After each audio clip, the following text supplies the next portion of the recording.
Yes झालेली आहे correct. आता आपले झाडे सर आणि सचिन कुवर जॉईन झाले, त्यांना जरा को होस्ट करून मोकळं म्हणजे ते ऍड करत राहतील लोकांना.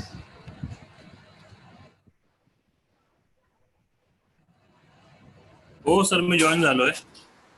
हा तुम्हाला ते को होस्ट बनवतील, मग ऍडिशन तुम्ही करत बसा. हो हो हो.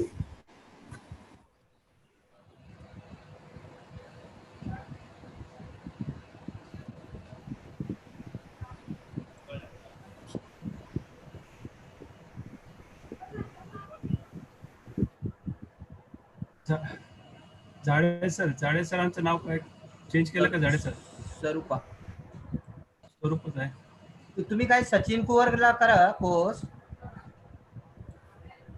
स्वरूपा टाका. हा स्वरूपा. मला केलंय सरांनी, ऍडमिट करतोय मी. सो नाव यू बोथ आर को होस्ट नाव. आणि जे रिसोर्स पर्सन आहेत, रिसोर्स पर्सन जे असतील त्यांनाही को होस्ट करा, किंवा झाडे सर आणि सचिन सर बघतील कसं काय.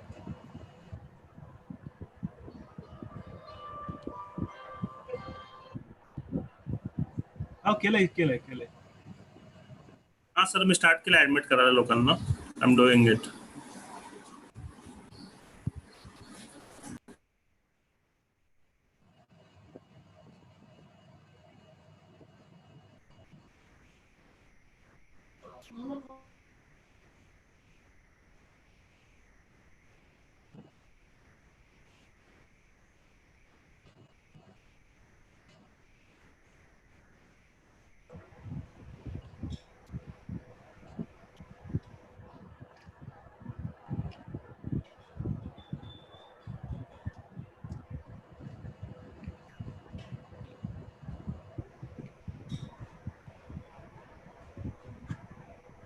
रिसोर्स पर्सन जे आहेत त्यांना को होस्ट करा, कारण ते एकदा पार्टिसिपंट वाढले ते समजणार नाही ते रिसोर्स पर्सन कुठे गेले असं.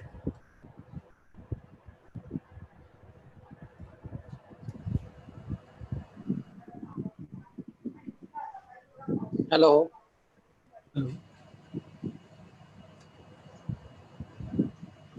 शिंगारे सर. सचिन रेकॉर्डिंग चालू ठेवा तुझ्याकडे. झाडे सर तुम्ही रेकॉर्डिंग व्हिडिओ रेकॉर्डिंग चालू ठेवा. आता रेकॉर्डिंग नाही चालू करायची, अडिशनल चालू करू ना. हा चालेल ना. हॅलो. कॉन्फरन्स सुरू झाली की मग रेकॉर्डिंग सुरू करतो. येस.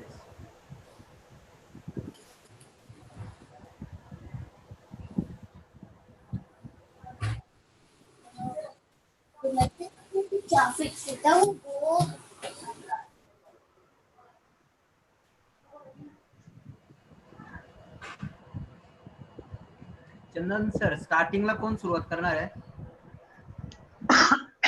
शैलेश तुला शेड्यूल पाठवतो मी. ओके. शैलेश तुला शेड्यूल पाठवतो. कारण बुद्धवंदनाच्या अगोदर ना सर्वांना म्यूट करून टाका.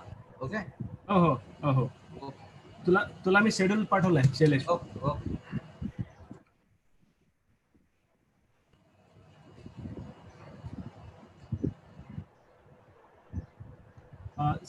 झाडे सर नाही पाठवलंय मी पाठवलंय.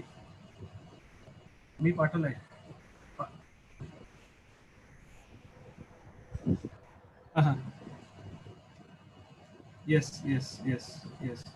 युट्यूबची लिंक तुमच्या स्टुडंटला पाठवून द्या.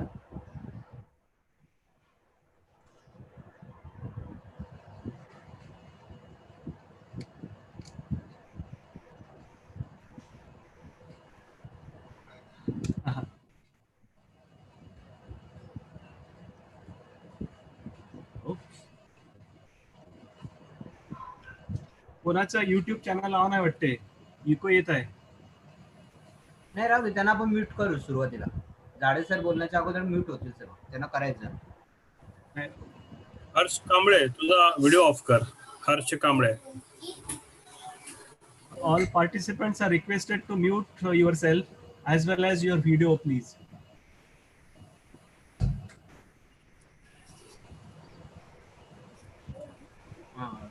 पवार सर पण जॉईन झाले, त्यांना पण को होस्ट करून ठेवा.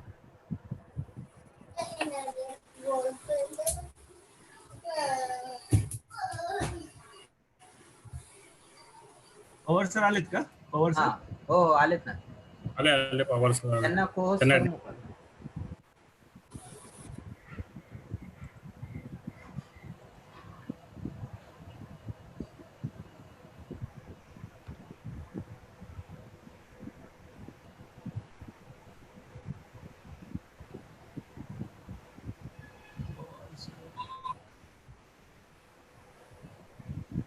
जेव्हा झाडे सर स्टार्ट करतील तेव्हा त्यांना स्पॉटलाइट करा.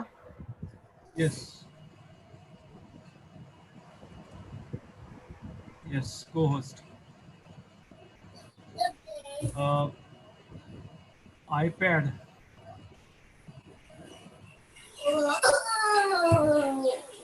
It's a request to all participants, kindly write down your name across your logo like iPad or like number of your mobile. Yes.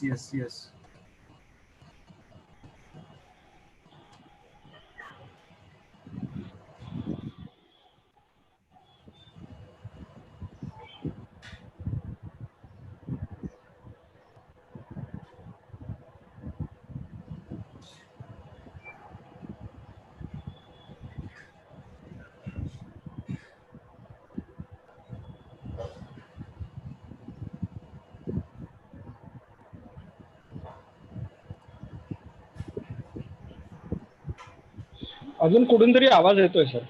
Yes, मला पण येतोय. हा असा गुडगुड गुडगुड आवाज येतोय. I have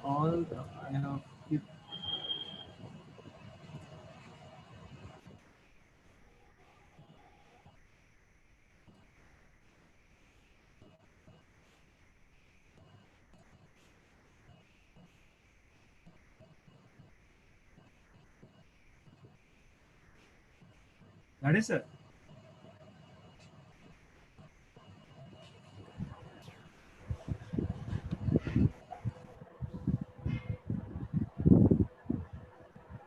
हा बोला ना सर. सर मला आवाज जो आहे ना डिलेड येतोय. समथिंग सर तुमची सर्व ब्राउझर बंद करा चंदन ओके. सर. तर काय ब्राउझर चालू असेल तर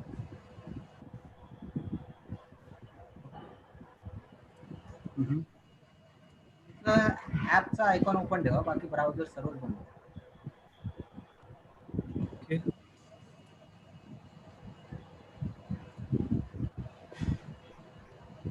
झाडे सर. हा सर.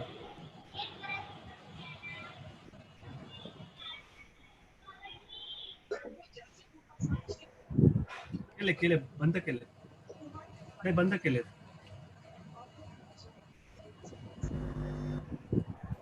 तुम्ही सर चंदन सर आवाज कुठून येतो तेवढा हे बघा ना जरा. पार्टिसिपंट्स याच्यामध्ये आवाज कुठून येतो, जर का कोण बोलत असेल तर आपल्याला लगेच लक्षात येतं. नाही ते तुम्हाला पार्टिसिपंट मध्ये तिथे सर माईकचा सिम्बॉल दिसतोय ना. आता जीविका नाईक कोण आहे?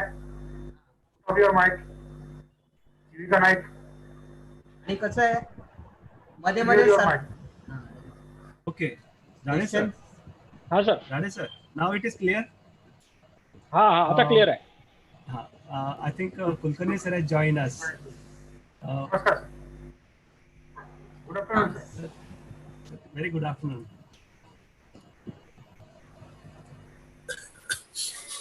Kulkarni sir. Sir, good afternoon. Very good afternoon, sir. Good afternoon, sir.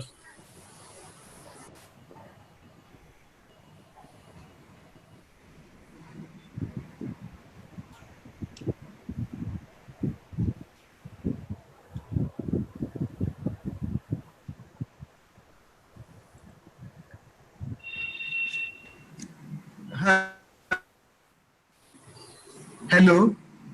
हा सर. हा ऐकू येते ना? Yes, sir. Yes, sir. Yes. हो येतं.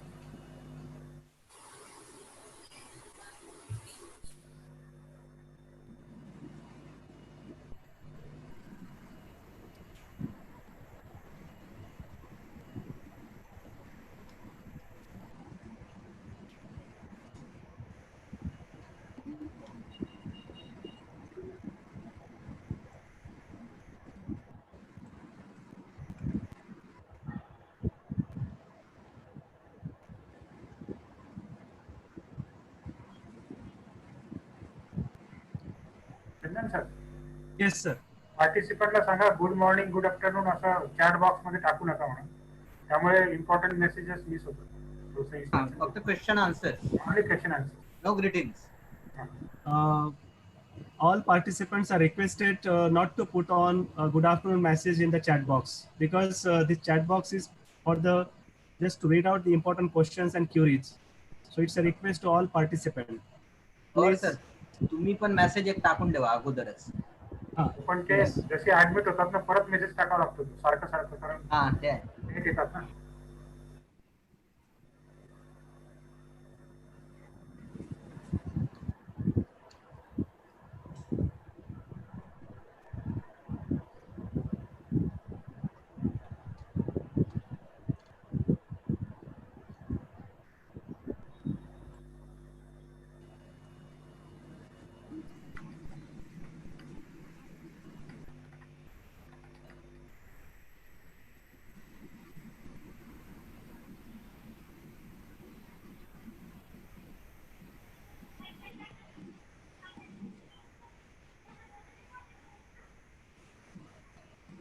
There is a small request and announcement from all of us, the participant, that don't put any good morning, good afternoon, or any other messages in the chat box, because we are exclusively using the chat box for question answer.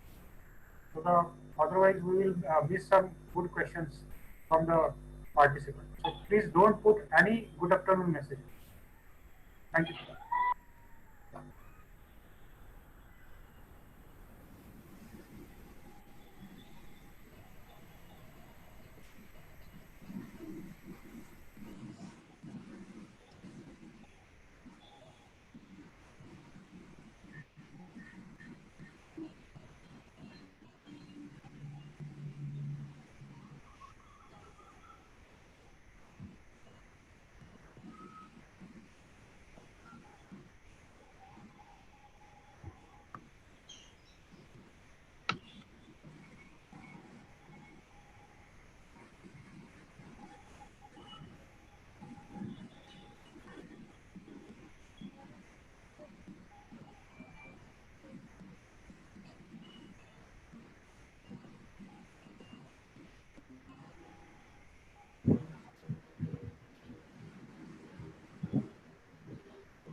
No, sir, Khapekar sir has joined, I think so. Okay. What's the name? Hello, good morning. Good afternoon. That's it. Very good. Good morning, sir. Good morning. Good afternoon, sir. Good afternoon. Sir resource person ना host Yes. करून ठेवा. सरांचं नाव काय टाकलं? 91942. Okay, number is there. And number is there 91942. त्यांना मी rename करतो. जाडे sir rename करा ना. 91942 ना? हा. Please सरांच्या खाली ठेवा.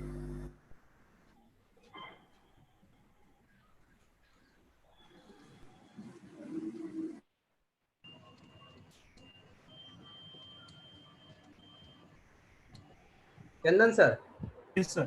त्यांना रिनेम करा तुम्ही लागलं. केलं त्यांनी केलं. Okay.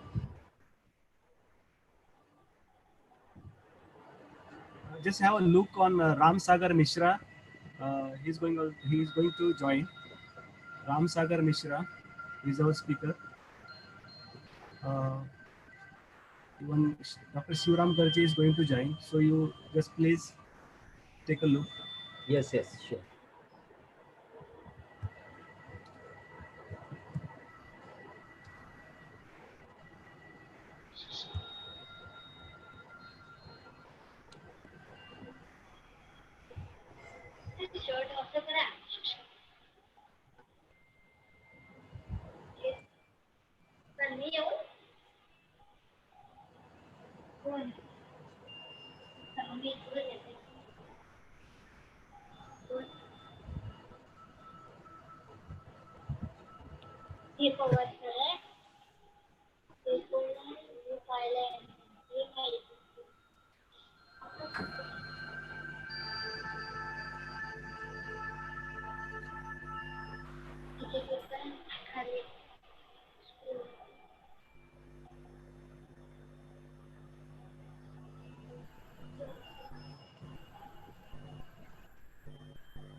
Hello, sir. Can you hear me?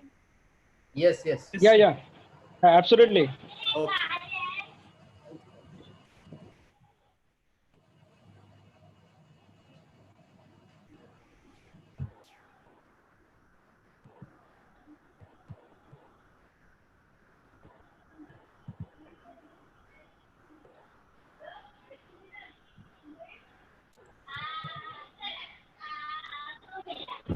Chandan sir, Yes.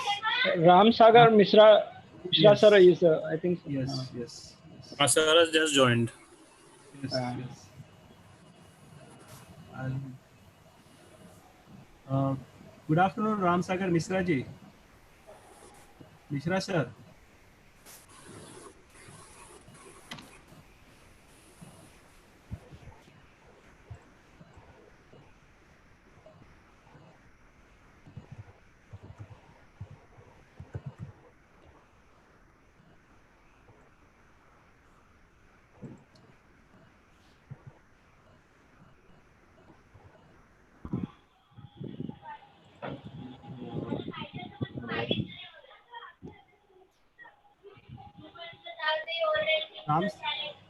Dr. Ram sir, I unmute you. Hello. Mishra sir. So, yes. And then, sir, kindly mute all the participants Yes. as they enter.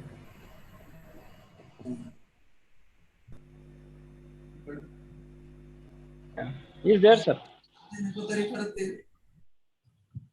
Co-host can unmute yourself.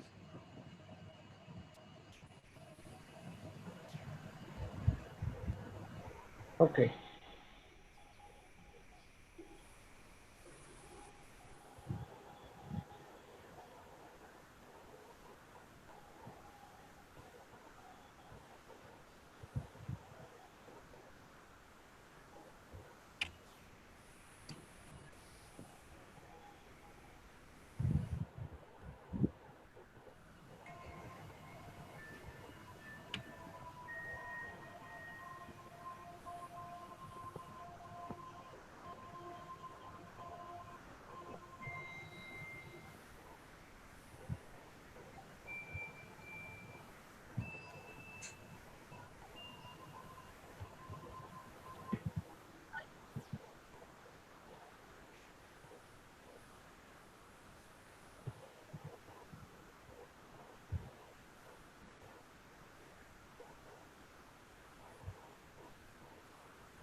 हा sound कुठला येतोय sir? एक silent music येते का? हा okay तो आहे. Fine.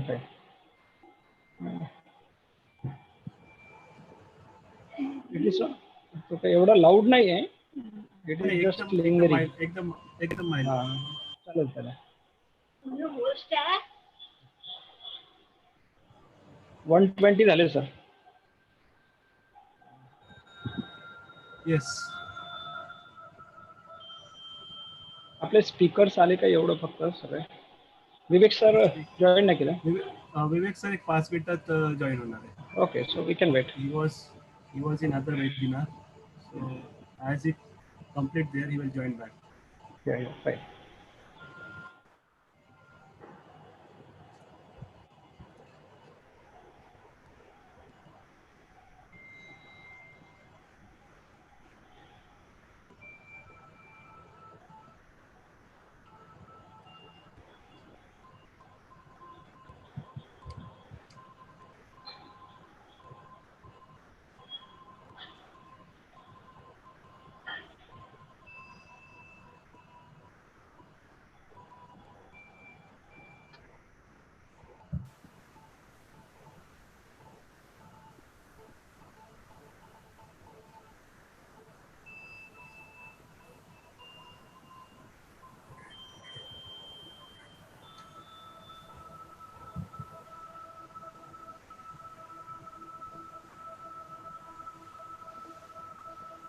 I think already 7 minutes has been passed as per our schedule.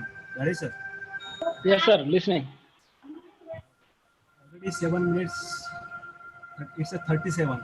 Can we wait for a couple of minutes more? Okay, sir. We can wait for 2-3 minutes. I think so. So- 10 minutes is right. 140. Sorry, 2:40. We will start. Yeah, yeah.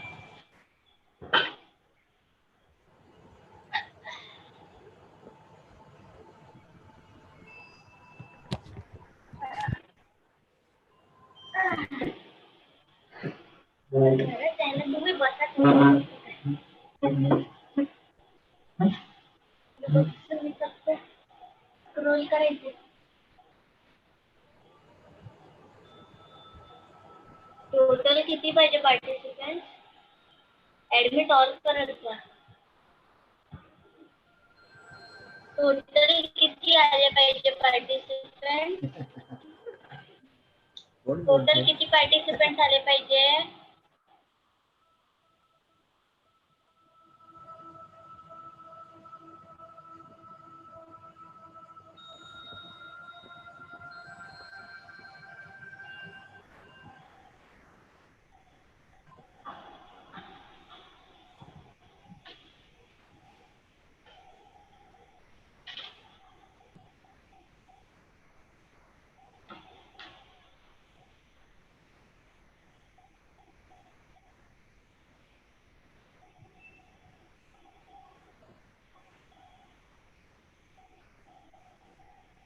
Total participant किती पाहिजे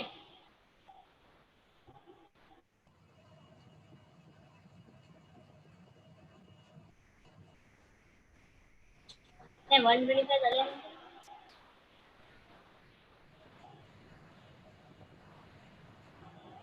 झाले एक video off करते दुसरा कोण आहे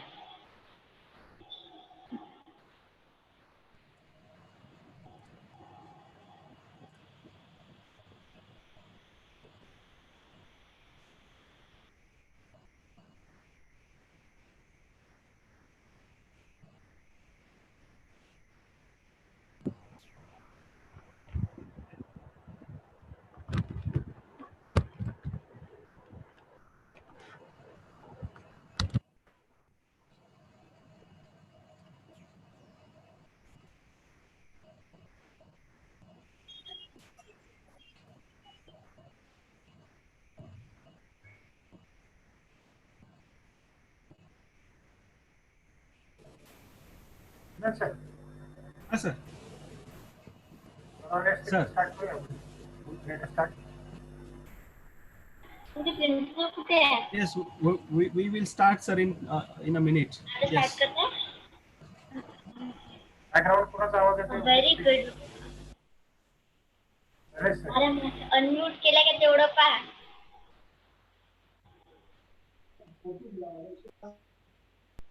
झाडे sir, you're audible? Hello. हा झाडे sir बोला. ओके. आता ऐकू येतं sir? Yes, yes. Okay. So we will start it. Okay. Well, Very good afternoon to one and all present here. I'm Ramesh Zade from Chemistry Department.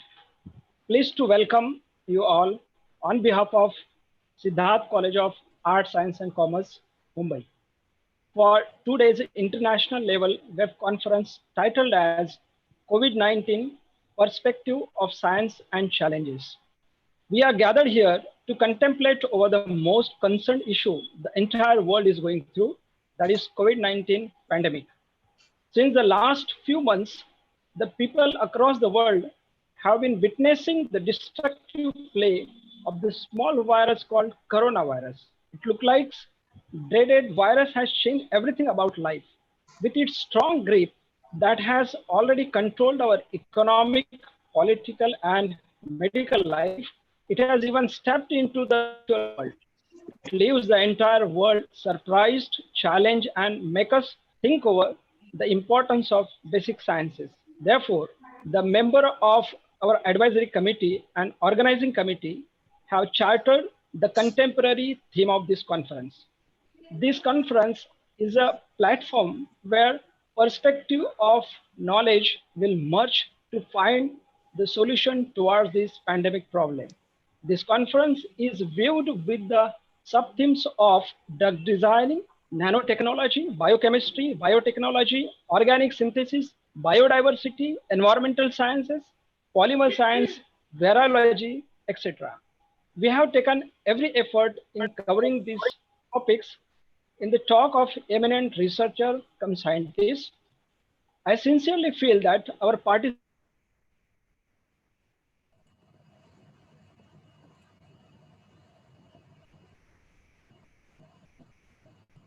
That is, sir, you mute yourself. You mute yourself.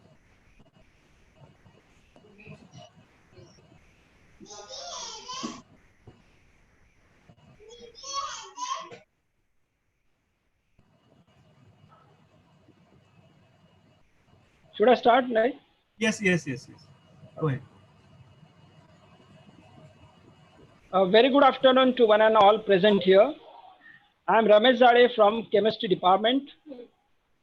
Pleased to welcome you all on behalf of Siddharth College of Arts, Science and Commerce, Mumbai, for today's international level web conference titled as COVID-19 Perspective of Science and Challenges. We are gathered here to contemplate over the most concerned issue the entire world is going through, the COVID-19 pandemic. Since the last few months, the people across the world have been witnessing the destructive play of the small virus called coronavirus. It looks like the dreaded virus has changed everything about life. With its strong grip that has already controlled our economic, political, and medical life, it has even stepped into the ritual world. It leaves the entire world surprised, challenged, and make us think over the importance of basic sciences. Therefore, the member of advisory committee and organizing committee have charted the contemporary theme of this conference. This conference is platform where all the perspective of knowledge from all the field will merge to find the solution towards this problem. This conference is viewed with the sub-themes of drug designing, nanotechnology, biochemistry, biotechnology, organic synthesis, biodiversity, environmental sciences, polymer science, virology, etc. We have taken every effort in covering these topics in the talk of eminent researchers come scientists. I sincerely feel that our participants will get an impetus in the research as well as toward the solution of this pandemic. Management of Siddharth College, principal of the college, IQAC cell of the college, and all faculty members of all science departments have taken utmost care to make this conference more interesting, memorable, as well as spriteful for your minds. May I pray to Lord Gautam Buddha to enlighten us with the knowledge to overcome this pandemic, understanding the Lord Buddha three universal truths: impermanence, suffering, and no self may be handy in the time of crisis. So I request everyone here to offer this Buddha Vandana to Lord Gautam Buddha.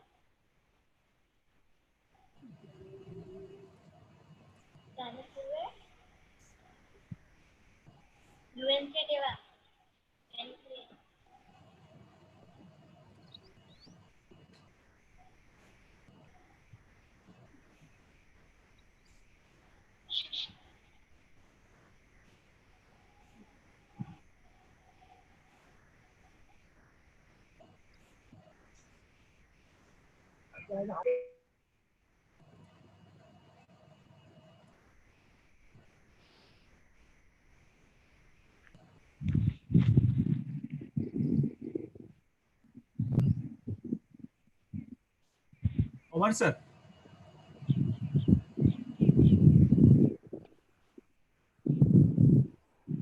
और sir unmute करा. Over, sir. Can you play the video because my screen? Okay, my screen was stuck here. Just a moment. Okay. Don't worry, sir. I got it.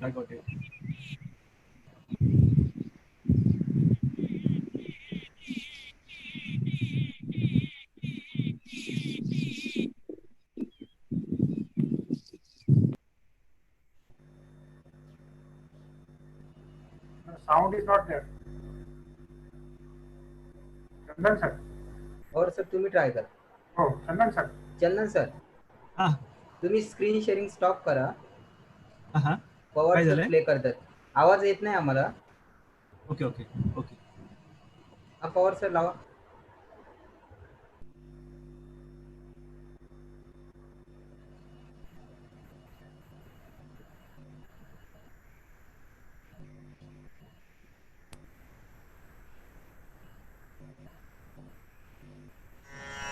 नमो तस्स भगवतो अरहतो सम्मा सम्बुद्धस्स. नमो तस्स भगवतो अरहतो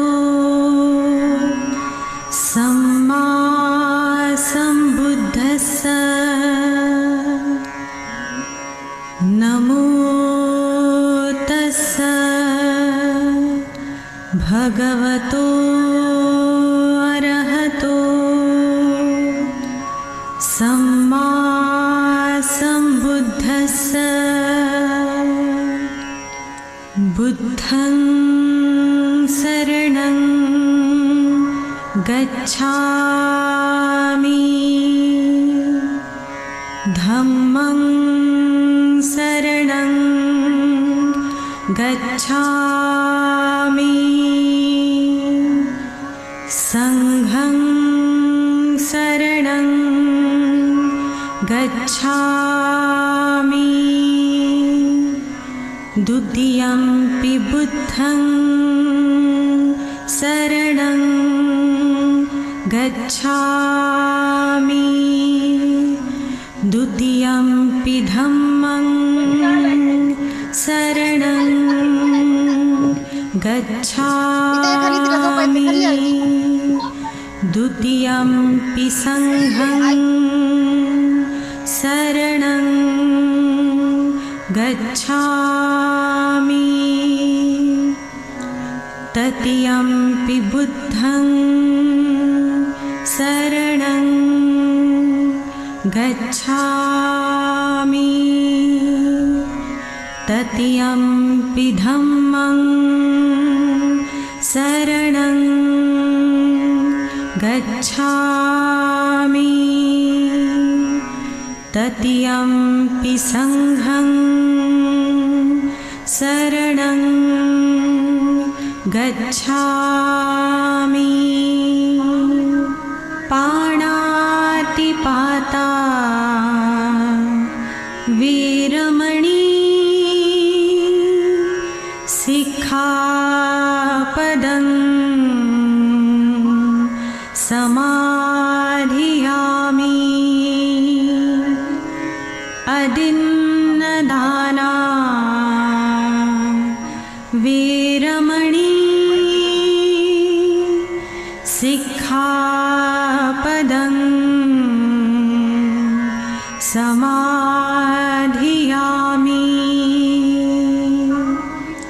कामेषु मिच्छाचारा वीरमणि सिक्खापदं समाधियामि.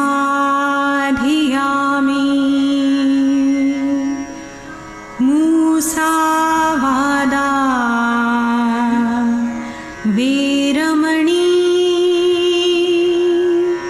सिक्खापदं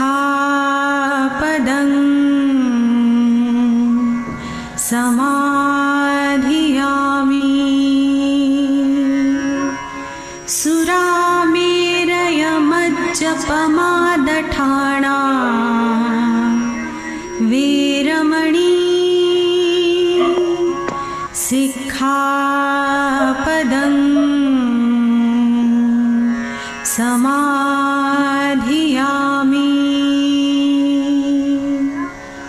सब्बपापसकरणं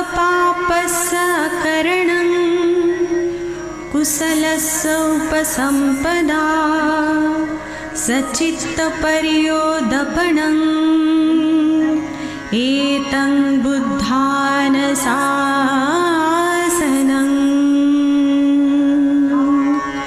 साधु साधु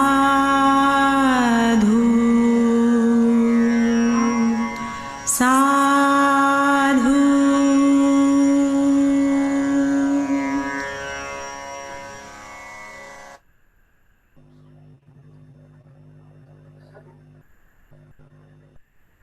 That is, sir. With the grace of Lord Buddha and insight of Dr. Babasaheb Ambedkar, we are moving ahead in this conference. Now I request Dr. Nandakishore Chandan, who is an IQAC chairman and convener of this conference, to deliver introductory speech for this conference. Very good afternoon to one and all. I take this privilege to welcome you all on the behalf of IQAC and Science Departments of Siddharth College of Arts, Science and Commerce to this webinar. Today, 19 June. In the history, it was a milestone paved in the glorious path of People's Education Society that on the same day, way back in 1946, the first college, Siddharth College of Arts, Science and Commerce, Buddha Bhavan, was established under People's Education Society, which was founded by great visionary, educationist, social reformer, daring politician, principal architect of our constitution, legendary Dr. B.R. Ambedkar. I'm very glad and delighted to share with you all. Today, Siddharth College is celebrating the first day of Platinum Jubilee year by hosting this 2 days international web conference. It is my prime duty. I feel I must say something about the People's Education Society.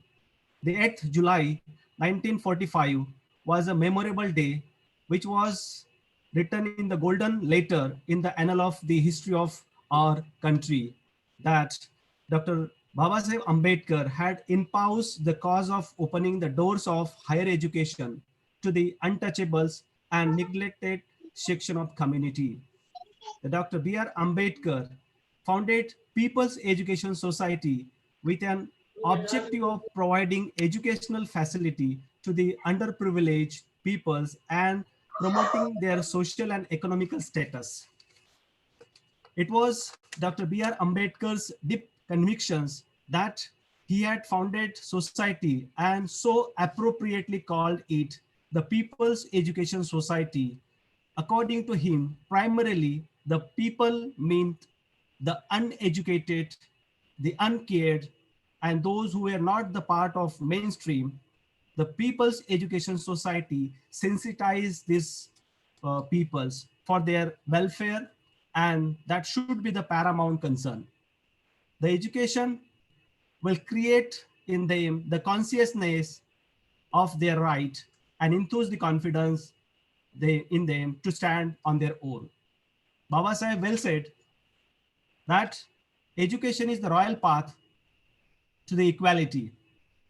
The People's Education Society and its institutions had given many notable alumnus to the nation. I must say, few of them, as we came to know from our history, it was told to us that most of the cricketers of Indian Ranji Trophy or the nation used to be from Siddharth College, including Dilip Vensarkar is one of our alumni. Judiciary is the topmost authorities. The Supreme Court Judge, Honorable P.B. Sawant, was the role of honor to us. Honorable H.H. Kathoria, the Judge of Bombay High Court. Some of the great politicians are also the role of honors to the Siddharth College as well as the People's Education Society. I must include their name. The former Finance Minister, Central Government, Professor Madhu Dandavate, former Chief Minister of Maharashtra, Sri Manoharji Joshi, former Governor of Odisha, Sri R.D. Bhandare, and present Minister of Social Justice and Empowerment, Sri Ramdaji Atole. On the eve of celebrating the Platinum Jubilee year, Siddharth College has planned this 2 days international webinar with a significant theme, COVID-19, perspective of science and challenges. The novel coronavirus is highly infectious and hold our life on toes. Hence, we all are anxious and desperately waiting to get back our normal life. But we have a complete faith in science and its discoveries. The great scientists around the world and all science community are working day and night to get rid of with this COVID-19 and working day and night for to get the breakthrough as a therapeutic drugs or vaccine. Today, the nation and the world is anguished and going through unprecedented time, unprecedented difficult time because of this pandemic situation. The purpose of this conference is to understand the basic science, which is very much important in the humankind. And we are going to, through this conference, we are going to discuss the ongoing research basically on particular areas where we can get rid of with this COVID-19, including the nanotechnologies, most of the cases has been used. Also the development of the drugs, drug discovery, virology, development of vaccine, biodiversity, and ultimately the effect on humankind. To understand the importance of basic science, we have invited eminent speakers from different scientific background and which will definitely useful to all prospective researcher of this conference. We have invited Professor Mark Maloney from Oxford University, England, and he's going to talk about natural product as an inspiration for new chemistry as an antibiotic and material sciences. Dr. Vivek Polsetia from TIFR is going to talk about the nanotechnology in context to the climate change and viruses. We have with us Dr. Rajkumar Kopekar from Nagpur University, and he's going to talk about biodiversity.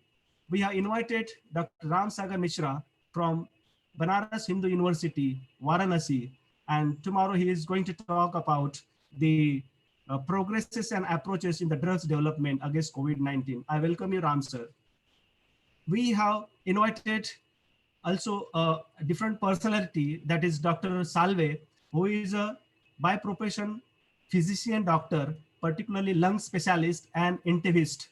And he is presently working in the ICU treatment, and his topic of talk will be tomorrow, the clinical manifestation and treatment challenges in COVID-19. For this great day, the celebration of Silver Jubilee as well as the inauguration of this conference, we have invited Honorable Professor Ravindra Kulkarni sir, Pro Vice Chancellor of Mumbai University, and he will be the chief guest for today's function. I welcome you, sir. Sir has joined before the time. I really appreciate, sir.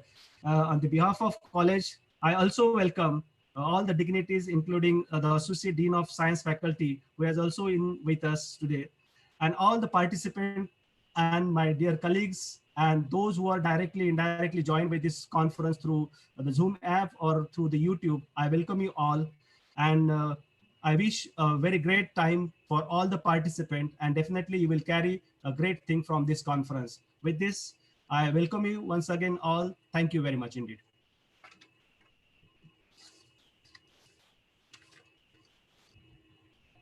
That is, sir.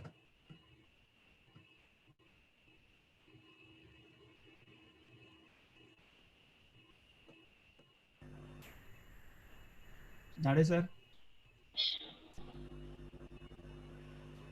That is, sir. Okay. Okay. Let me continue. Power, sir. You continue. Yeah. Thank you, Dr. Chandan, sir. Myself, Dr. V.N. Pawar, Associate Professor in Siddharth College Physics Department. I welcome all of you for this 2 days webinar with conference. Today we have eminent personality, Dr. Ravindra Kulkarni, who is a Pro Vice Chancellor of Mumbai University. He has a vast experience of teaching and research, but he has some important work. So I directly request Dr. Kulkarni sir. He requested me not to read out his achievements because a lot of achievements are there, but few achievements I have to read out. Like he is working for the preparation of guidelines for University Industry Linkages Program (UGC), and he has widely traveled to Singapore, Germany, Thailand, Indonesia, Netherlands for presenting papers. He has 13 PhD awarded under him and 45 MTech students, and many more things he has under his name. So such a dynamic personality who is balancing the industrial experience as well as academic and administrative experience. So I welcome Dr. Ravindra Kulkarni sir, and I request you to inaugurate our 2 days web conference. Dr. Kulkarni sir. Thank you, Dr. Vijay Kumar. Hello, am I audible? Yes, sir. Yes, sir. Yes, sir. Go ahead, sir. As in the beginning, like Dr. Ramesh Zade said, like is the grace of Lord Buddha and insight of Bharat Ratna Bodhisattva Dr. Babasaheb Ambedkar. With that, we are beginning this webinar. मी प्रथम त्यांच्या चरणी Lord Gautam Buddha आणि Bharat Ratna doctor Babasaheb Ambedkar यांच्या चरणी मी वंदन करतो आणि let me begin my inaugural speech.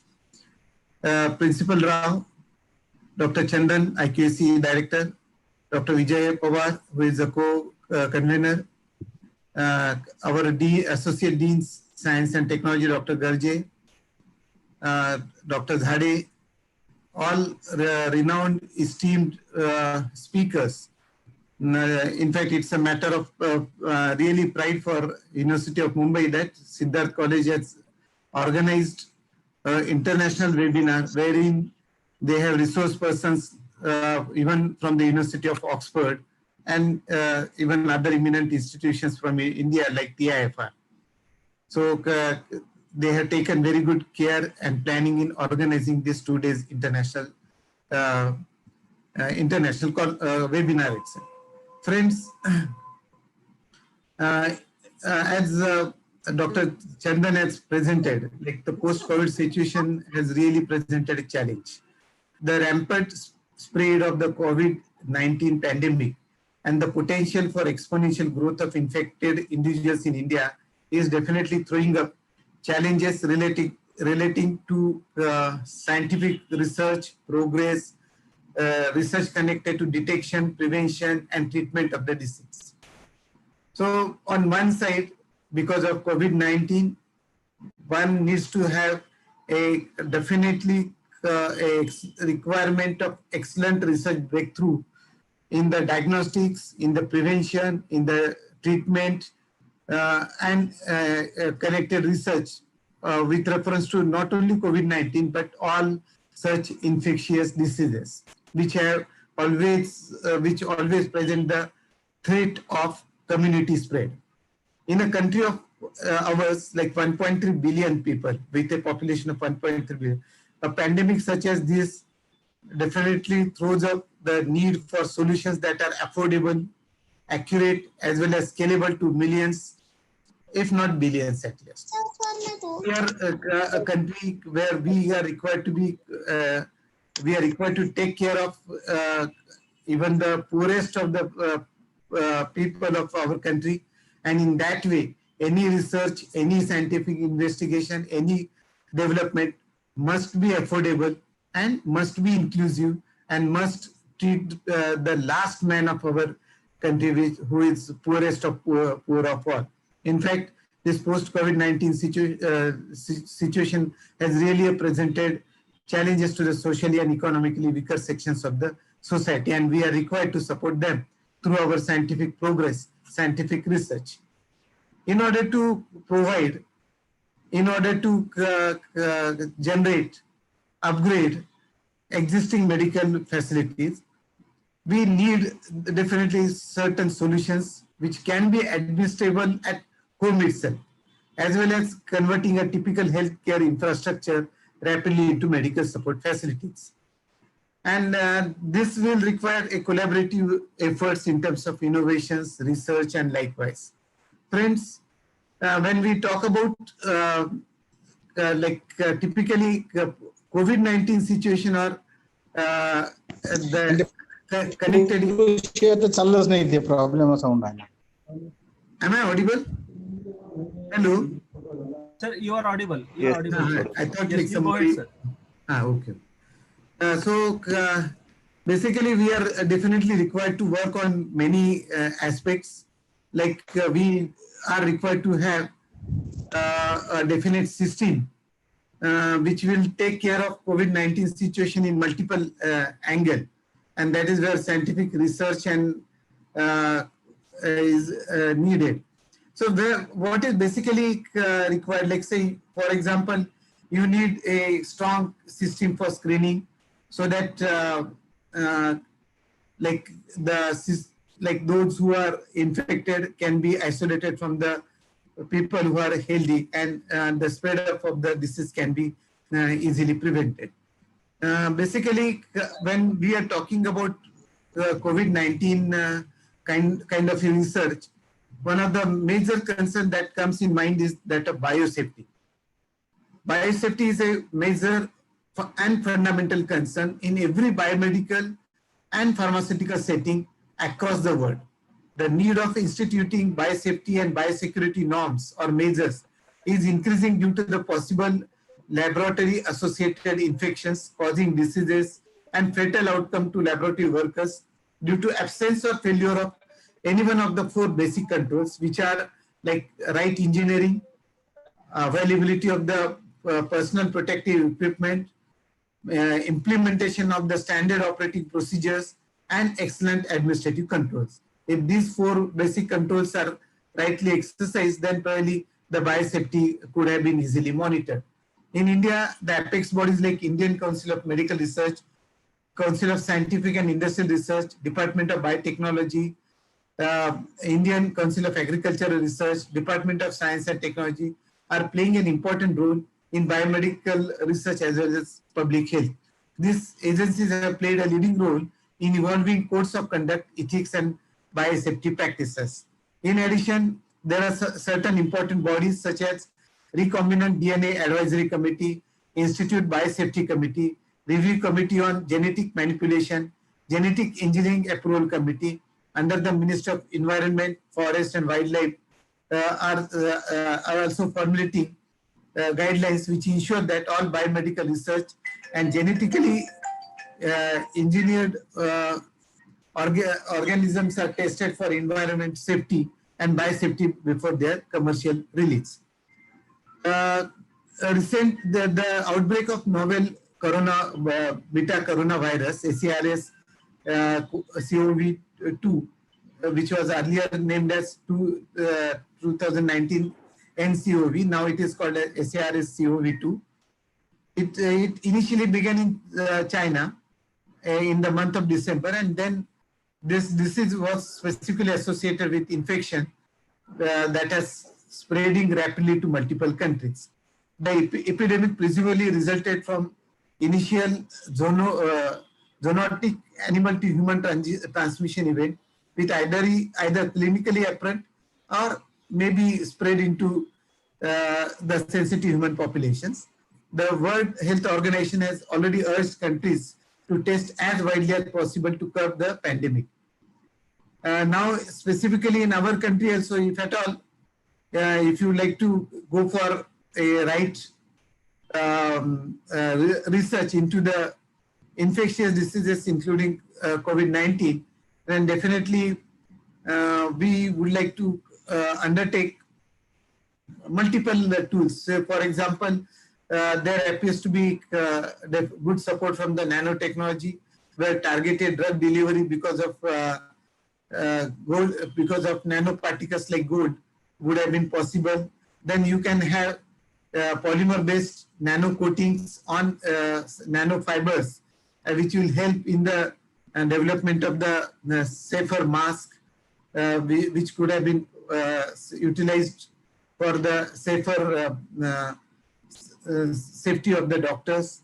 And then probably you can have variety of the other ways by which diagnostic testing can be definitely improved.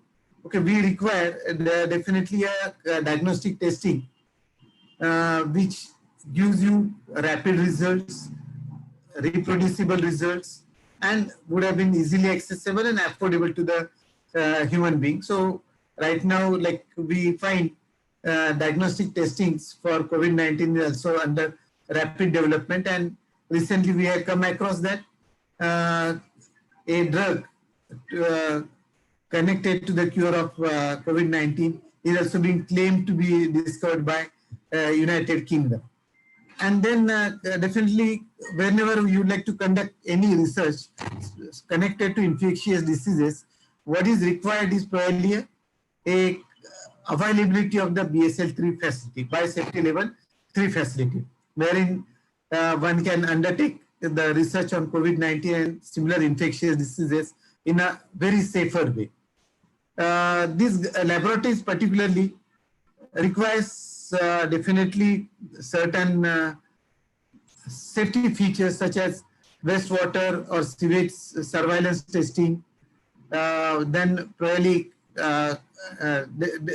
specific clinical precautions, biosafety risk assessments, and all these are definitely required for establishment of a biosafety level 3 facility.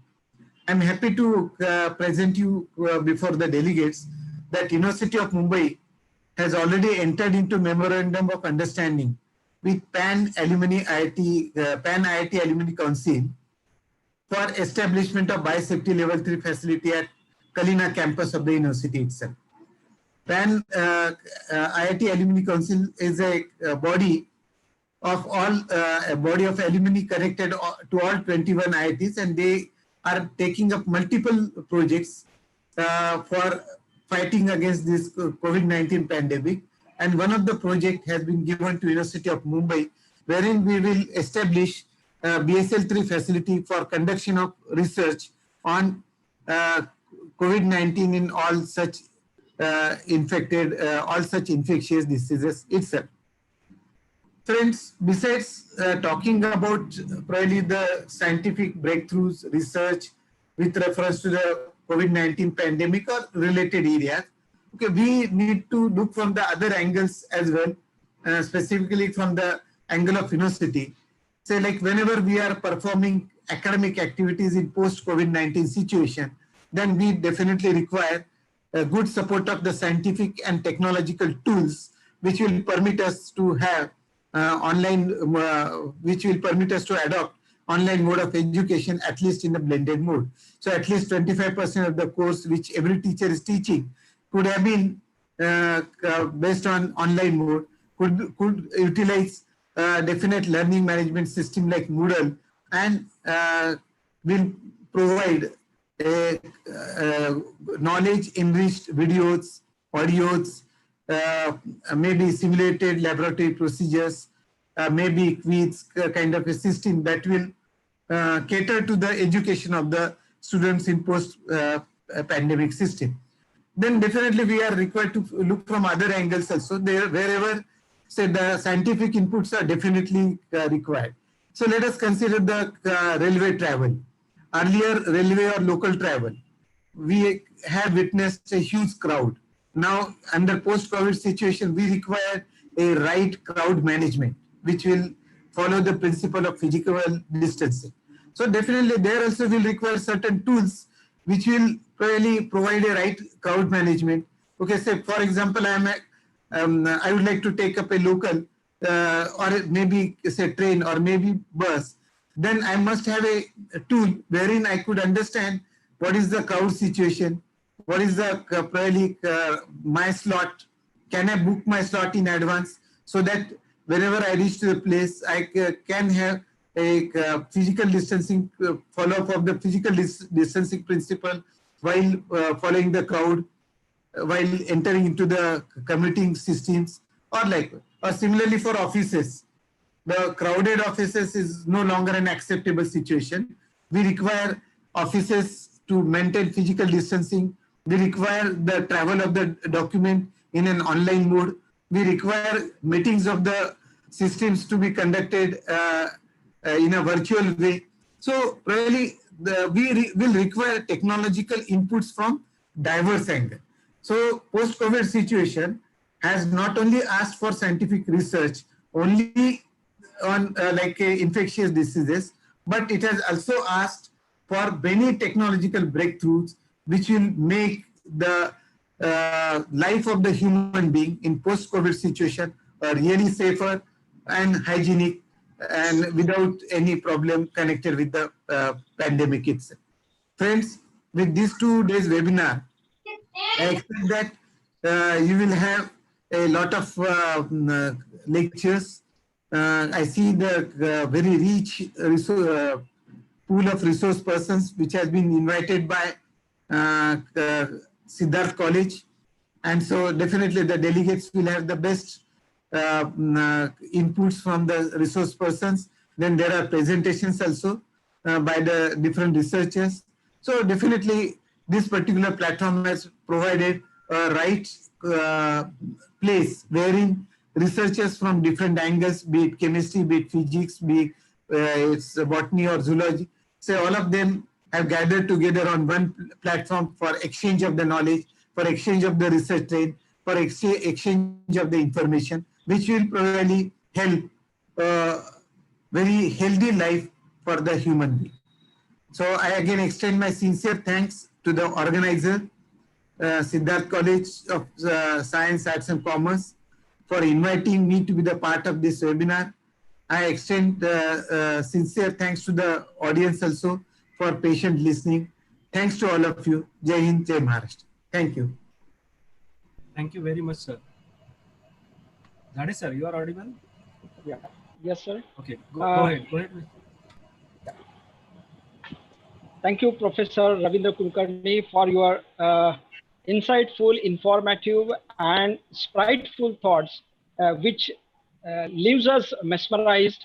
You have taken the stock of the research which is going on in the world over the situation, as well as you are taken the stock of what will be the post-pandemic situation in the world. Sir, thank you very much. You are always supporting us. You are guiding us. Thank you very much, sir.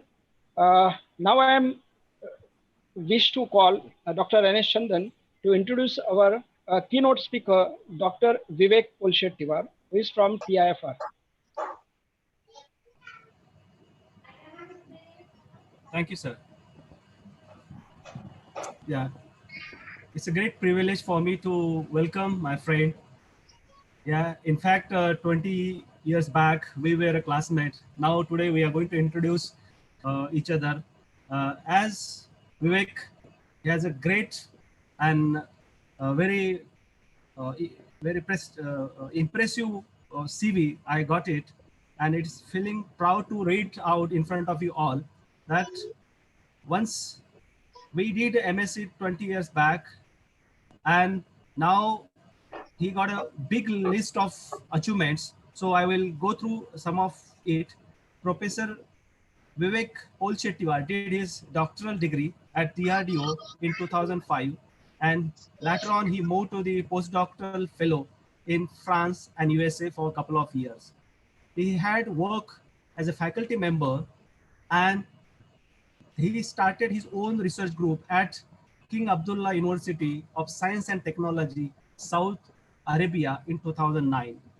Later on, he moved back to our country and joined the Tata Institute of Fundamental Research, Mumbai, as an associate professor in the Department of Chemical Science, and his research group working on the development of novel materials as a catalyst to tackle the climate changes. He has published more than 100 research articles with H-index 54 and around 12,000 citations in the reputed journals. He is the recipient of prestigious ORISE Research Fellowship at US EPA. He was also awarded as a top 25 cited author in 2011 by Tetrahedron and Young Scientist Award by DSL 2012. He also received an Asian Rising Star Lectureship at 15th Asian Chemical Congress, Singapore in 2013 from Nobel laureate Professor Negishi. In the year 2015, he was admitted as a fellow of Royal Society of Chemistry, RAC, United Kingdom. He was awarded with the bronze medal by CRSI India. He was also recognized as an emerging investigator, material science, and 175 Faces of Chemistry by RSE UK. He was also awarded by prestigious Material Research Society of India MRSI medal in 2019 and a fellow of Maharashtra Academy of Science. This year, in 2020, he received the Young Research Award in Nanoscience and Technology by DST, Government of India. Such a great achievement, Vivek. I really feel proud to read out these achievements, and our teachers who are online, Dr. Aswar sir, must feeling proud about you. Thank you very much, and once again welcome you on this great occasion of uh, today's webinar, as well as the Silver Jubilee celebration of Siddharth College of Arts, Science and Commerce. It's a great privilege to welcome you. Thank you, Vivek. Welcome. Thank you. Thank you very much, Chandan. Let me share my screen. Yeah. Can you see my screen, Chandan? And can you hear me? Yes. Yeah. Go ahead. Correct. Yes. Yes. Okay. Thank you very much for nice introduction. Vivek, your voice is cracking. It's great for your invitation and how one can use the nanotechnology to. Is it better now? My internet is slow possibly. Yeah, it's okay. Is it good now, Chandan? Yes. Okay. So yeah. So since the we have a diverse audience from diverse subjects, I kept at a level where everyone can understand what I'm saying, irrespective of whether he's a chemist or biologist or a biotechnologist. First, I will explain a bit of a basic science of climate change, and then I will explain basics of nanotechnology, and then I will show you how one can use the nanotechnology to combat climate change. And at the end, I will also try to connect with the viruses that we are facing right now. So in order to understand the climate change, this is a simple graph, a picture graph, where you know that we get energy from the sunlight, and some portion of the energy get reflected, some portion of the energy get absorbed by the planet, and again the planet emit the energy in mostly in the form of thermal radiation and in higher range, and that energy should go away from the environment. That's how we maintain some temperature, the required temperature on the planet. However, since we have now large amount of CO2 in the environment, these CO2 molecule absorbs these IR radiation, which is supposed to go away from the environment, right? So they trap these heat, trap this energy, and send it back to the environment, and that's how you warm the globe, right? That's how the global warming takes place. So somehow, if we take care of the CO2, then we can combat with the climate change. Now, not only the carbon dioxide, there are several other molecules which also has the ability to cause the global warming. Methane is another one. Nitrous oxide, water vapor is also considered as a greenhouse gas, although it has to debate because water vapors are produced because of the global warming. So if you reduce the global warming temperature, water vapor will go down. So one has to debate about that. But CO2 is one of the main reasons because it's linear, very stable, has a long lifetime. So it's a molecule which one should worry about, and if we can find a way to capture and convert these molecules, CO2 gases, from the environment, we may be able to reduce the temperature. Why CO2? Because CO2 has ability to harvest these infrared radiation, which is generally emitted from our surfaces, and that energy get trapped because of the CO2, because CO2 is such that it absorbs that infrared radiation. Now, because of the increase in the CO2 concentration, you can see from 1950, it suddenly increased very sharply.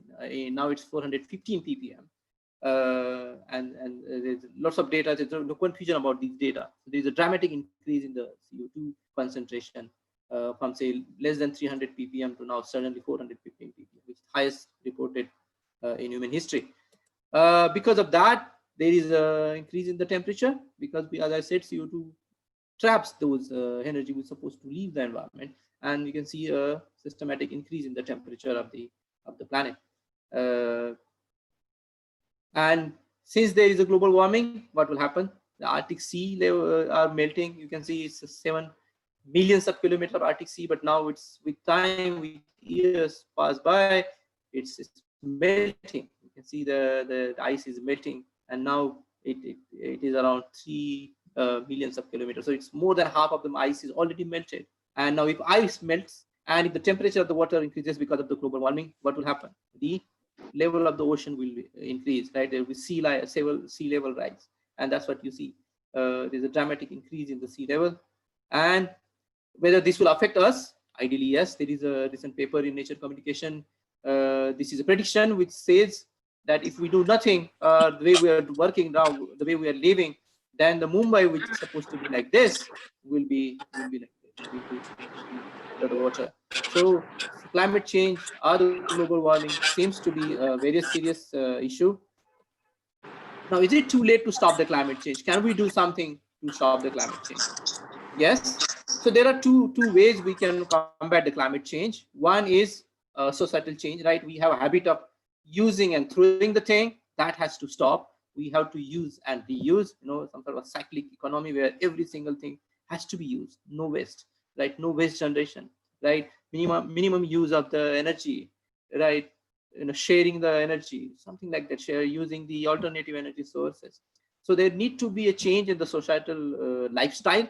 But in addition to that, what can one do in terms of science and technology? If you look at the solution, one of the simple solution could be, can I capture all the CO2 in the environment, which is causing the global warming, and can I convert that CO2 into useful chemicals? For example, see, I want to drive my car, I need petrol and diesel, right? Most of the thing is happening with the fossil fuels. Can I convert that I use to drive my car? That will save lots of energy, and that will make CO2 as our feedstock rather than a waste, right? So that's the way one has to find the solution. And we think that nanotechnology or use of nanomaterials can solve these issues.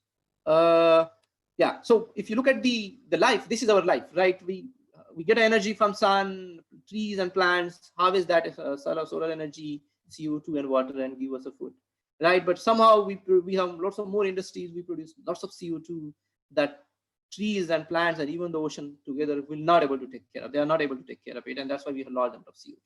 And now we don't really have enough land to produce plant more and more trees because we have more humans now, and they need a house to stay, right? So what do I do now? If I should plant as many trees as I can, but that will not solve the problem because there's not enough space. So what do I do?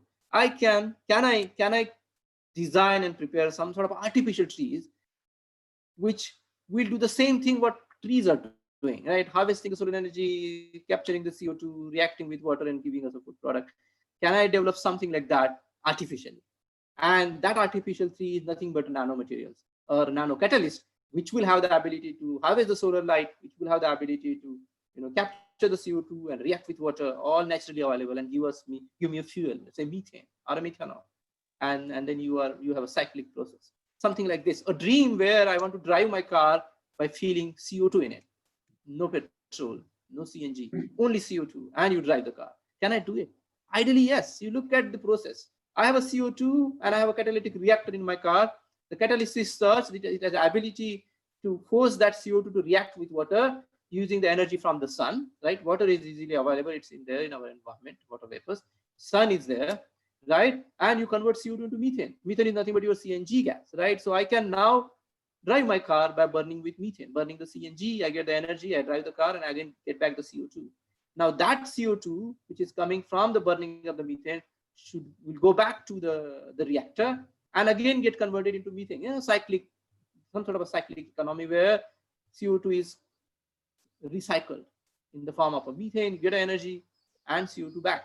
So no CO2 is going into the environment, and it's ideally you're driving your car free of charge, except you need a catalyst.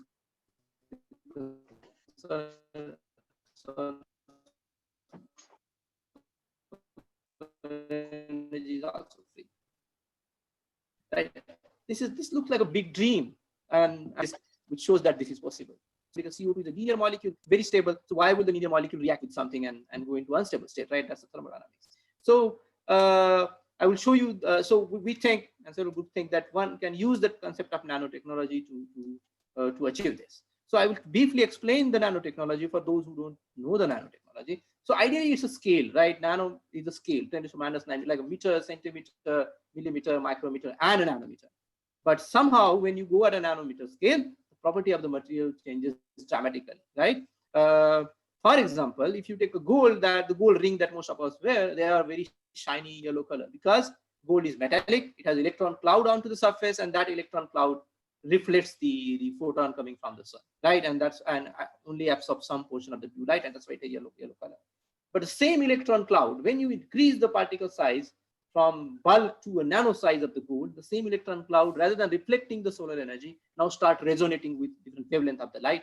And that's how you can make a gold of different colors, red, pink, blue, any color based on the sizes of the gold nanoparticle. And you can harvest the energy.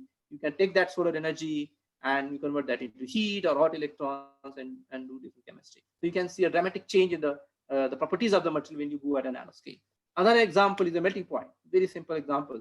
Pearl gold, again, the ring melts at 1064 degrees Celsius. But when I go to nano gold of say 2.5 nanometer size, it melts at 300 degrees Celsius. A dramatic decrease in the melting point because now you have more number of atoms on the surfaces when you go at a smaller size, a small scale size. And now these atoms have a low coordination number. You need a lower energy to make them move them away from each other, change the bond length. So since you need to break less bonds or less energetic bonds, you need a lower energy to melt them. So that's how. So you can see a dramatic change in the melting point when you go from bulk to a nano gold. And there are several other property changes in terms of surface energy, surface area, the electronic structure, optical property. There are several changes in the properties of the material when you go to a nanoscale from the bulk scale. Now, how do I use the nanoscience or nanotechnology to develop a material which has a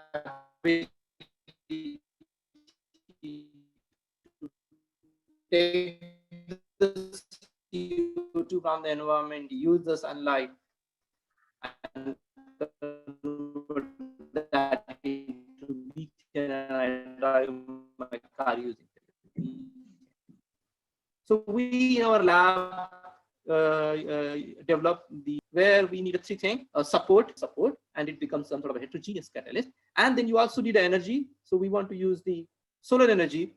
So we need our material not to be catalytically active, but also has the ability to take those solar photons and either convert those photons into heat. So I can do a thermal catalysis, or convert those photons into help us to produce the hot electrons, which also can be used to carry out the CO2 conversion. I will show you some examples. So this is typical the catalytic design that we are developing in our lab. And this is the material that we develop. So this is a support material. You can say the silica, pure SiO2 at a nanoscale size, 50. So we can tune the size from say 50 to 100, 100 to 200, up to 1.2 micron size. It has very unique high surface area, around from 500 to 1200 meters per gram. That means if I take 1 gram of a silica powder, it's like it will have 1 football ground of a surface area. So it's a huge surface in a very small amount of powder. In addition to that, it has a good thermal stability, 800 degrees Celsius, mechanical stability, and it's easy to synthesize. We haven't used any fancy techniques. So one can synthesize this. If you have a magnetic stirrer and a round bottom flask, you can make these materials in your lab. And we have shown its application in large number of fields. I will show you some. These are the SEM images indicating that they are monodisperse and having a fibrous morphology. These are the TEM images, again showing this fibrous structure of the material. This is obviously amorphous material, that's why you see no rings here. And the uniqueness is the pore size distribution. You have pores around 4.5 nanometer, and then you have pore up to 25 nanometer. And this helps you to put even a bigger molecule inside those fibers and do a catalysis. So it will be a diffusion efficient process rather than a diffusion restricted process. We also asked the question in lab that why I got that solid sphere, why not a rectangle or a solid sphere, why only the fibrous sphere, what is the reason about that? There, this involves lots of chemistry. So we use a template molecule, something like this, CTAB, which has this quaternary nitrogen and a hydrophobic carbon chain.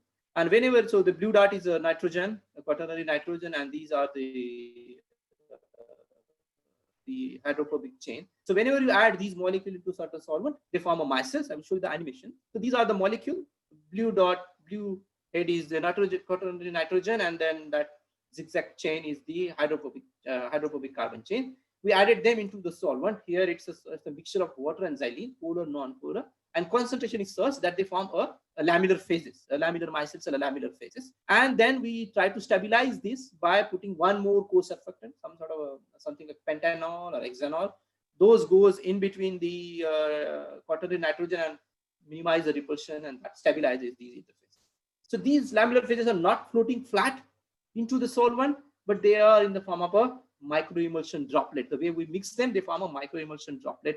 We call them as a bicontinuous because we have a water and xylene in there. So these are the droplets, and nano droplets made up of just a CTAB, water and xylene, nothing else. So these are not ideally a nanoparticle, but they are nano template. We grow a silica in these nano droplets, and by now tuning the droplet size, if the droplet size is 100 nanometer, I get a 100 nanometer silica particle. If I have a 200 nanometer droplet size, I get a 200 nanometer particle size of the silica. So that's how we tune the droplet size to get a different particle size. We learn how to keep them away to get a smaller size. We learn how to merge them without changing their internal structure, some sort of a fractalization, and we get a bigger silica particle. This material, after our invention and our patent, now is used by 150 groups worldwide for large number of applications. In addition to the catalysis and mitigation, lots of application in drug delivery. I will show you some sensors in batteries and energy storage and energy harvesting, large number of applications. Our group recently showed the use of black gold to harvest the solar energy, convert the seawater into drinkable water, convert CO2 into fuel methane. How we did that? We tuned the, I'm not going into the details, but we tuned the distances between the gold onto the silica surface, onto the deep surface, and at one particular distance, the two gold nanoparticles start coupling. We call it the plasmonic coupling, and then that entire coupled electron cloud resonates with the light, and then you, by this coupling phenomena, you will be able to absorb different wavelengths of the light, and we able to show that we can absorb entire visible light and even the near IR light. So the gold, which is yellow in color at the bulk, or red, and you go to the nanoscale, is now become black. So you have a gold which is in a black color. It's the gold without any functionalization, without any doping, no oxidation. It's a pure AU0, but black in color. And black, not because it is black in color, is not that exciting as such, but it is exciting because it captures or harvests entire visible and near IR light. And once you absorb that light, either you can convert that light into heat. I get lots of heat. I can do a catalysis, or the electron in the Fermi level of the gold goes to the excited state. I get a hot electrons, and I can use those hot electrons to transfer to the CO2, make the CO2 reactive, and react that with the water or hydrogen, and get you the methane or ethanol, which is the fuel. In addition to that, we showed that these black gold has the ability to convert the solar energy into heat, and you can take a glass of water, put the black gold, expose with sunlight, start evaporating, because now that black gold absorbs the heat and absorbs water. And then you find a way to condense those vapors of the water, and you get a pure water. We showed one can also take a seawater and convert that into potable water. You may think that it's a black gold, it's expensive, right? Why do I use expensive thing? Ideally, yes, it's expensive, but you need to understand the black gold is reusable. It's not a it's a catalyst, right? So you keep reusing for hundreds and thousands of times. Obviously, if we can replace the black gold with something else, it is better. But right now, it's not possible. We're trying to work on that. But even without that, since it is reusable, it is economical and sustainable. Another thing I showed you, the dream, where I fill my car with the CO2 and drive it. And I showed you that CO2 can react with the catalyst and sunlight and water, get me the methane. I burn the methane, get the energy, drive the car, I get the CO2, send it back to the catalytic reactor, get back the methane, a cyclic process. And I showed you here in this part, left side of the slide, that CO2 plus water gives me methane. Using that black gold, DPC is the black gold and solar light. Everything is free except the black gold, right? So CO2, which is the cause of the global warming, can be our friend, can be our feedstock to produce the fuels, possibly the chemicals, and even the food products, because it is a carbon source. So you have to use CO2 as your carbon source rather than the fossil fuels.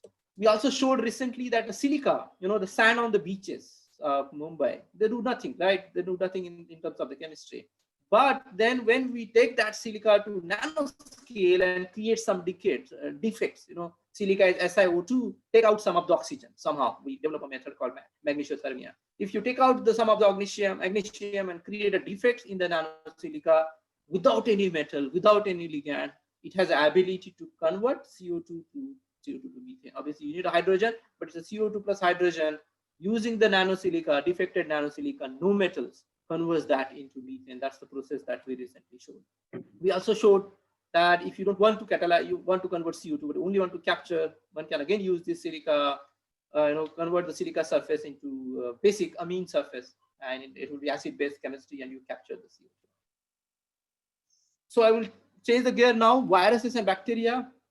Can I use the nanotechnology to fight them?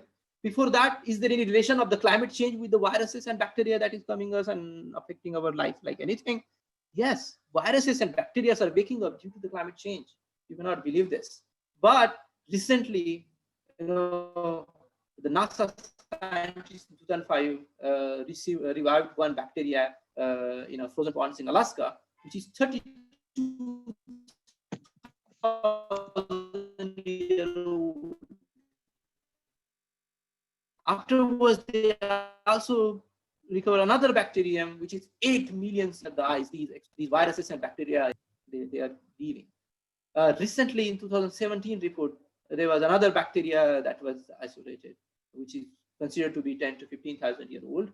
And more serious thing is that bacteria is resistant to all the top 18 types of antibiotics that we have. All the top antibiotics. Now you can imagine if the ones of era come to our life, what will happen? Are we ready? You think about the coronavirus. Although the COVID-19 is the virus which is affecting our life like anything, but before that there were lots of viruses in coronavirus family. So we know little about their structure, the way they act, right? So some can be scientific information about these viruses, and that's how we were able to now at least come up with some science to fight them in terms of drugs, medicines, and something like that. But what about the viruses which are completely unknown to us? There is no scientific knowledge in the literature. How do I fight them? How do we fight them? So you can imagine the climate change has a direct impact on our health, and one has to really worry about how do we fight the viruses and these bacteria if they come and affect our life. And then again, there nanoparticle can help. Nanotechnology can help. This is a very recent example where we, in order to detect whether you have a coronavirus or not, you have to extract the RNA from the virus, right? And by knowing the structure of RNA, you can find out whether you have a coronavirus infection or some other viral infection, right? So this is an example where people have used magnetic nanoparticle to extract the RNA efficiently, and that help us to detect the viruses. The mask, we all nowadays wear the mask, but see, we don't have a habit of wearing the mask. We wear the mask and then we touch, we niche lete, upar lete, right? But you imagine, where are the viruses? If there is a virus infection, the virus will be coated onto the external surface of your mask, right? So if you touch the mask, you're touching the virus, and then you touch your eyes, wherever you touch, it will get infected, right? So what if I coat that mask with some nanoparticle? As soon as virus goes and sit onto the mask, it gets deactivated, it gets killed, right? So that's another example where people have used copper oxide and nanoparticle coating to deactivate the virus. Right, not only trapped on the surface, but it gets deactivated as soon as it reaches the mass. That's another good example of use of nanotechnology to fight the viruses. This is example where you can also treat, you can also really deactivate the virus or kill the virus by structural destruction of the virus proteins by using the graphene nanoparticles. And they observe that it's not only the nano size, but it's also how sharp the edges and what are the charges on the surface of the nanoparticle that also decide the efficiency of these nanomaterial for antiviral ability. This is the carbon dots made up from the haldi that we eat every day, curcumin, and they observe that if you make a carbon dots from curcumin, you can again inhibit the coronavirus. This is a very recent example. Again, this is not a COVID-19 because it's in 2018, but there are other type of coronavirus, and they showed that one can use a carbon dots made up from the haldi, and they showed a very good they inhibit the coronavirus. This is another example where people have used our DFNS to deliver the curcumin, which is Ayurvedic drug in Indian history, one of the known drug in Ayurveda. So you can combine the Ayurvedic drug with the advanced nanoparticles and have a better delivery, better efficiency of that drug. Right, with that, I like to conclude. I showed you that one can use the nanotechnology not to fight with only a climate change, but also with the health, right? So the climate change poses a very serious threat to humankind, and we need to find out a way to combat it. And it looks like nanotechnology could be one of the best way to combat the climate change. With that, I like to thank Tata Institute of Fundamental Research, which is the oldest institute in the country. We are celebrating 75th year. This started in 1945 by Dr. Homi Baba. And in addition to that, I like to thank Shell, Mission Innovation, and DAE and CEPIFRA for funding my small group. And I like to thank you very much for listening to me. And thank you very much.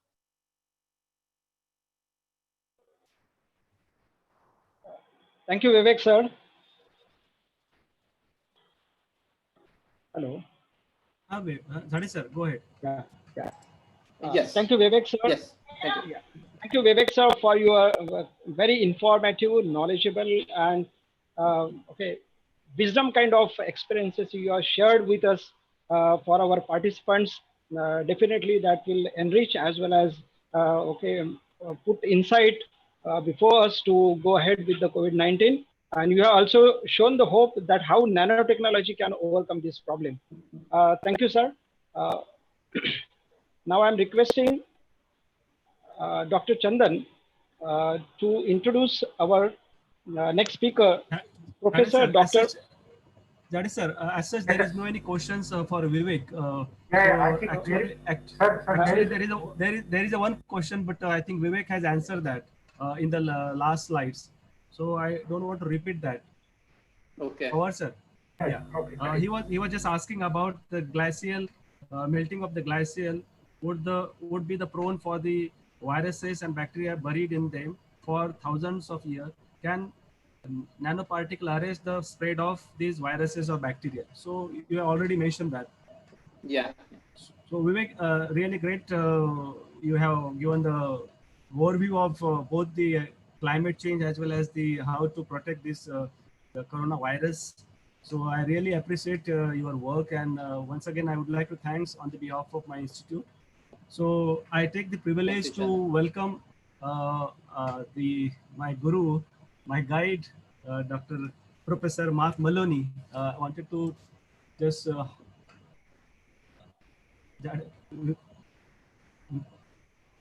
You carry on, sir. Can you just spotlight Professor Mark? Yeah, okay. Yeah, please. So it's a great privilege for me to say something about Professor Mark Maloney. In fact, the first thing, he is my mentor while I was doing my doctoral degree at Oxford University. And presently, Mark Maloney. Vian sir, can you get on the spotlight? Yeah, I'm done, sir. Okay. Done it. Okay. Already done. So I would like. Okay. Already done. We all can see, sir. Okay. Good. Okay. Good. Thank you. Professor Mark Maloney, currently working as a professor of chemistry at University of Oxford, England, and he's also a Sidney Belly Fellow in chemistry at St. Peter College, Oxford. He did his bachelor degree with honors and got university medal in 1991 from the University of Sydney. And he was awarded with the Royal Australian Chemistry Institute Student Prize Award in 1981. He did degree of Doctor of Philosophy in Science in the Department of Chemistry at University of Sydney during the period 1982 to 85 under Commonwealth Postgraduate Research Award. Later, he also did Doctor of Philosophy by Research and was awarded in 1986 for the thesis entitled The Chemistry of Phenylated Triacetate.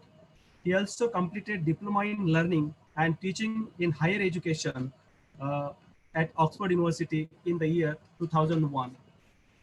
His research group mainly working on development of functionalized saturated enantiomer nitrogen hydrocycles of relevant as antibiotics, antifungal, and anti-cancer agents. Is also focusing on surface functionalization of synthetic and natural polymers and organometallics chemistry. He has published more than 200 research papers with high impact factor and citation in international repute. Under his able guidance, many postdoctoral, doctoral, PG students are working. He is a recipient of many scientific awards. I will read out some of them. In the year 1991, he was awarded with Rennie Memorial Medal by Royal Australian Chemical Institute.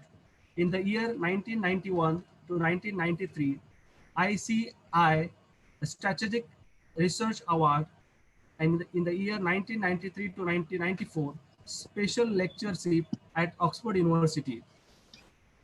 In the year 2001, he was nominated for the Oxford University Best National Teaching Fellowship Award for Outstanding Teaching. In the year 2006, he has founded the Public Limited Company. Under his leadership, he is a founder director of Oxford Advanced Surface Group Public Limited. Actually, this is the, I must say, in the Oxford University, this is a trend that each supervisor, each group will have their own company. Whatever research they do, it is used for the application point of view and not for the sink chemistry or the research particularly. So it is really worth whatever we do, it should be applicable in terms of the science. So there is another award on his credit based on his spin out company. That is, he was finalist in Science Business ACES Academic Enterprises Award, Stockholm. And also in 2009, the Splendidity Award he got, and there are many more. But what I found in my perspective, Professor Mark Maloney got a great virtue, a great personality. I have found he's a very gentleman, caring, and kind-hearted. In my 4 year of span, I have never seen him annoyed any times. He helps me lots, give me complete freedom in the research, and because of him only, I could complete my PhD at Oxford University. I really welcome you, Mark, on the great occasion of the first day of Silver Jubilee celebration of Siddharth College of Art, Science and Commerce.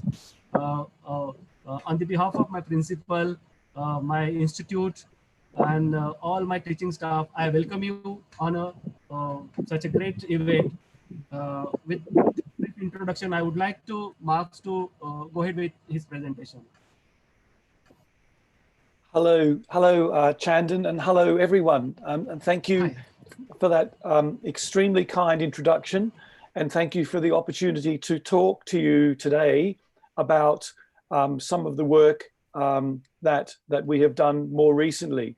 Chandan, it's really lovely to see you again. It gives me great pleasure to be part of this conference and to know that you've done such a great job to arrange it at such short notice. So now I just have the challenge of trying to make sure the technology works. And I think that you should be able to see my screen now. Is that right? Yes, yes, yes. Excellent.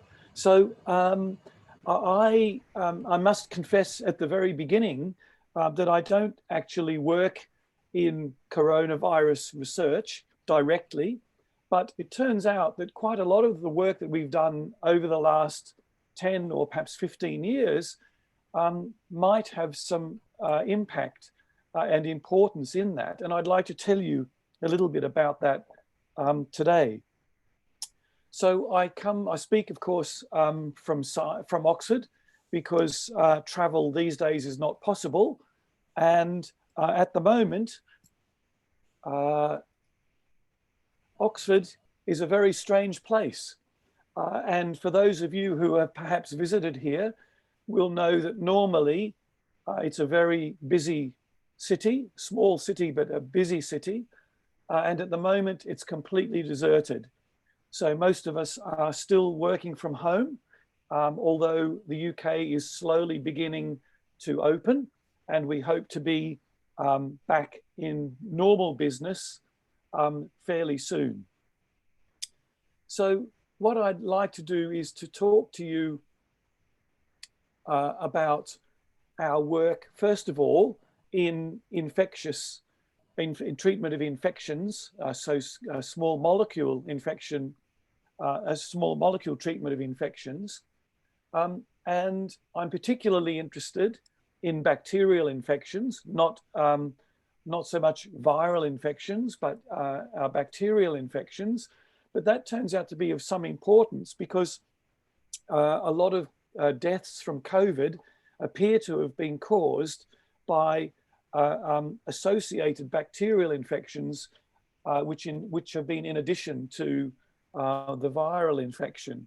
And it's been very well publicized in recent years that, in fact, the rise of resistance in bacteria to commonly used antibiotics is becoming increasingly serious. And in fact, certainly here in Europe, but I know also in Asia and all parts of the world, the emergence of superbugs is causing serious problems in modern medical practice.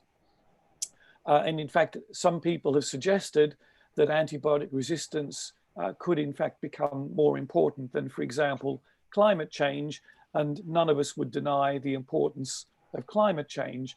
So antibiotic resistance has the potential to be as bad. So the emergence of resistant organisms is serious, but we're left with a major question about how we might go about trying to avoid the looming disaster of an inability to be able to treat to be able to treat bacterial infection.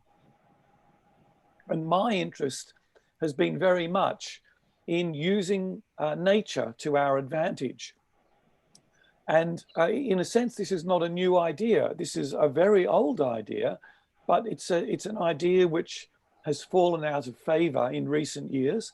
And a lot of people have come to question as to whether it really is the right approach. But we thought that natural products are an important source of novel chemical systems and that have already had their bioactivity validated. And we became very much interested in trying to follow up some interesting leads that had lain dormant over many decades, and we thought might be interesting to follow. And these are the so-called tetramate systems, chemical systems, which I'd like to introduce to you. And these are some examples of natural products that contain the tetramate system. This is a 5-membered ring system containing a nitrogen. And there are a number of natural products, some examples shown here, some more simple than others, but all of them which are reported to have very good activity against bacteria. So they have lethal effects against bacteria at relatively low concentration. But these systems have never been used clinically and really never been developed. And we wondered whether or not this might be something that would be worth looking at in more detail. And so we developed a whole lot of chemistry, which I'm not going to go through in great detail. But what I want to emphasize is that this particular tetramate core system, we were able to access in only 4 chemical steps using very simple chemistry. And importantly, the chemistry allowed us to vary the substituents around the core ring system. And this is very important in order to be able to develop drugs and systems for study for their antibacterial effect. So this chemistry is very easy to execute in the lab. And in fact, when we did that, we were able to build up a chemical library that we could summarize in this sort of way here. in which there are three main component parts. There's this part A, which is the core tetramate system, which is characteristic, I've mentioned already, in this class of natural products. We have a side chain at this particular part of the molecule and a different one at the bottom part of the molecule. And each of these parts, component parts, is readily accessed by taking this sort of core system and then doing some relatively simple manipulation. Hello? No, Mark, you continue. Yeah, okay. So we can do this very simple chemical manipulation to introduce this particular group here and then convert it, or introduce a different chemical group and convert that, so that we were able to build up a chemical library of more than 500 molecules centered around this core structure. And we could use that then to probe and understand in more detail their microbiological behavior. And the outcome of this is that, in fact, we were able to show that for these structurally novel antibiotics, that they had excellent activity profiles against gram-positive bacteria, for example, MRSA, or erythromycin-resistant staph, or VRE, or E. faecalis. And the MIC values were actually extremely low and certainly good enough or comparable enough to be used in a clinical setting. So that's the good news. In fact, we were able to show that these compounds were active against UPPS, which is a novel enzyme system important in bacterial cell wall construction, or RNAP. It's again an important metabolic RNA polymerase system. But the bad news, though, was that on the whole, these were not active against gram-negative bacteria. And that really reflects the thicker cell wall of the gram-negative bacterial system, and is in fact a common problem in antibacterial drug development.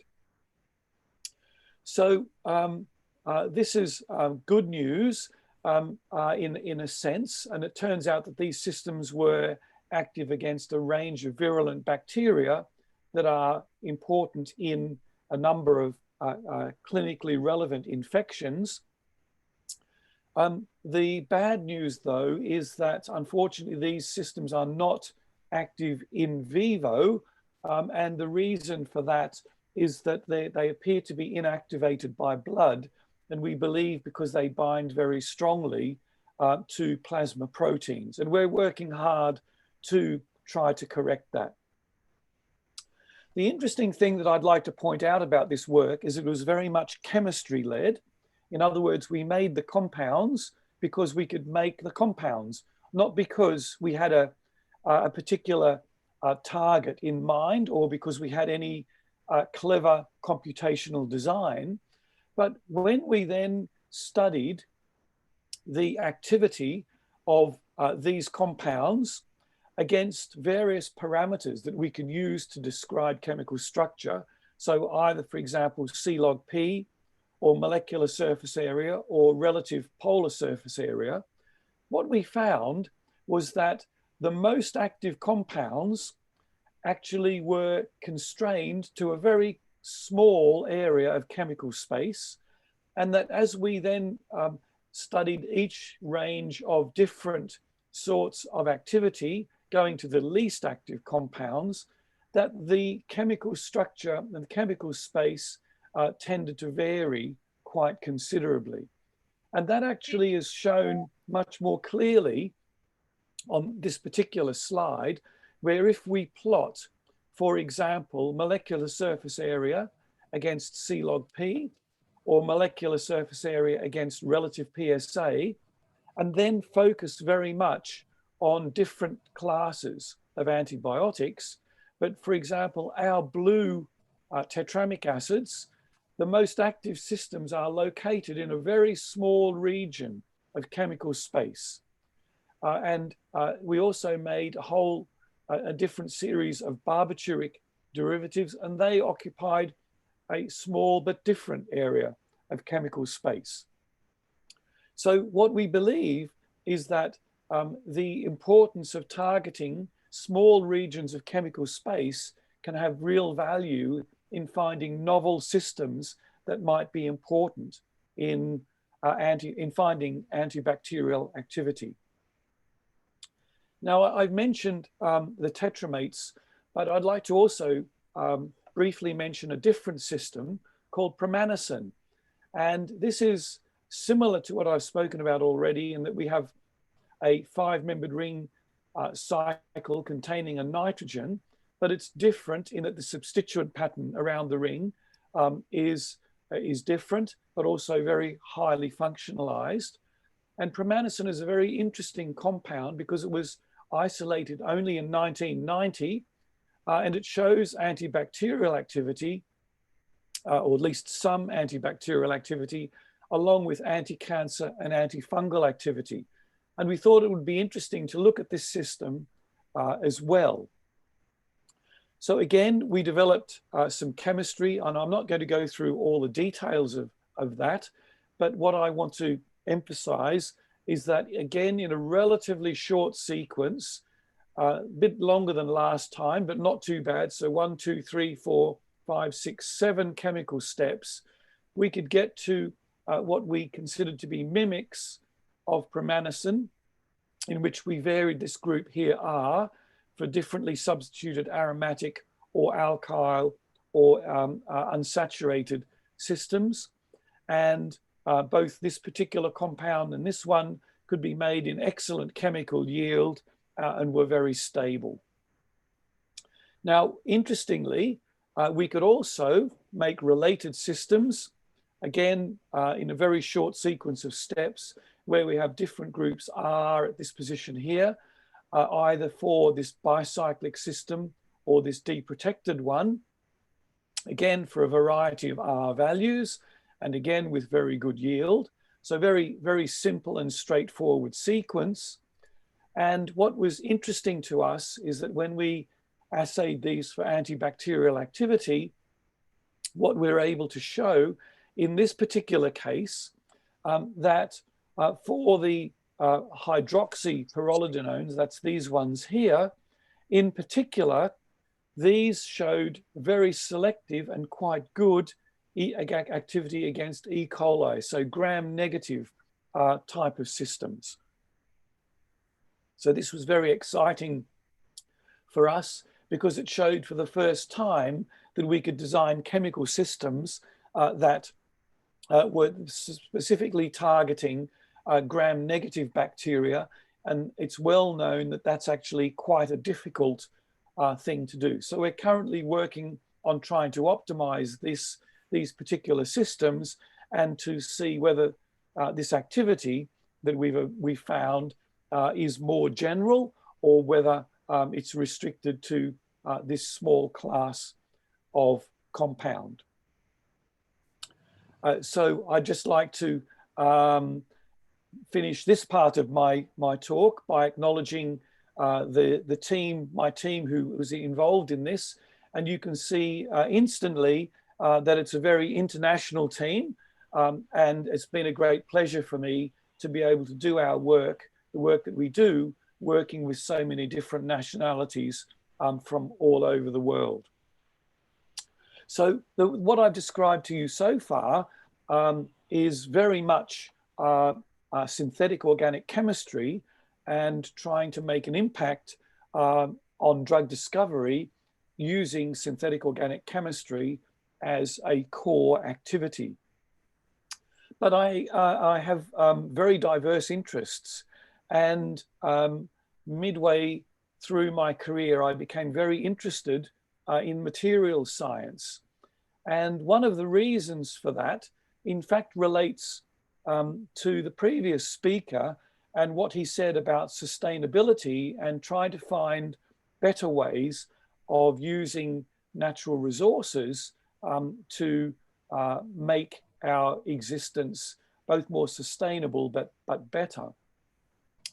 And we became very interested in how we might try to design materials that had function, in a way in which we could tailor their properties for different purposes. Now, of course, we all know that materials are very important these days, and that there are widely diverse materials available for different functions, but many of them are designed in a bespoke way. In other words, they have to be designed to do one particular function, and it takes a lot of work to achieve that, both in an economically viable and in a sustainable and in a commercially viable way. And one of the problems, or the reasons why that is difficult, is that the desirable properties in one area are often compromised by undesirable properties in another. So we do not have infinite flexibility in the way that we can construct materials. And in particular, surfaces are very important. And if we could control surface properties of materials, that would be very interesting. Now, when we make modified materials, we normally do it in two ways, and these are used because they're cheap and commercially accessible. So we either blend materials together, or we perhaps laminate them and create layers of materials. And of course, that's extremely important in electronic devices. But using either of these approaches can lead to unwanted or unpredictable side effects. And so, for example, lamination, as we all know, if you drop your mobile phone, you break it because you delaminate these complex materials. So the question then comes is, could we in fact use surface modification to control surface properties and therefore design new materials? Now that's potentially an interesting idea, but most chemists and most material scientists will instantly recognize that materials are very often inert and very difficult to modify because their chemistry is not favorable. So the question is, how might we go about doing this? Now, before I go on to that, I'd like to then relate what we're talking about here to today's conference. And there was a lot of discussion at the early stage of COVID about the stability of the virus and how it was transmitted.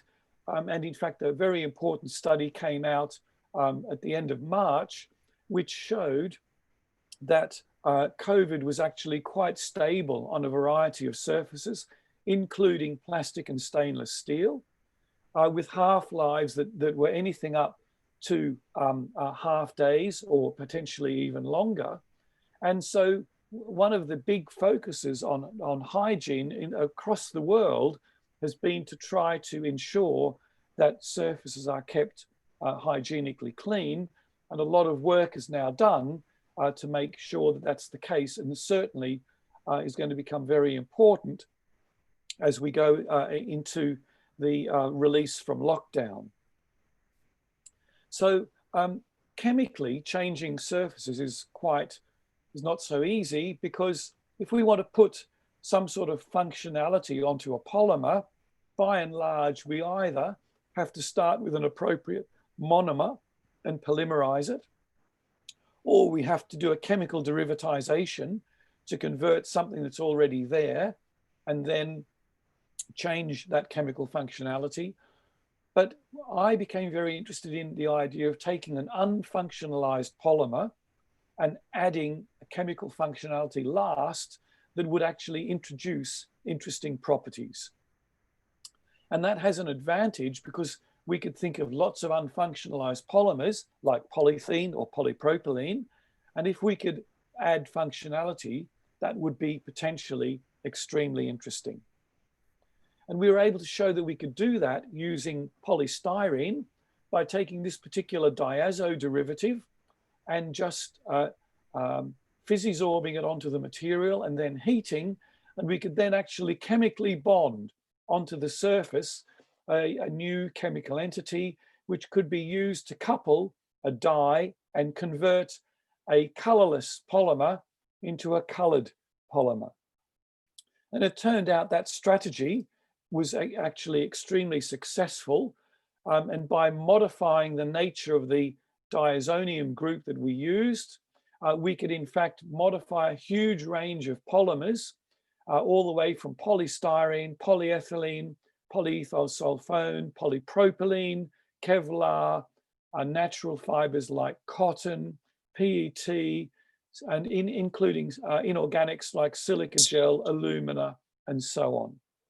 And so we could convert relatively uncolored polymers into colored polymers. And that's all very well. So being able to color a polymer is one thing, I suppose, but it's not particularly sophisticated. And we wondered whether we could do more interesting things using this idea. So that one example is that we were able to modify diamond. So this is a sheet of diamond here. And we were able to, in a several step sequence, convert the diamond surface and introduce an aromatic residue and convert that ultimately to a fluorescent residue so that we ended up with material that fluoresces. And we could actually track this chemical transformation through using XPS on the surface and show that this nitro group, which is started, was converted ultimately to these nitrogen groups at the end of the sequence. And we could see that easily by XPS. We've also been able to modify C60 by introducing these groups onto the surface of Buckminster fullerene. And then by using these as capping groups, we were then able to take single-walled nanotubes and fill them with a uranium salt and then cap each end using these modified, if you like, footballs, so that inside we actually placed a uranium salt that was capped by these two groups. And we could show that uranium was present by the use of appropriate physical techniques. And then by treating with acid, we could protonate these nitrogens, and that then enabled the capping groups to fall off and then release the payload from inside the nanotube. So by using this idea of surface modification, we were able to achieve some quite interesting things. And another thing that we've done is to again modify a material and convert it from being a hydrophilic material to an appropriately hydrophobic material. So for example, if we take a glass, untreated glass, it actually is very polar. It has a water contact angle of about 40 degrees. So if you put a drop of water on the surface, it sits down and wets the surface. But after this modification procedure, what we were able to show by putting increasingly hydrophobic groups is that we were able to stop this wetting process on the surface of the glass. We were able to take this one step further by changing the permeation behavior of membranes. So by modifying high bond, which is in fact a permeable nylon membrane, and putting on a long chain hydrophobic group, we were able to change the hydrophobicity of that particular polymer so that, for example, if an untreated high bond, if you put a drop of water on the surface, within 20 seconds it passes through the membrane. But after modification with this particular material, after 5 minutes, you can see the drop of water is still sitting on the surface and not wetting the material at all. We were able to take this further and develop a way of treating paper, in this case filter paper, or high bond nylon. And we used a slightly different way of modifying the surface by introducing a fluorinated one.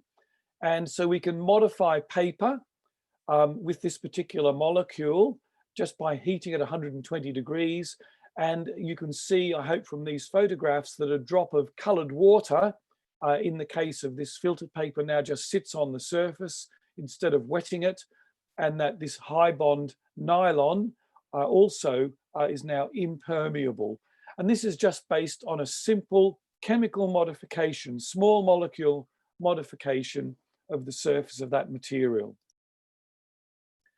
We've also been able to show that we can change, in fact, the way other materials wet and interact in composites. So, for example, by modifying carbon black with this particular molecule here, in which we have, again, a long chain hydrophobic tail, we can end up with carbon black that's been modified. And if we then look at its dispersion in a medium of polypropylene, the carbon black on its own actually aggregates in polypropylene. But after we've modified carbon black and then disperse it into polypropylene, it's much more dispersed because obviously the carbon black can interact in a more favorable way with the hydrophobic polypropylene medium, and that can then change the electrical conductivity of the polypropylene as shown. So we can change lots of properties based on this simple idea of chemical modification. And similarly, we can modify graphene using the same idea. Again, using the sorts of molecules I've described earlier. We can modify graphene, and then we can use that to cross-link into a polar polymer, and that then can modify in a very favorable way the tensile strength of this particular benzobisoxazole polymer in a way which is, again, extremely favorable. So the intimate mixing of the graphene and the polymer is important in the physical characteristics of that particular material. Another aspect that we've used this chemistry to develop relates to photochronicity.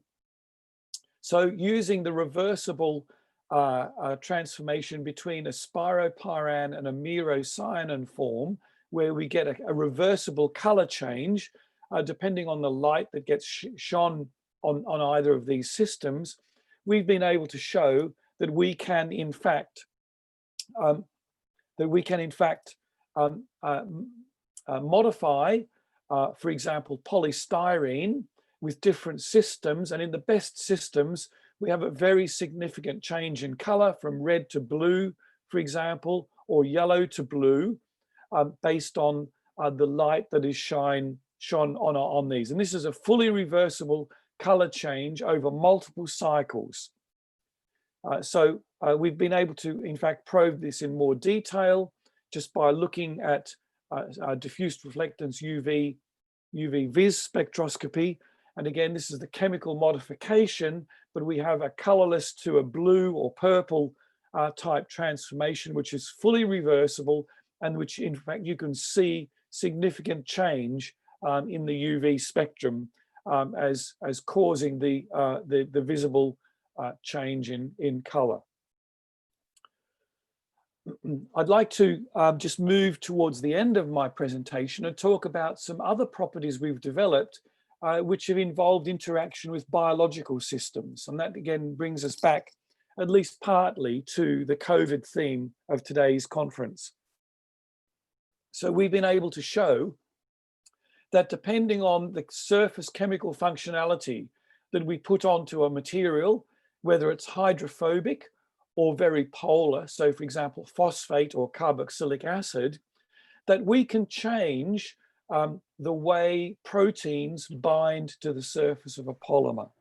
So we can change the way proteins interact now with materials, and we can either block that interaction or we can encourage that interaction. And so, for example, we've been able to show that we can deliberately cause cells to grow on the surface, and the correlation of growth depends very much on the nature of the surface functionality. So, for example, carboxylic acid and phosphonates encourage growth. Aniline functions tend to discourage growth.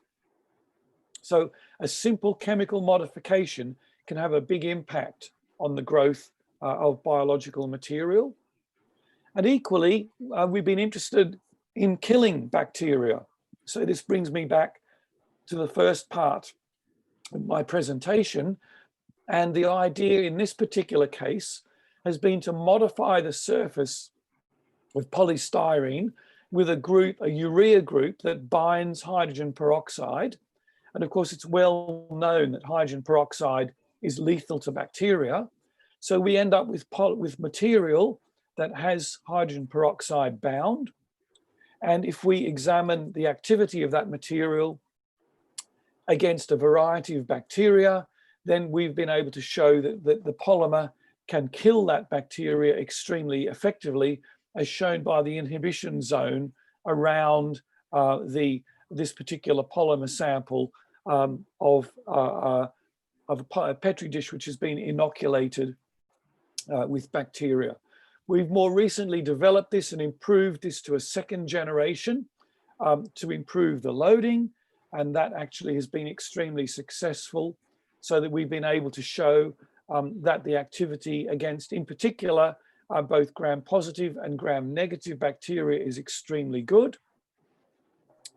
And we've developed this further, again, into a different type of second-generation system, where we've been able to bind penicillin onto the surface and show that by releasing that, we can in fact kill both E. coli and Staph aureus bacteria again.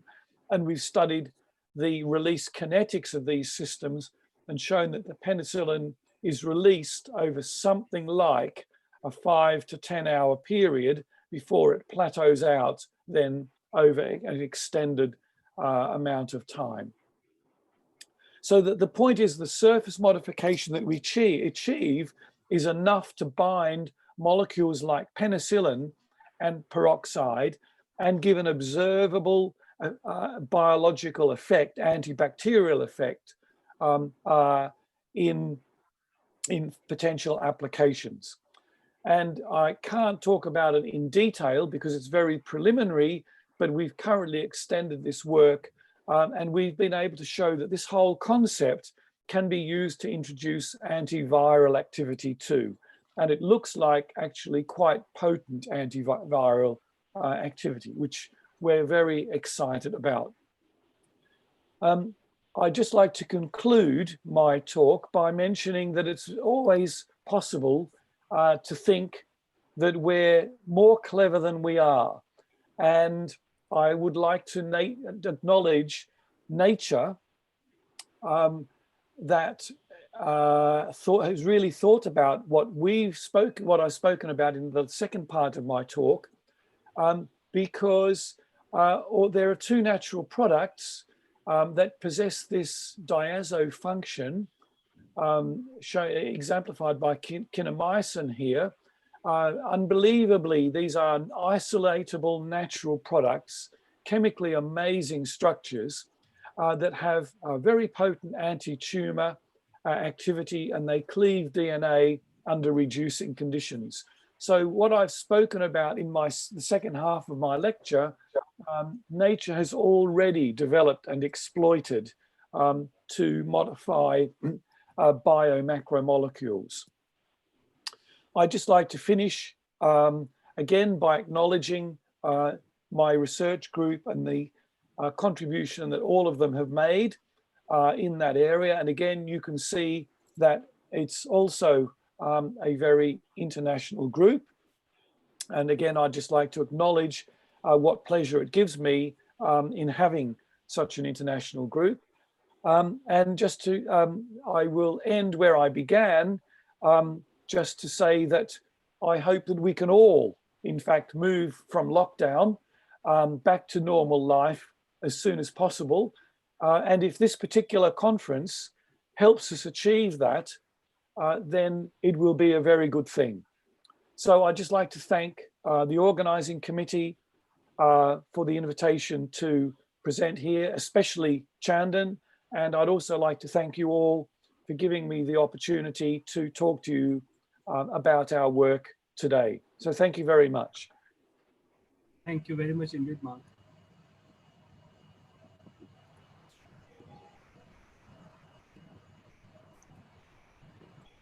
Yes. Thank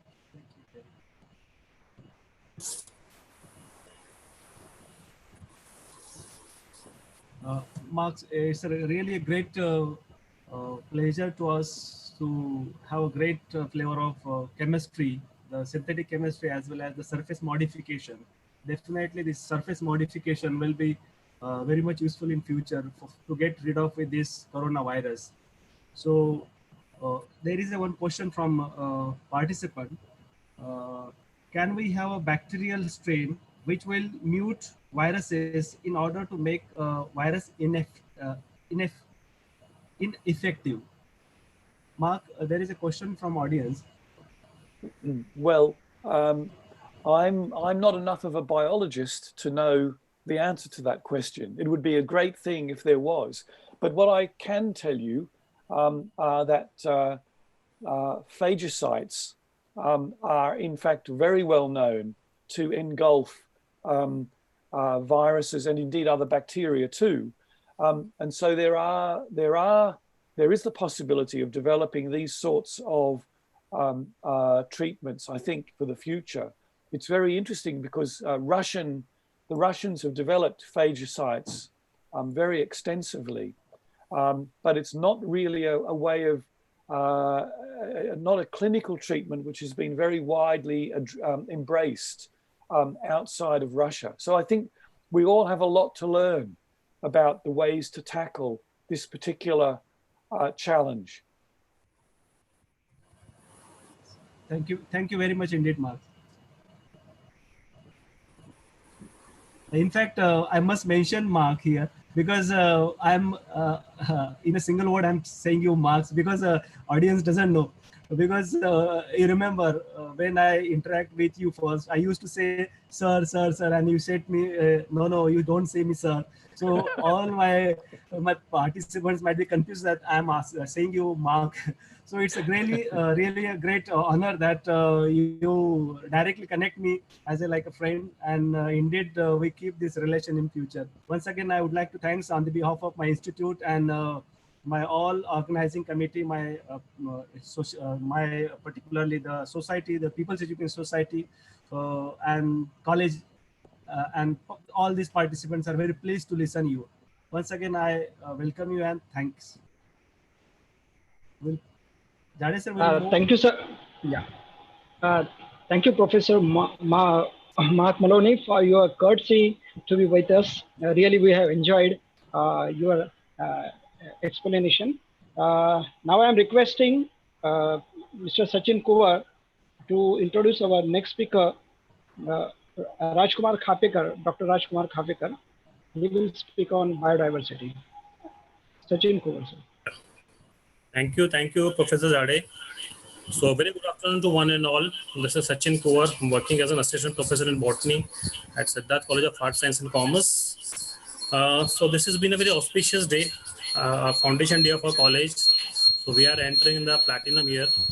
So I'm here to present the next speaker, a very young, dynamic, multi-dimensional person, Dr. Rajkumar Khapekar. So Dr. Khapekar is currently working as head of department at DRB Sindhu Mahavidyalaya, located at Panchpauli in Nagpur, which is affiliated to Rashtrasant Tukaji Maharaj Nagpur University, Nagpur. Sir is an honorable member of CODE, Dibrugarh University, Dibrugarh, Assam. And sir is a member of Board of Studies in Board Extension Education in Faculty of Science and Technology, RTM Nagpur University, Nagpur. Then sir is a member of Board of Studies at the Maharashtra State Bureau, Textbook Production and Curriculum Development, called as Balbharti at Pune. Sir is volunteer Wildlife Crime Control Bureau, Government of India. Sir is former member of Board of Studies in the subject of Environmental Science, Gondwana University, Gadchiroli. So within a very short span of time, sir has so many achievements on his name.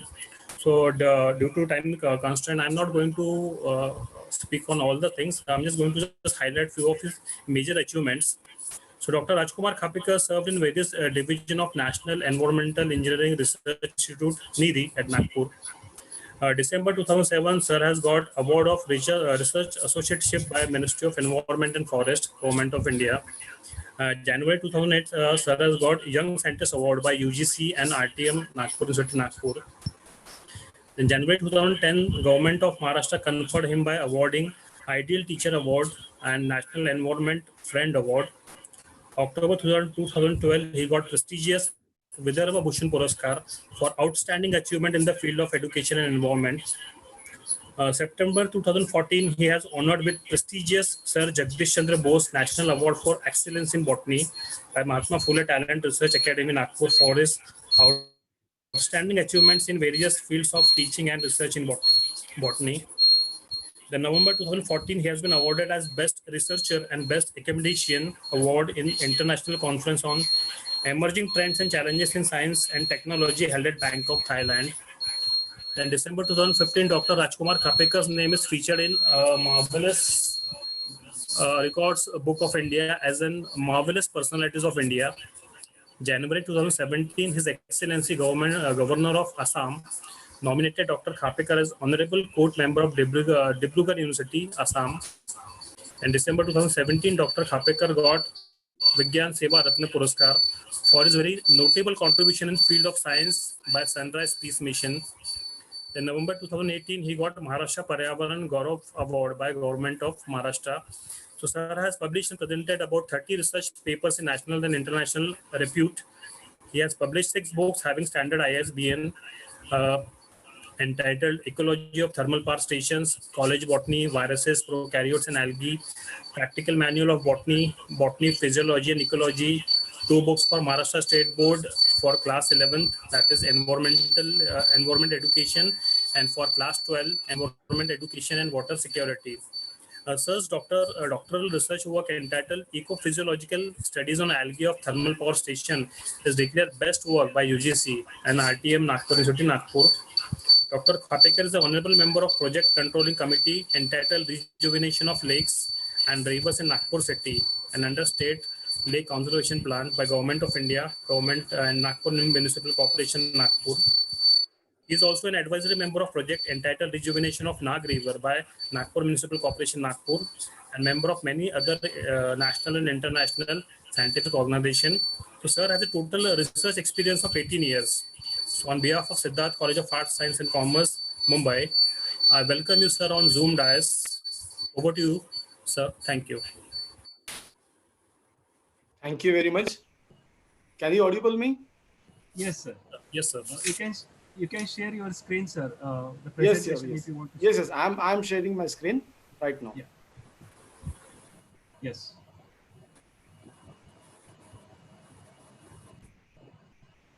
Welcome, Rajkumar, sir.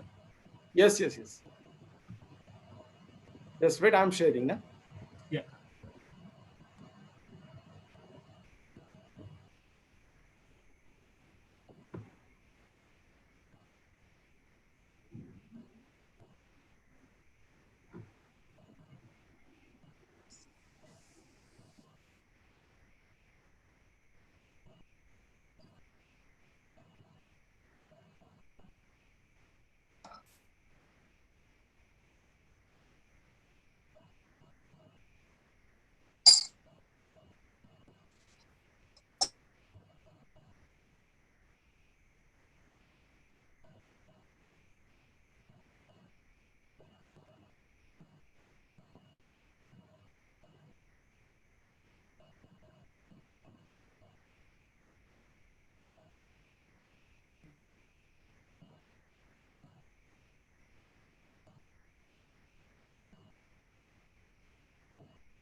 presentation is uploading.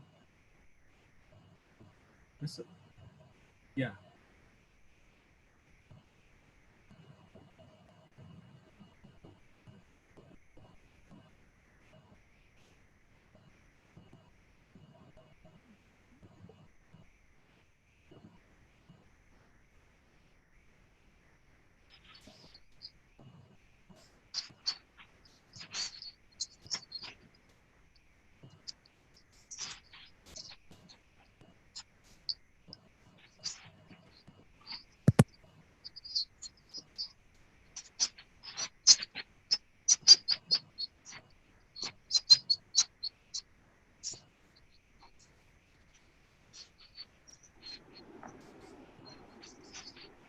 Apikar sir, you can start.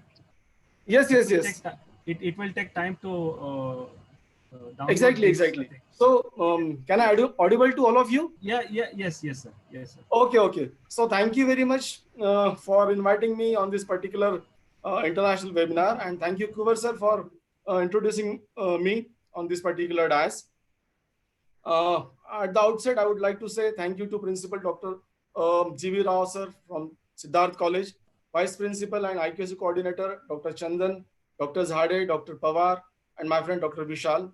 Good afternoon to you, all of you.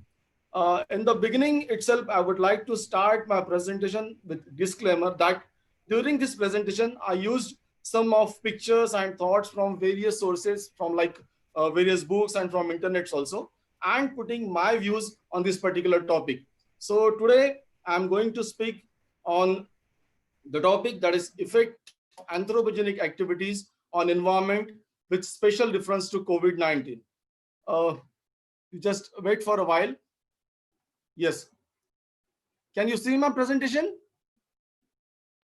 Yes, sir. You just make it a full screen. Yes. Let's just go to this corner.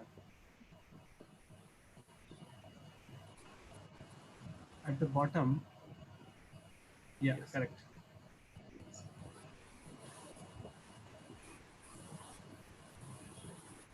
So, with this particular note, I would like to start my presentation. Effect of anthropogenic activities on environment with special reference to COVID-19. My dear friends, as you know very well, on 22nd April, we used to celebrate Earth Day. And in this particular year, the theme of that Earth Day was climate action. On every year, 22nd May, we used to celebrate Day for Biological Diversity. And in this particular year, the theme was our solution in nature. And recently on 5th June, we have celebrated World Environment Day.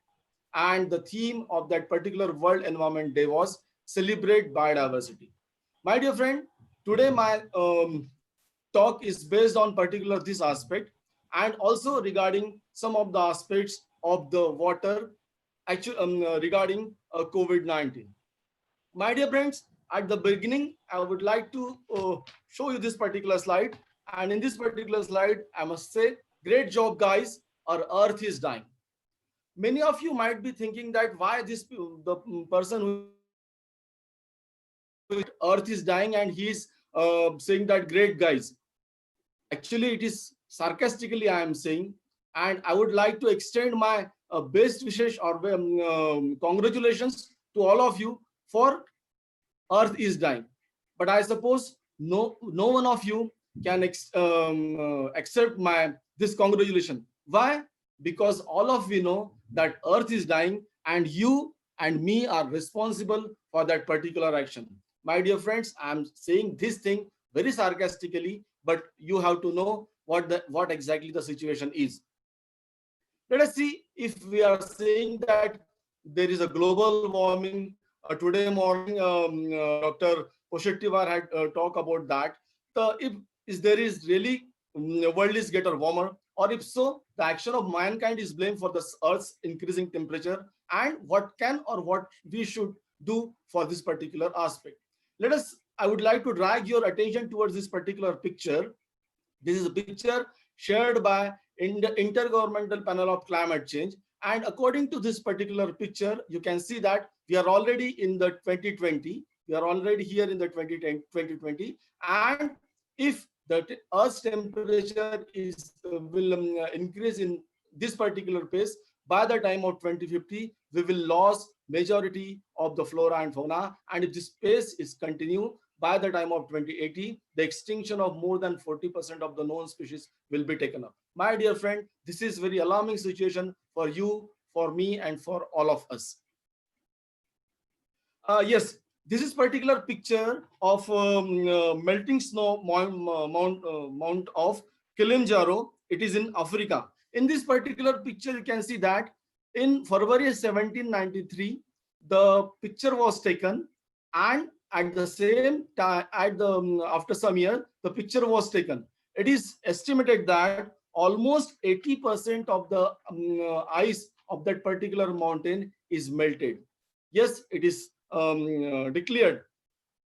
So let us see what are the global, what exactly the global warming. Everyone is know. I'm not going in the details of that particular thing. That is what is global warming. But you can see the Earth's temperature is rising day by day, and volume of atmospheric carbon dioxide is also increasing from 2080 part per million in 1800 to 367 in 2018. It is a 31% increase over 20 years. You can see it very well. So talking about the greenhouse effect, actually it is a natural phenomenon. All of you are known very well. And because of the rapid industrialization and population explosion, the phenomenon is get accelerated. Actually, it is a natural phenomenon, but it's all because of the anthropogenic activities, the phenomenon get increased. There are so many gases are responsible for the greenhouse, but the major one is methane and the carbon dioxide, as you know very well. Yes, then who are the main culprits? Question is arise, who are the main culprits? My dear friends, China, United States, and European nation. And yes, our India is also not lagging behind. We are on the 4th rank for the global greenhouse gas emission. What are the major consequences of global warming? Today morning, Dr. Poshettiwar has already told that ice melting is one of the major consequences of the global warming. And if the pace is continue, it will be possibly rise of 18 centimeter by 2030 and 58 centimeter by 2090. That means the ocean's water rise will be increasing day by day, as you know very well. Yes, the loss of polar ice will the profound effect on the flora and fauna of that particular area. As you know very well, there are so many floras and fauna are residing at that particular place, and because of the habitat loss, the flora and fauna are getting very dangerous situation. Many of the world's islands will disappear beneath the sea, like the Maldives. As we have already talked, that the sea level is rising day by day, and the one day will come that the certain seashore areas like Maldives will be submerged under the sea. There will be also an increase in coastal flooding like hurricanes. Recently, we have experienced Amphan in India that hits on Orissa as well on the bay, some portion of the Bengal. It's all because of that drought and crop failure, which will lead to the famine, which then leads to the disease. So many different types of disease in various areas of the world. Some places will suffer from more rain, and therefore flooding will become more frequent and severe also. The effect of global warming on land animal. My dear friend, as you know very well, global warming can disrupt the migration, hibernation, and reproductive cycle of certain types of animals. As you know very well, there are certain animals who hibernate. That means there is a winter sleep, and because of that winter sleep, they rejuvenate themselves. But because of the increasing temperature and the global warming, their migration, their hibernation, and the reproductive cycle of that particular animals is altered. Health and global warming. Extreme temperature can directly cause the loss of flora and fauna. Yes, if there is the extreme temperature at that particular area, some species of plants or animals who can withstand they can survive, but many of the species are very susceptible, and they used to vanish themselves from that particular area. Warmer weather provides an ideal breeding environment for mosquitoes, which increase disease like dengue, fever, malaria, yellow fever, and etc. Recently, we experienced the locust attack all over the world, as well as in the several parts of the India, including Maharashtra also. It is estimated that that attack of locust is maybe because of climate change, like late monsoon and recurring cyclone also. So what are the possible solutions? Possible solutions are that we have to use greener type of energy, like thermal power, wind power, like solar energy, like hydroelectric power. Then we have to stop cutting the jungles. That means we have to stop deforestation. Then in our household also, and in industries also, we have to use energy efficient equipment so that we can save certain kinds of energy. Yes, we have to stop, or we have to minimize the excavation of mineral ores from various parts of the earth. And yes, biodiversity, we have to stop the biodiversity loss. Ultimately, I can say that we have to change our lifestyle so that we can save some more energy. What are the takeaway points? The greenhouse gas is a natural process. It is very natural, you know very well. However, the natural planetary greenhouse effect has been aggravated by various anthropogenic and human activities. It's our responsibility to improve environmental condition lies upon all of us. Then I would like to float a question in front of such an august gathering. Is there any correlation between global pandemic COVID-19 and global warming or the climate change? So actually it is a debatable, but according to me, at the outset, I would like to clear that there is still no scientific evidence to believe that outbreak of global pandemic COVID-19 is a result of climate change. But yes, human hypermobility all over the globe has favored the spread of the infectious corona disease. It's all because of the hypermobility. That means you can say we can say that the human can travel from one part of the world to the another part of the world. So it's all because of that hypermobility. The coronavirus is spread all over the world. Then question arises: will climate change make the effect of COVID-19 worse? Yes, we can say that. According to Arthur Wines, climate change, who is a climate change advisor to the World Health Organization, according to him, climate change undermines the environmental condition we need for good health, access to water, clean air, food and shelter, and place additional stress on health system. However, other infectious diseases which are transmitted through water, food, or by vector, such as mosquitoes and ticks, are sensitive to weather and climate condition. So due to lockdown COVID-19, air quality, as you know very well, air quality level in the world's major cities is improved dramatically. It is a very drastic and visual phenomenon we have observed all over the world, that the air quality is becomes very good during this lockdown period. It's all because of the global traffic is dropped down. It's all because of the vehicular pollution is stopped. It's all because of the industrial pollution is stopped. And as a result of that, the pollution in river all over the world is also decreased dramatically. Here you can see that certain pictures from India and from other parts of the world. Here you can see the Ganga river in the Haridwar. You can see the water quality of the Ganga river in Haridwar before lockdown and after lockdown. It is said that near Haridwar, near Rishikesh, the Ganga's water is so clear that one can drink that water very easily. In second picture, you can see that the comparison of the Talve wetland in the Mumbai itself before lockdown and after lockdown. You can see that this year during the lockdown period, many flamingos are visited in the Talve wetland. This is the picture of India Gate. You can see that the fog level in the particular area and before lockdown and during the lockdown. Same kind of picture you can see in the Milan city in the Italy during the lockdown period and before the lockdown period. Yes, this is the picture of Grand Canal of Venice in this particular area, you can see that the pollution level of that particular water is very high. But during the lockdown, the pollution level dropped down. It is in this particular picture, you can see that the visible effects of water pollution, the degree or the percentage of the water pollution is very high in the Yamuna River in the Delhi.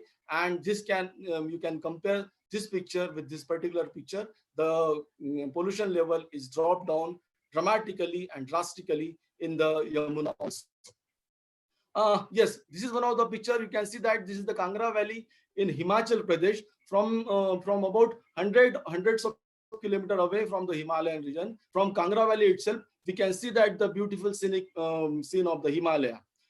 It's all because of the air quality is very good and there is no pollution, so that we can see the Kangra Valley from the in the Himachal Pradesh. Same kind of picture you can see that in the San Gabriel in Los Angeles. Due to the corona lockdown, animals on street, yes, you can see that there are so many, we have seen very on WhatsApp and Facebook and so on, various social media, we can see that the animals are wandering here and there because there is no vehicular traveling is there, and the animals are wandering here and there on residential area and on road also. Then, my dear friend, question is arise, then should we consider that COVID-19 lockdown or the coronavirus is good for our nature? I would like to repeat my question. Then should we consider that corona lockdown or coronavirus is good for nature? Actually, it is not. It is not, because firstly, this is very temporary drop down in the pollution.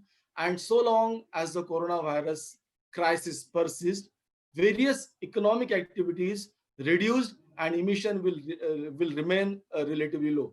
However, and it is concluded that it is not durable environmental improvement, because emission will most likely to rise previous level when economic activities picks up. I would like to repeat my sentence. It will most likely rise to previous level when economic activities picks up. Let's hope that our global society may take some lesson from the situation and will start reduction in emission of the greenhouse gases. But my dear friends, not all the environmental consequences of the crisis have been positive. You just check out this list. You can we can say that the volume of unrecyclable waste has risen because of what? Because of the severe cuts in agricultural and fishery export. It results in the decaying of this waste and reason for excess of methane emission. As you know very well, all the types of activity are stopped now, and because of that, the agricultural product is not carried from one place to another place, and rotting of that particular material is taking place, and as a result of that, the methane emission will taking place. Maintenance and monitoring of natural ecosystem have been temporarily halted, so illegal fishing, deforestation, and hunting of animals may increase. During these days, the hunting may increase because there is no maintenance of natural ecosystem. Local waste disposal problem becomes acute because many of municipalities have suspended their recycling activities over fear of coronavirus propagation in recycling centers. There are so many. Yes, and some of the visible effect you can see on your Facebook account, on your WhatsApp also. In this particular picture, my dear friend, you can see that a man is carrying a mask weird by some other human beings, and during the corona drop down, and that mask is being dumped in the particular water body, and nowadays it is one of the kind of pollution for the environment. My dear friend, one thing is very clear, that world will never be the same after the COVID-19 pandemic. I would like to drag your attention on this particular slide. Or many government, non-government organizations, including WHO, are constantly telling us that how to protect us and to others from the coronavirus by avoiding touching, by over cough, avoid close contact, clean your hands, and then clean and disinfect. But my dear friend, I would like to drag your attention here. Frequently wash your hands and soap and with soap and clean water. The WHO is constantly saying us. But my dear friends, according to one survey, more than 3 billions of people, that means over 40% global population, do not have reliable access to safe water and soap in their homes. I would like to repeat my sentence. Over 40% of the global population do not have reliable access to safe water and soap in their homes. In that condition, how can they disinfect their hands? Safe and affordable water is a need. According to the United Nations also, it is the right of all the human beings to have a safe and sufficient and affordable accessible water. But as we discussed earlier,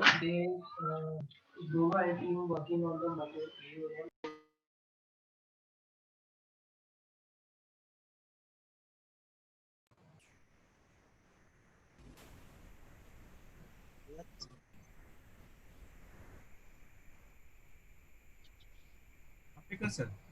Sir, please hello. continue. Sir, please continue. Okay. Sir. So, Sir. as we have already seen that almost 44.5 billion people lack safety managed sanitation services. So it is a matter of question, of big question. And the COVID-19 pandemic emergency is really an eye-opener for all of us, that weakens our social, economic, and health safety measures we have long taken for granted, including our water system also. It is very crucial question for all of us. So hence, conservation and proper utilization of water is utmost need of the present era. I suppose this is the utmost need of this particular era. We have to conserve each and every drop of water. My dear friend, as you know very well, our earth is occupied by 70% of water, and out of that available 71% of the water, 97% of water is present in the earth, ocean. 2% of water is confined in the form of polar caps and ice glaciers, and we have only 1% of fresh water. And with this fresh water, we have all this fresh water for our day-to-day activity. If we consider this pot of water with this globe, then I can say that, rather we can say that every passing second, every passing minute, the water is lost. That means life is in danger. With this particular picture, you can see that this is the picture taken from the various areas of the India, from Rajasthan, from Maharashtra, and from various areas. You can see the crisis. People have to walk miles away to fetch very little water. They have to put their lives in a danger, so to fetch a single pail of water. And if this situation is in our area or any of the other area, you can see the socio-economic problems of that particular area. So it is very critical and crucial time. My dear friends, it is clearly written in the Article 51A in the Indian Constitution. I would like to read it as it is. It shall be the duty of every citizen to protect the forest and improve the natural environment, forest, lake, river, and wildlife, and to have compassion for living creatures. It is clearly written in the Article 51A in Indian Constitution. But I would like to ask one question. Do we really stick to that particular article? It's a matter of question for me and for you also. There are various reservoirs of water, you know very well. One of the major reservoir of the water is a lake. Previously, lakes are built for the aesthetic purposes, but their ecosystem, but their contribution to the ecosystem functioning is very significant. As you know, near the water or in the water, there are so many types of floras and fauna develop. And as a result of that, the ecology of that particular area, it's all because of the water only. The ecology of the particular area is maintained properly. But the most of the lakes of the India and even of the world, I can say that they are either degraded, depleted, or eutrophicated because of the anthropogenic activities. There are so many anthropogenic activity like domestic sewage, agricultural runoff, and industrial effluent. The lakes are polluted nowadays. This is a particular picture of lake In India, you can see that if you go to the southern part of the India, you can see that in most of the lakes, in most of the temples, there is a lake in the vicinity of the temple that is called as a temple pond. But this particular type of lake we have not managed, and if we could manage that particular water body, we can use that particular water body for various uses of human being. There are so many types of water pollution, you know very well. I don't want to go inside. Yes, with this particular picture, you can see that in this particular various ways we are polluting our nearby water bodies by discharging industrial effluents, by addition of domestic waste in the lakes and so many areas. This is the picture from Ganga River and so many other parts of the area also. In this way, we can polluting our lakes and water bodies.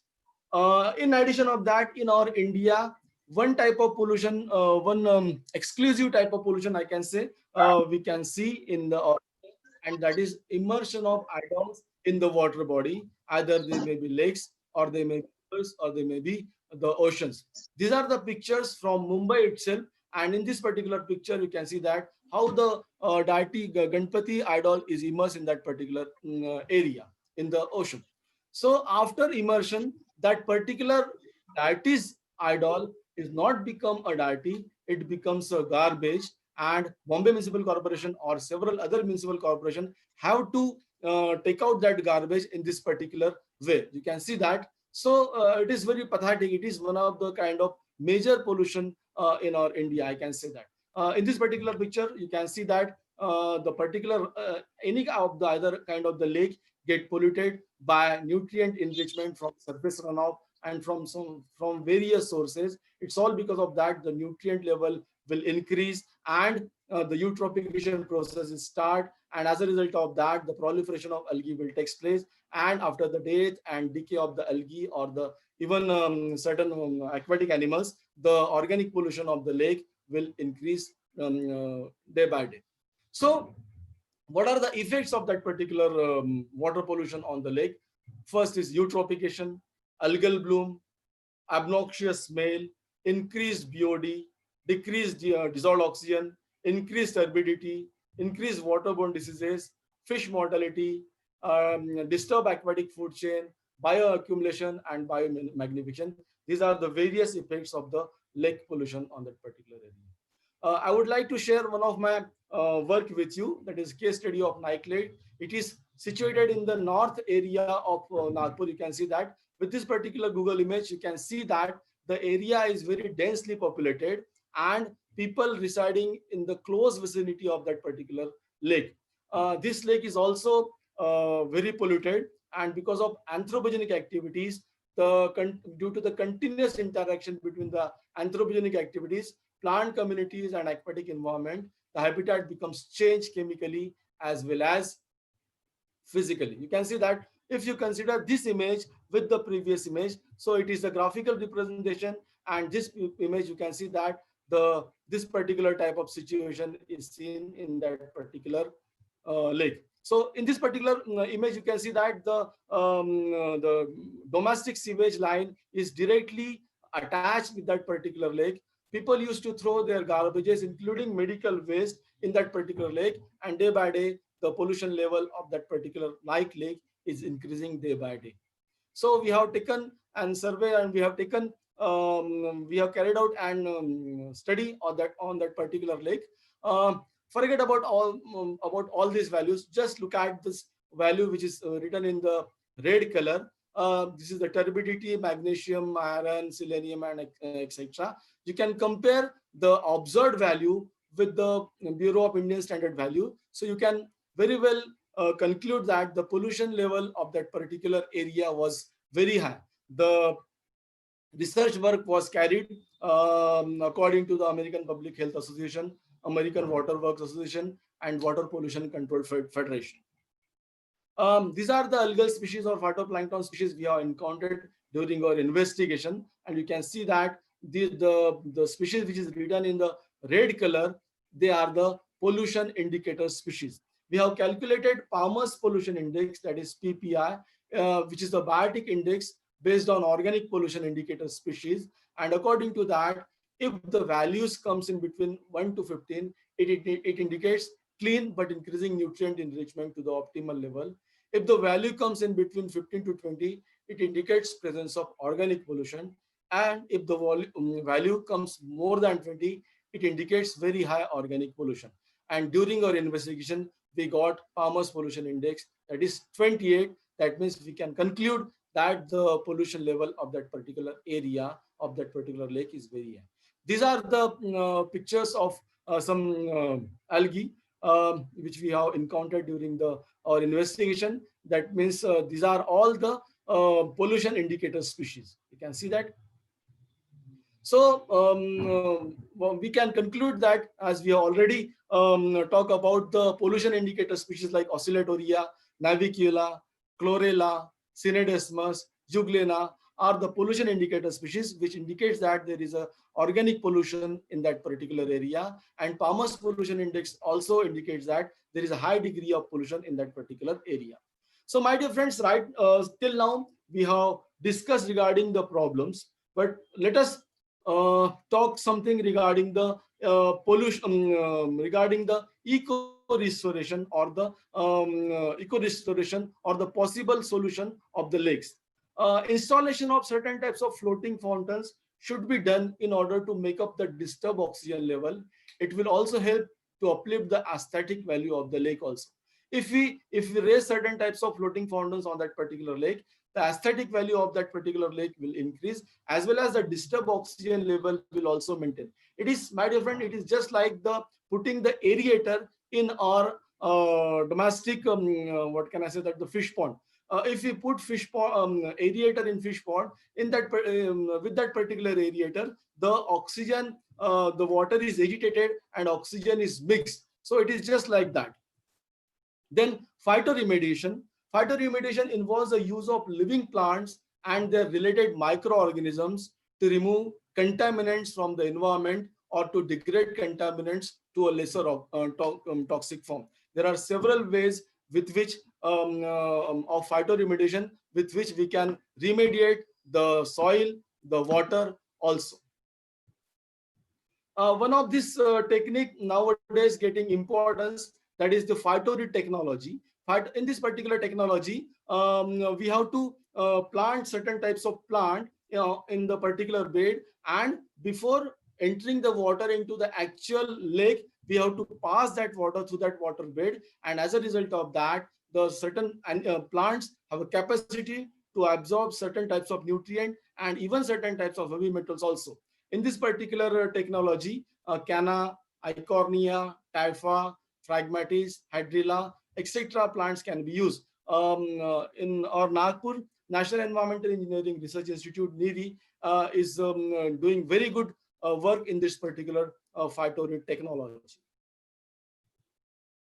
Another technology is the artificial floating island. In this particular technology, we can use the rafts of bamboo, also PVC pipes also, and on that particular raft, we used to grow certain types of plants, and with the help of that plants, the microbes can form a biofilm, and there are certain plants, certain microorganisms also, they absorb the pollution from the surrounding area, isn't it? And it is freely floated on the surface of the water. So, and we can harvest that plant material as and when required. Constructed wetlands is one of the important thing. There is evidence that wetland alone can remove 20 to 60% of the metals in water and trap 80 to 90% of the. Some countries have even created wetlands to treat industrial wastewater. Over recent year, Ukraine, for example, has been experimenting artificial wetland filters from wastewater. Yes, for the pollution, we have to make our laws more stringent. At the same time, I suppose the public, we have to educate the public. Public awareness is one of the major area we have to Because if we consider public are there and they are polluting the environment, it's our moral duty to educate the public, educate the students, educate the peoples around us. My dear friend, I would like to drag your attention in this particular slide. Today, the whole world is facing the problem of pandemic COVID-19, and we all know it is not a waterborne.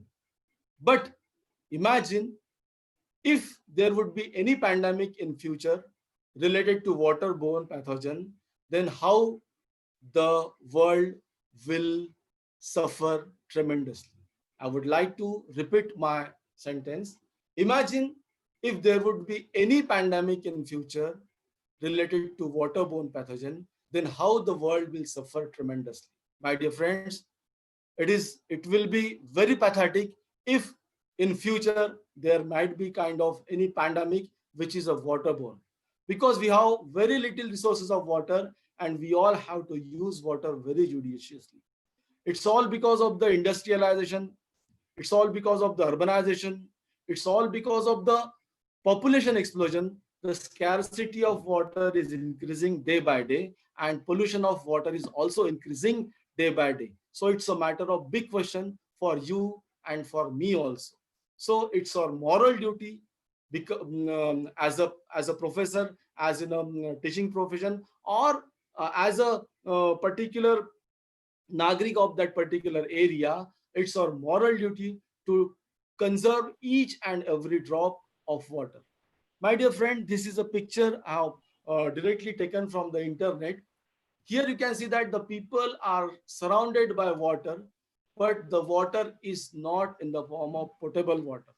But certain organization has provided them personal water purification straw, and with that straw, the people are drinking water. But I don't know which kind of, which quality of water they are using, which quality of water they are drinking. Fortunately, such type of situation is not around us. But my dear friend, take care. We have to conserve each and every drop of water.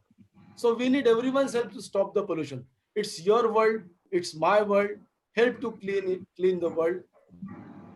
So with this particular slide, I would like to say, my dear friends, let's tie our hands together, do your bit to protect and conserve our water resources, nature, and ultimately our mother. Thank you very much. Dr. Thank you, Rajkumar, sir. Doctor. Okay, sir. Sir, I will take No, one sir, question. go ahead. Sir, Dr. Rajkumar, sir, there is one question from participant side. How the biodiversity will help to elevate the economic condition of poor and needy one? Yes, if the biodiversity of that particular area is rich, then obviously we will get good amount of plants and good quantity of animals also. If we have already started cutting the jungles and the particular area, and we are vanishing, we have already started the vanishing of the flora and fauna. As you know very well, there are so many types of plants and animals are already vanished. So if we conserve each and everything, we will definitely get benefited by conserving the biodiversity of that particular area. Thank you, sir. Over to Zade, sir. Yeah. Thank you, Dr. Khapekar, sir. Your presentation really has sensitized us, and okay, it is a review and rethink about how to protect our ecosystem, and it's very important to go with the water. Okay, thank you, sir. Now I am requesting Dr. B.N. Pawar, sir, to introduce Dr. Praveen More, who is a chairperson for this oral and poster presentation session. Thank you. Thank Dr. you. B.N. Pawar, sir. Thank you, Zade, sir.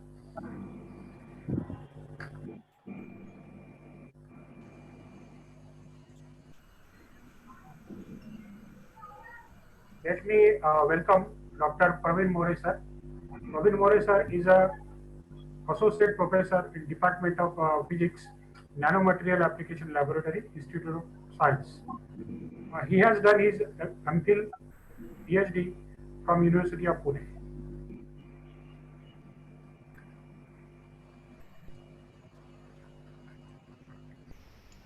He has many publications in his name, and he got some excellent awards like RCMF prizes, first prize for best industrial oriented work presented at National Symposium on Physics and Technology of Sensors in 1996.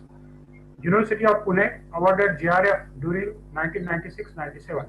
Department of Science and Technology awarded GRF during 97-98, and selected and worked as a research fellow on project The Mechanism of Kinetics of No Reduction Reaction, sponsored by the Volkswagen Foundation, Germany. And he got Best Oral Presentation Award in International Conference on AMDP 2011 in Japan. He also completed AICT ISTE sponsored summer refresher courses, completed orientation and refresher programs, capacity building program on multimedia and e-content development by Consortium for Educational Communication, IUCA campus, New Delhi. Completed refresher courses in UGC Academic Staff College, University of Mumbai.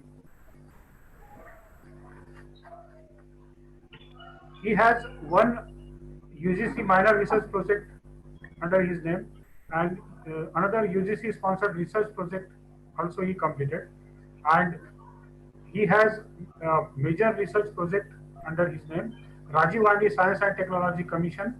That project is already approved, and it is 86 lakhs project is there, and the proposed project of 1.21 crore, and the project is just sanctioned in 19 March 2018, and the project is going on. So I welcome sir, and I request Dr. Praveen More sir to have chairperson for the next oral and poster presentation. Praveen More sir. Thank you, Dr. Pawar. I'm very happy that you have been introducing me in this short day. I'm very happy the organizing committee members for giving me an opportunity to session chair. Thank you. Please we'll start because the time is very less. Sir, I will just read out we have a couple of members as a jury member to just this and mark the poster and oral presentation. So I will just quickly read out names of the jury members. Dr. Nitin Labhane, Associate Professor at Department of Botany, Bhavans College, Andheri. He did his PhD at RTM, Nagpur University. And he also worked as a postdoctoral fellow at Biological Research Center, Hungary. And he is very much active in research at his own research center. We have another jury member for this today's poster and oral presentation, Dr. Vishal Banewar, Associate Professor at Department of Chemistry, Institute of Science, Dr. Homi Bhabha State University, Mumbai. He did his PhD at Institute of Science and Humanities, Amravati, and actively involved in research activity. We have another jury member, Dr. Suraj Purandare, Associate Professor of Chemistry at Siddharth College. He did his PhD from ICT Mumbai in the year 2004, and he is actively engaged in research activity. With these few words, I welcome you all jury members for this poster and oral presentation. Now, we will start with the oral presentation first. So I will start with the number one, oral presentation number one. So it's a request to the jury member. You have got the instruction that there are 5 points. In that 5 points, you have to give the out of 10 marks. So total 50, your score will be there. And the PP1, OP1 will be run first. So just I will share my screen.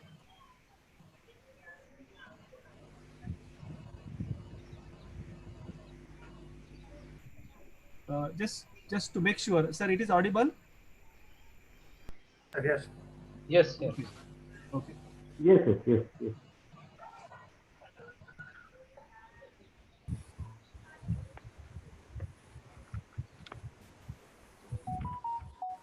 Yes, sir. Go ahead.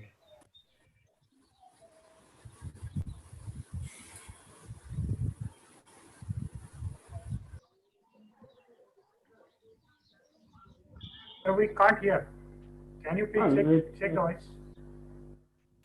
Chandan sir. Yes, sir. Please check the sound is not there. Okay, just a moment. So just click on the speaker icon. Okay, I will just take out my device.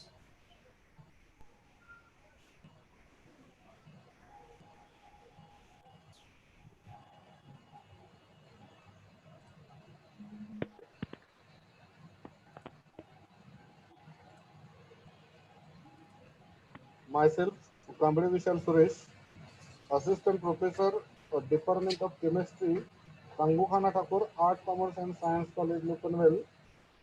Today, I'm going to present my research work entitled Cobalt Dope Zinc Oxide Nanofilms, It's NO2 audible, gas sir? sensing properties. Yes, Now, Yes, sir. Yes, sir. It is audible. oxide having wide band gap 3.37 electron volt and exotonic binding energy 65 electron volt. Therefore, zinc oxide has special attraction for preparation of gas. We know that there are different synthesis method for nanomaterials. Out of that, we choose the co-precipitation method because that is the very simple and inexpensive method. And we know that there are n number of environmental pollutant. Among that, NO2 having create greenhouse effect as well as global warming. Also, NO2 is responsible for the human health as well as environmental effect. Therefore, we make an attempt to prepare a sensor NO2 gas in an environment. Now, result and discussion we divided into two parts. That is the characterization technique for my material, and second one gas performance of that material. Now, the first one, that is the XRD. We prepare zinc oxide and zinc oxide, and we match zinc oxide with this card, and we get the result, that is the intensity of my material, that is the along with 101 is very high. Therefore, the formation of nanorods with hexagonal vertex morphology, which is confirmed. And now see here, FACM a result of pure zinc oxide as well as cobalt dope zinc oxide at 1 micrometer and 100 nanometer. And we clearly can see that at 100 nanometer, that is the rod-like morphology with hexagonal structure, which is analogous with the XRD result. Now see the FTIR result of pure zinc oxide and cobalt dope zinc oxide, as cobalt doping is a very small amount. Therefore, both the graphs, which is similar, but one important thing is here, that is at 496, there is one spectra which confirm that formation of zinc in the structure. Now, second part of my result and discussion, that is the gas sensing performance. Now, see the first graph. Cobalt dope zinc oxide at a different operating temperature in between 120 degrees Celsius to 280 degrees Celsius, and we see that that is the NO2 gas, which ascends high Celsius as compared to the other. Therefore, the operating temperature for further analysis. And now see, when we compare the zinc oxide and cobalt dope zinc oxide at 200 degrees Celsius temperature, then we can cobalt dope zinc oxide show maximum response as compared to the pure zinc oxide. Because of when we dope the cobalt, then surface area therefore, adsorb on the surface of my cobalt of zinc oxide film, and therefore that is sense maximum amount of NO2, and we clearly could see percentage wise of thin film of zinc oxide show approximately 250 percentage gas response, whereas cobalt of zinc oxide show approximately 350 percentage of gas response. We'll calculate this gas response with the help of the formula, the percentage sensitivity, that is the R G minus RA divided by RA into 100, and RJ and RA stand for resistance in presence of gas and resistance in presence of gas. Now, conclusion, my work is what? We systematically investigated the structure of cobalt of zinc oxide sensor, NO2 gas sensitivity of the materials produced by inexpensive co-precipitation method, and developed cobalt of sensor detect 100 ppm NO2 gas at 200 degree Celsius operating temperature. Therefore, my sensor is very important in gas sensing field for filter analysis. Thank you very much. Thank you, Compressor, for a nice presentation. There is only one question I would like to ask you. Have you checked the cross sensitivity? Hello? Kamble sir, from audience. Kamble sir, you answer it. You unmute your side. I will make you unmute. Power sir. Kamble sir. Power sir, just check Vishal.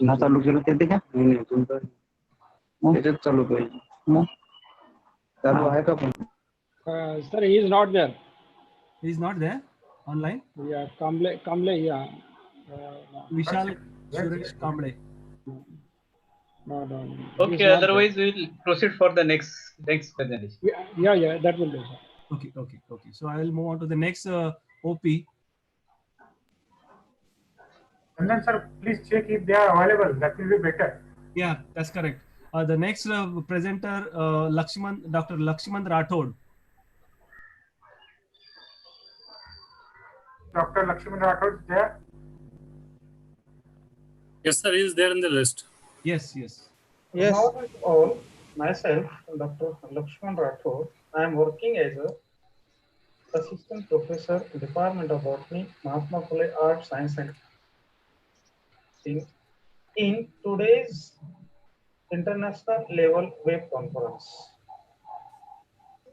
About introduction, coronaviruses are a large family of viruses that can cause illness ranging from more severe disease like Middle East respiratory syndrome and severe acute respiratory syndrome.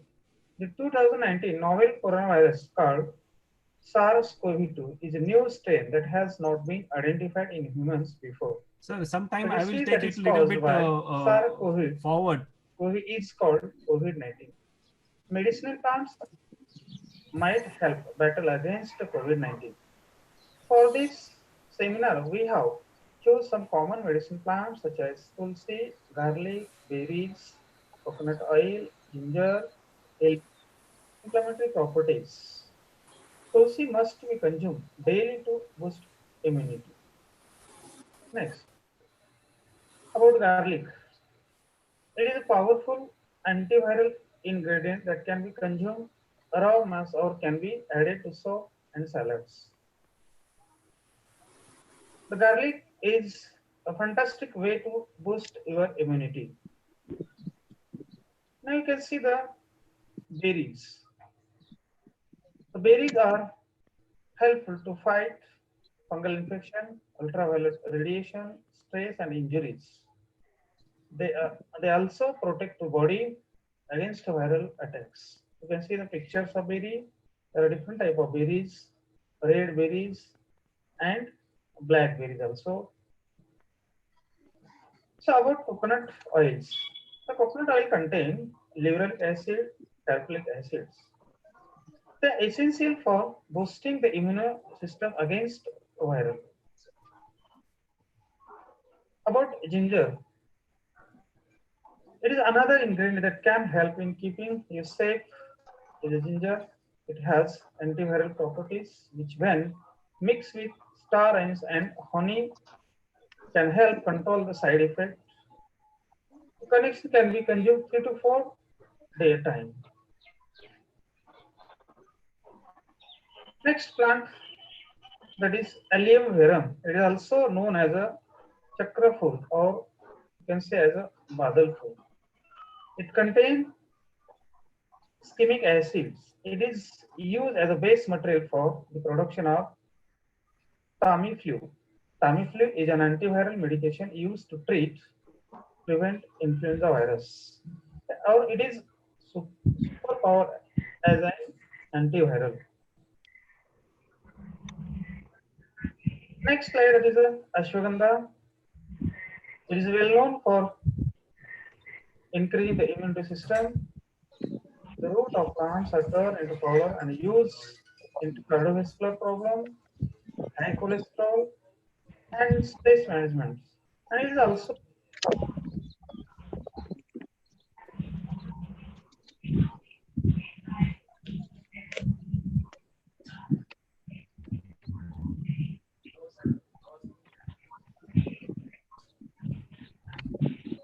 Anna?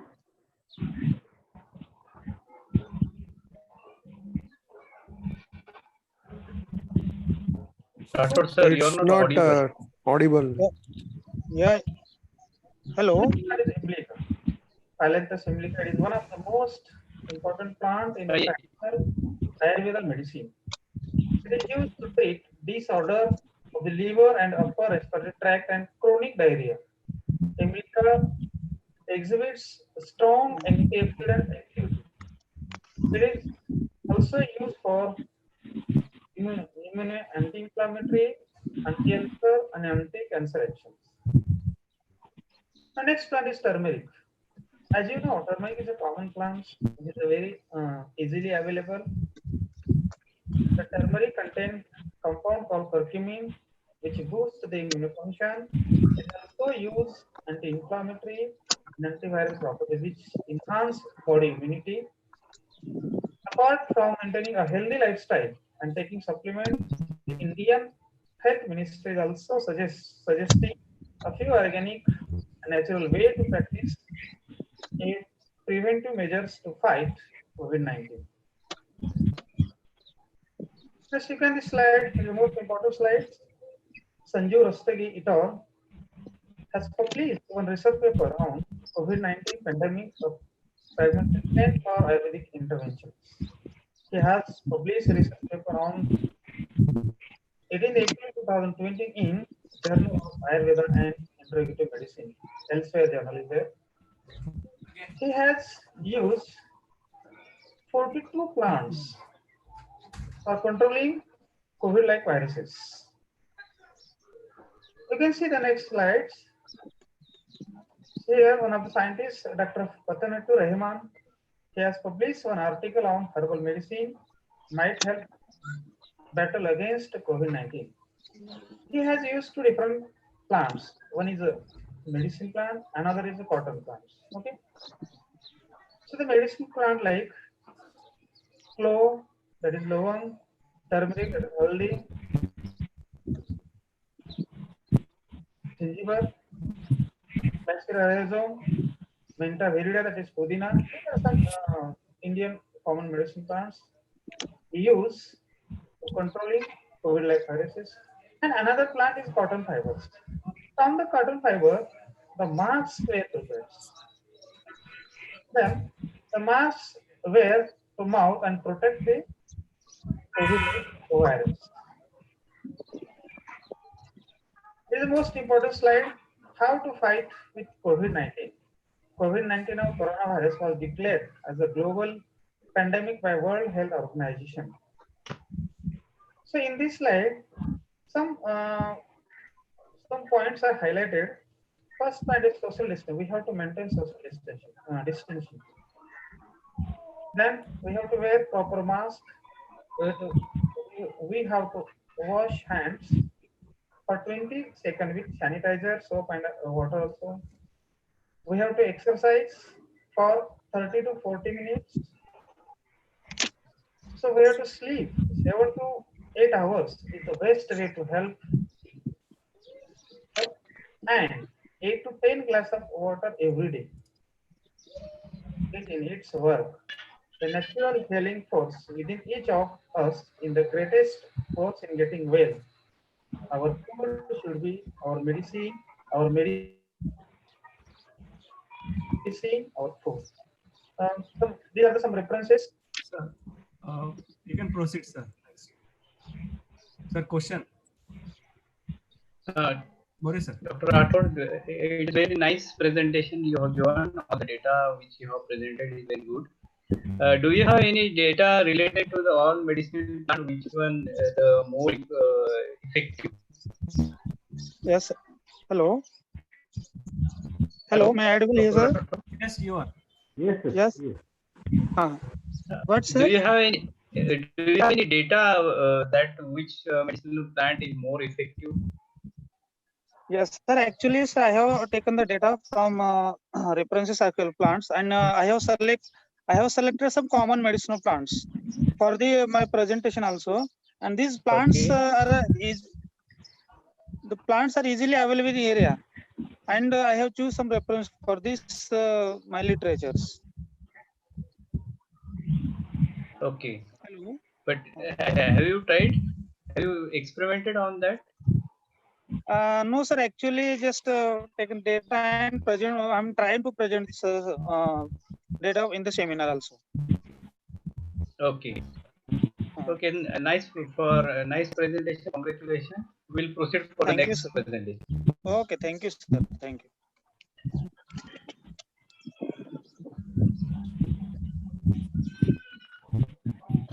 Yes. Chandan sir. Hello. And then, sir, take next person. Yeah. Please Next take participant. next presentation.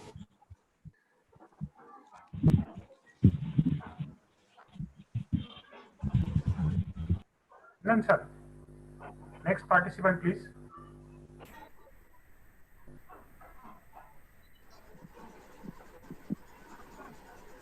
Hello, Chandan sir.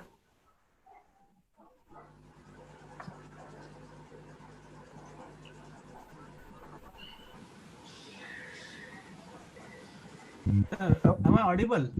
Yes, yes. Please take Yes, sir. next.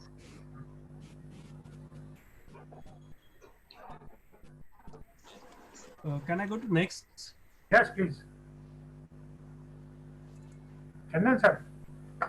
Next, please.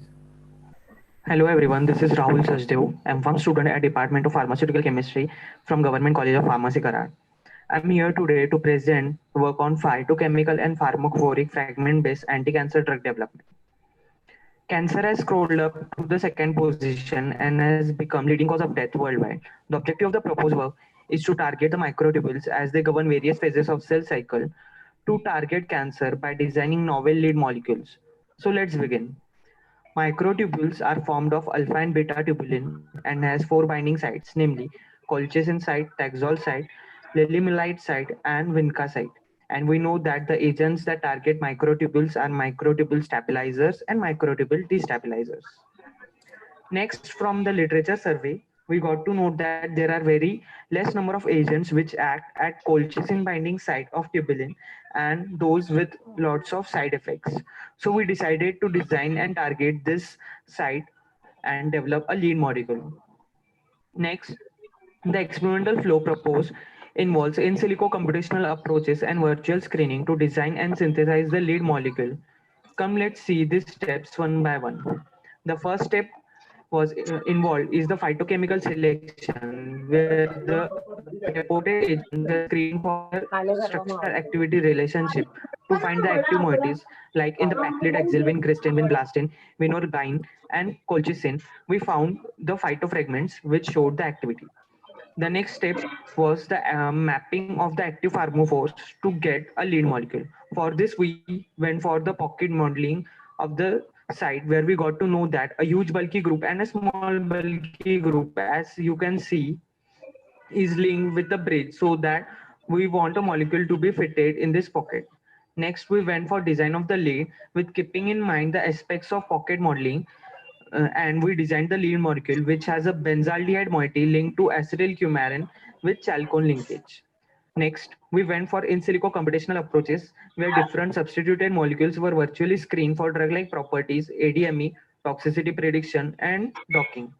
The synthetic scheme follows green chemistry approach with microwave irradiation, and you can see this is the overall synthetic scheme, and this is the final product.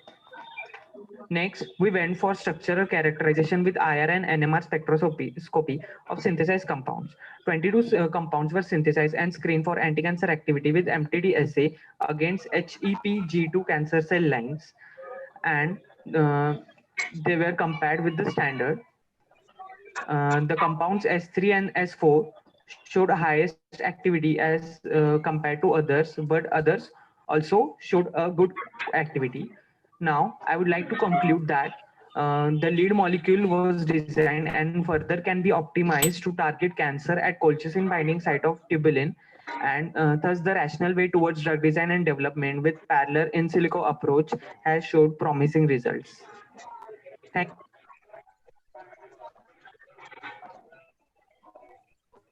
Sir, you can take the question. Thank you, Dr. Rahul. Do you have any data that actual your experimentation is done with the people? Pawar sir, मला आवाज येत नाही तुमचा. Hello, मी आहे sir. मोरे sir प्रश्न विचारतात. Audible. More sir. Dr. Rahul. Dr. Rahul is there?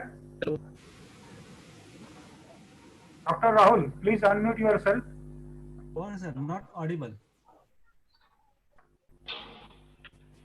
You stop sharing the Dr. screen. Rahul. Chandan sir, please stop sharing the screen.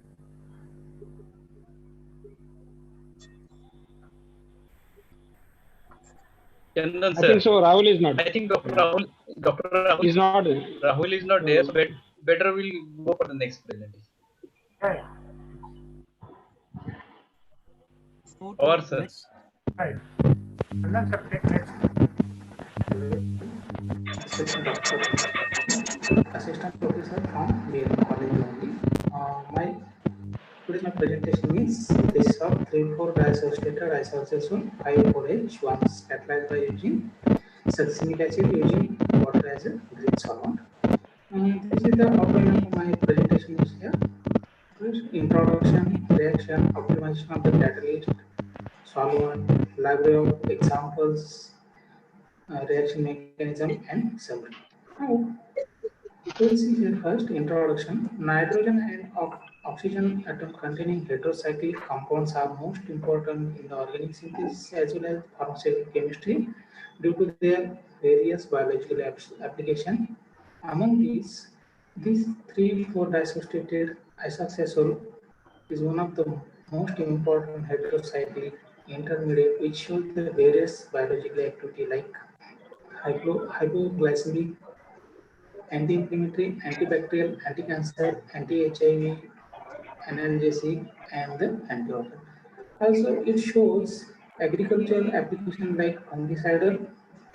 Some 3,4 diassociated isocyclone are used in development of optical storage devices, non-linear optical materials, light conversion in modular devices, and filter dye. These are the some examples. You can see here. This is the one anti-diabetic agent, anti-androgen agent, anti-tumor agent. These are the anti-fungicidal agent. This is the non-linear optical material, and this is the filter dyes. Now we will see here the reaction. Equimolar of aromatic aldehyde, ethyl acetate, and ammonium hydroxide was reacted in presence of the water by using catalyst to obtain 3,4 diassociated isocyclone. Before this reaction, several modified methods reported in the literature which involve the use of various reagent and catalysts, but many of the reported methods suffer from one or two problems like low yield, drastic condition required, Development of the efficient and environmental friendly green chemical processes are major challenges for the chemist in the organic synthesis.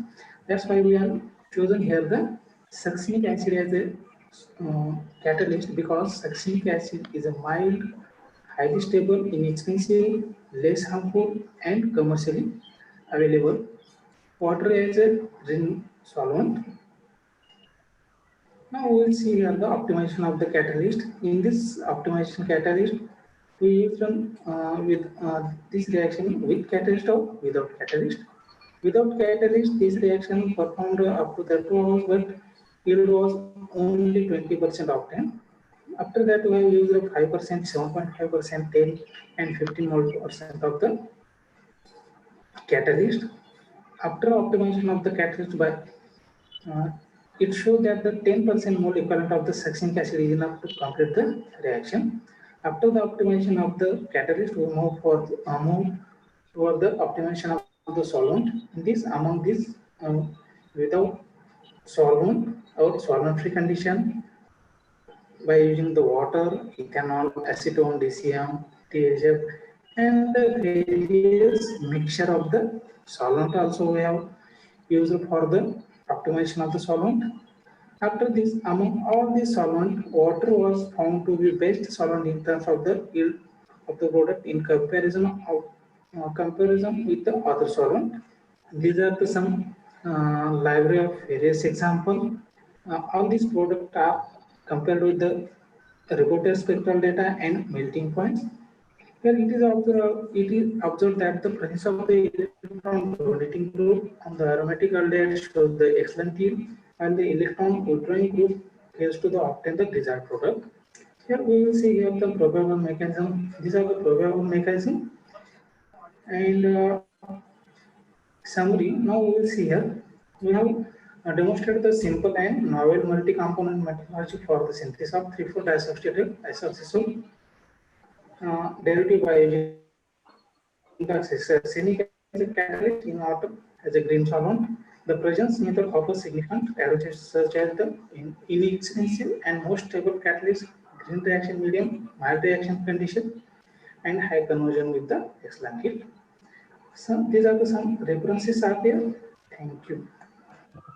Thank you, Dr. Mugre, for your nice presentation. There will be only one question I would like to ask you. Okay, sir. Dr. Mugre, can you hear me? Yes, sir. Am I audible, sir? Why you have yes. Why you have taken 1.5 hour for optimum time? You tried from 30 to means 30 minutes to onwards, but I got up to means 1.5 hours. Means maximum product I got that time. Yes, sir. But have you tried with more than that? Sorry, sir. More than that period of time? Yeah, I tried with more up than to, 1.5. Yeah, up to 2 hours I tried, but there is not an increase in the yield. So it would have been shown the graph that from less time to the optimum time and more than that. That would have been better. But anyway, it's a nice data which you have been shown. Thank you. Thank you, sir. Thank you very much. Chandan sir, you can take next. Chandan sir. You can take next. We'll proceed for the next question.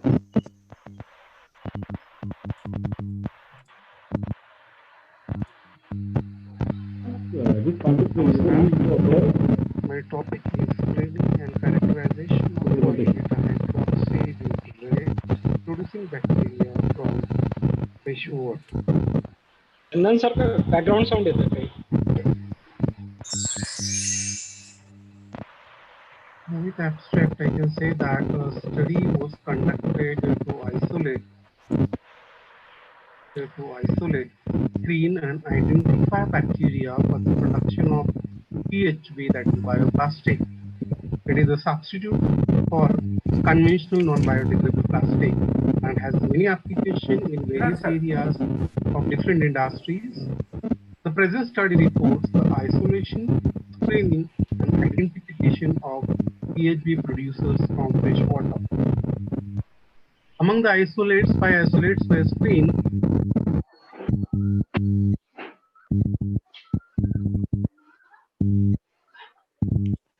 Sir, there is some noise. Sound is not clear. Yes, we can't hear.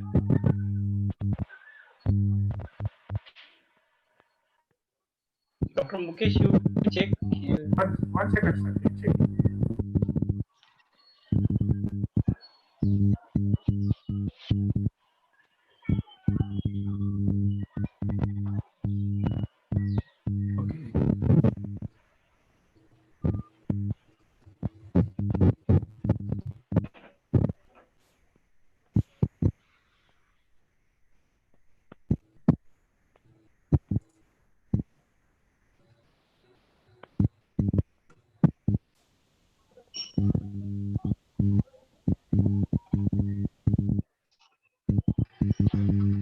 With abstract, I can say that study was conducted to isolate, screen, and identify bacteria for the production of PHB, that is bioplastic.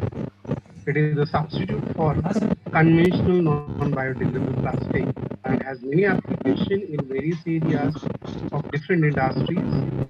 The present study reports the isolation, screening, and identification of PHB producers from fresh water.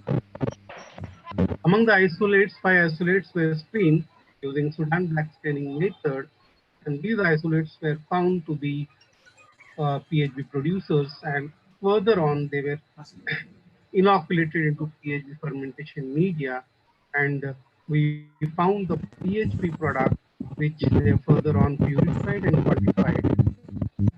The strains were characterized morphologically and biochemically, and it was found that all these 5 strains were gram-positive foci.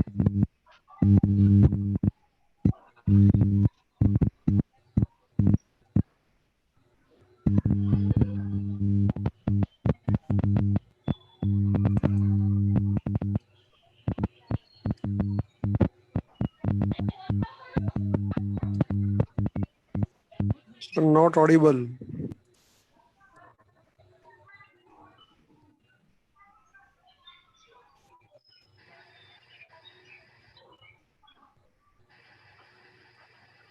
Now, for the purpose, the samples were collected from the Varal Devi Lake in Bhiwandi, and these samples were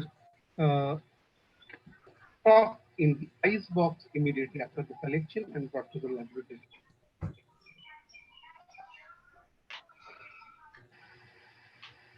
Now, for the screening of bacteria for PHB production, we have used the Sudan black staining method, for which we have plated out the nutrient agar. We have divided the plate into 4 parts, and we have spot strict the pure isolates and incubated at 30 degrees Celsius for 24 hours. And after 24 hours, the ethanolic solution of Sudan black, that is 0.02%, was sprayed over the colonies, and the plates were kept for 30 minutes undisturbed. Then the same plates were washed with the 96% ethanol to remove the excess stain from the colony. The dark blue stained colonies were the positive isolates for PHB production, and these isolates were subcultured and maintained at 4. About the characterization and identification of bacteria, gram staining were done, and further on to understand the organism or bacteria till genus level, certain biochemical tests are done, which include sodium citrate neutralization, TSI test, MS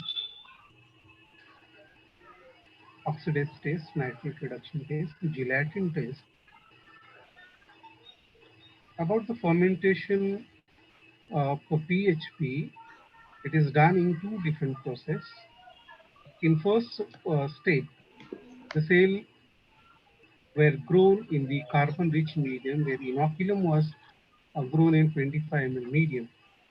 Broth which was obtained was centrifuged at 10,000 rpm for 15 minutes and the biomass was collected. In the second step, cell growth was done in nitrogen deficient medium, where inoculum was grown in 25 ml medium. Broth was then centrifuged at 10,000 rpm for 15 minutes and the biomass was collected. Once the fermentation is done, we have to extract and quantify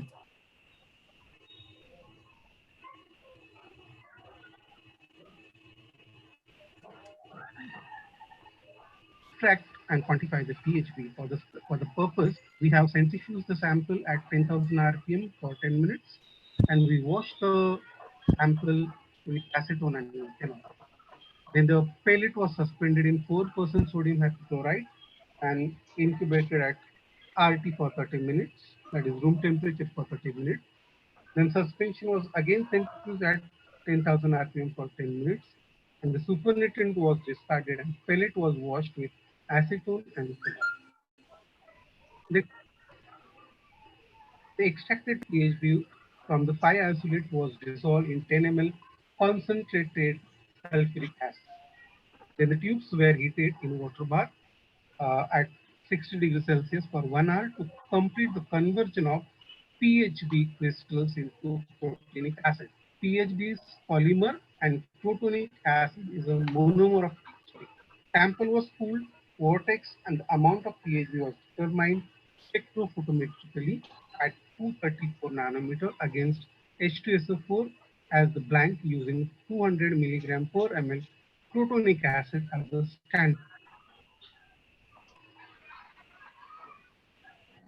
Result microbial analysis. Initially, the plate shows microbial colony which are isolated.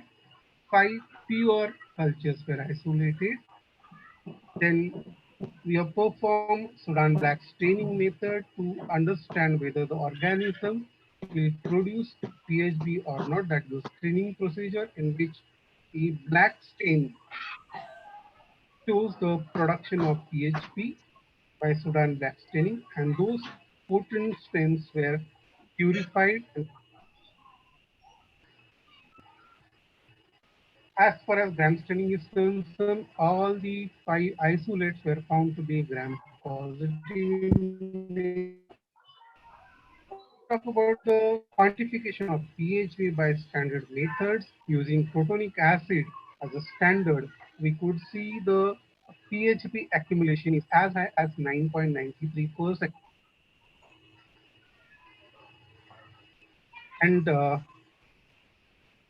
as far as sample analysis is concerned, pHb accumulation of sample or standard in comparison is shown in the standard calibrating curve, which shows the maximum production of pHb.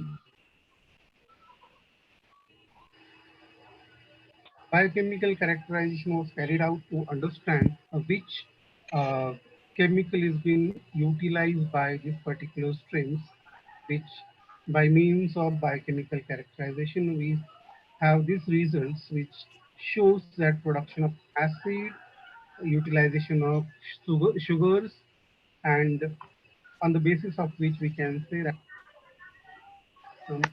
is with what particular characteristic. Herein we have biochemical tests like secret test before inoculation and after inoculation, which shows mannitol broth test, triple sugar ion test, nitrate reduction, gelatin hydrolysis.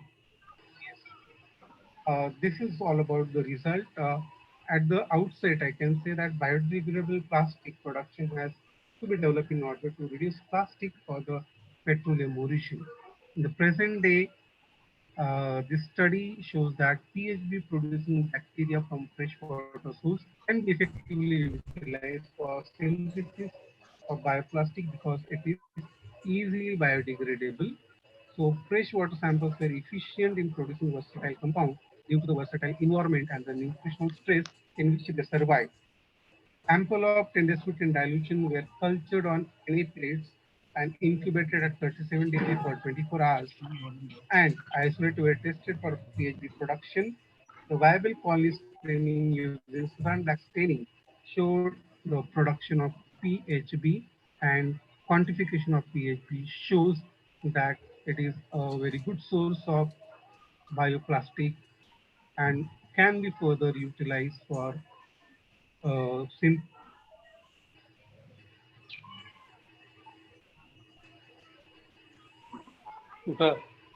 These are the future prospects.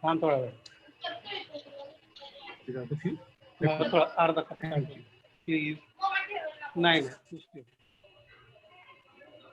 Thank you, Dr. Mukesh sir.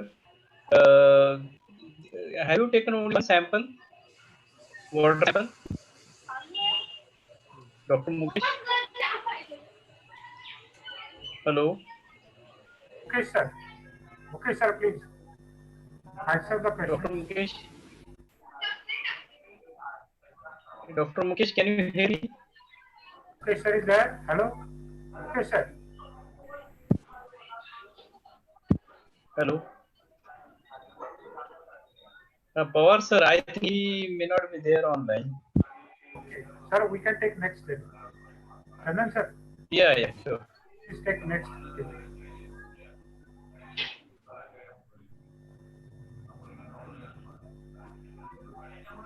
Go ahead. Chandan, sir, please go ahead.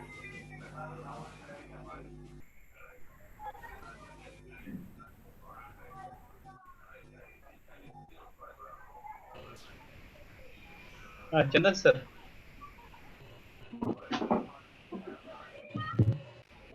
Chandan, sir, please go ahead. Next. Can I go ahead? Yeah, next. Take next. Next. Continue. Hello to everyone. Good afternoon. I am Dr. Nandakishore B. Shirsat, Assistant Professor, Department of Chemistry, MHG College, Malegaon, under the Savitribai Phule Pune University, Pune. I am here to present my oral presentation entitled Polyacrylamide for Azomethyl coagulic acid, co-gel synthesis, characterization, and salinity profile.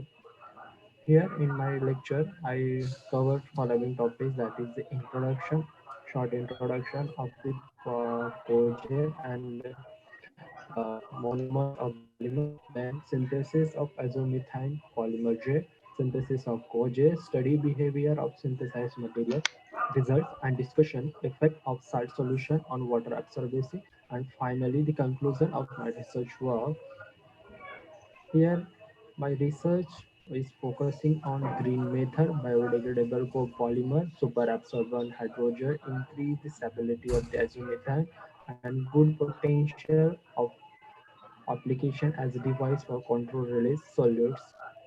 Introduction. My introduction consists the synthesis of co-gel, which is the one type of the superabsorbent polymer, which increase the water holding capacity, gradual biodegradability without formation of toxic species. Also, the reaction conditions, that is the temperature, pH, initiator dose, grafting efficiency, and grafting percent are also discussed. And the stability of the azomethane also discussed in the today's lecture. Here are the some basic points for the both the fast reaction. It can be used in electronic devices, while the another, that is the polyacrylamide coagulic acid, is one type of the superabsorbent polymer and biodegradable. By combination of both, we get the advanced material, that is the co-gel. Next is the hydrogel, which is the one type of the smart materials. This hydrogel can be defined as it is water insoluble, three-dimensional structure, and which increase the water holding capacity, and it can be used in agriculture field. These are the types of the hydrogel.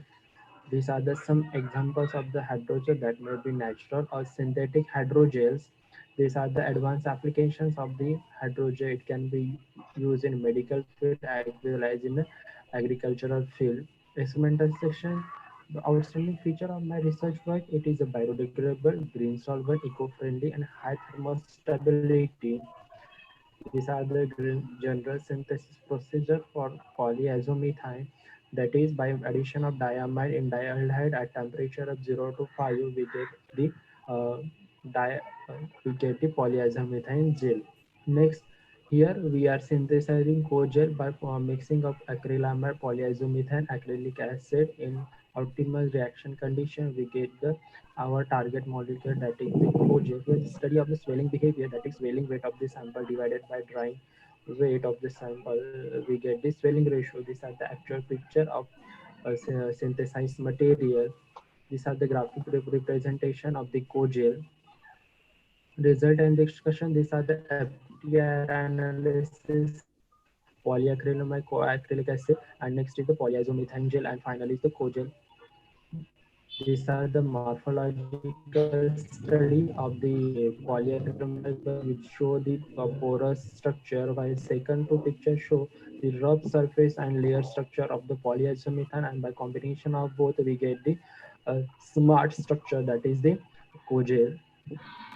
These are the EDAX analysis of the material, which consists of the carbon, nitrogen, and oxygen as the male element, while polyethylene also consists of carbon, nitrogen, oxygen, and finally the co-gel synthesized also contain the carbon, nitrogen, oxygen as a final material. These are the grafting percentage and grafting efficiency formula. These are the optimum conditions of the co-gel, which consists 0.5% initiator, 70% degree temperature. These are the thermal gravimetric study. This is the differential scanning study. These are the effect of salt solution on water absorbency. From this, we can see that the polyacrylamide show laser, while the co-gel show the higher absorbency. Conclusion: this demonstrates the eco-friendly and straightforward protocol. Acknowledgement. I am here with acknowledging our principal, coordinator, guide, and head of the department, and also organizer. Thank you. Thank you, Dr. Shishir. Hello. Hello. Hello. Yes, Dr. I am Dr. Shirsat. Shirsat. Yes, sir. Sir, there is only one question I would like to ask you. Did you Yes, sir. try with the room temperature or with atmospheric condition you have tried? Sir, I was used 62 degrees Celsius temperature for reaction. Acha. Swelling. Hello. Hello. Dr. Shirsat. नंतर काय Hello. ऐकणारच नाही. Hello. Sir, are you there? Thank you, Dr. Shirsat. Next. Chandan sir, Hello. बोलायला Power sir, please proceed for the next. Hello. Chandan sir, Okay, thank you Sir, very can much. we Sir. go ahead with the poster presentation? So go you ahead. have to give the instruction to the poster presenter. They have to explain the poster within 2 to 3 minutes. And the first, I will just place on a screen. Good afternoon, everyone. This is Oh, sorry. This is wrong. Just a minute. Just a minute.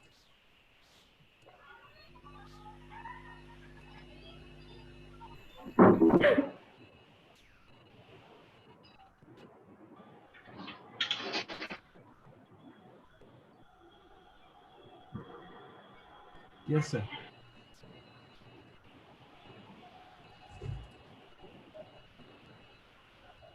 Silpa K. Raj. Yes, sir. Silpa K. Raj, Hello. unmute Am I yourself audible? and explain the poster. Okay. Am I audible, sir? Yes. Yes, go ahead. Yes, madam. Madam, please go ahead. Power, sir, give the instruction. Yeah. Okay. Good evening, everyone. Today I am talking about my MPhil dissertation work on the topic investigation of the role of polydating as a potential anti-inflammatory molecule using in silico and in vitro techniques. Here, we already know that this inflammation is only a symptom. We consider it as a symptom, not as a disease. But if it is increased to such a condition, it will convert to a disease. So we can consider it as a disease too. So there are different causes, there are different symptoms for these inflammatory diseases. Nowadays, we are using so many medical therapies for inflammation. Some of them are salicylates, antibiotics, steroids, etc., which are not at all good for our health. So I have selected one phytochemical against this inflammatory activity or inflammation. I have selected the phytochemical from a plant called Polygonum caspadatum, which is a Chinese plant or which is obtained from the root and rhizome of Polygonum caspadatum, which is obtained in China, North America, Asia, etc., which is used now as an anti-cancerous drug and also approved by FDA as an anti-cancerous drug, but I have studied its anti-inflammatory activity. Now I'm going through the methods and results and discussion. I have done the in silico and in vitro studies. In silico techniques, I have done the docking studies, visualization studies, similarity studies, etc. And in vitro studies, I have done the cell culturing and followed by ELISA technique, ELISA for different primers, and also I have done the PCR studies.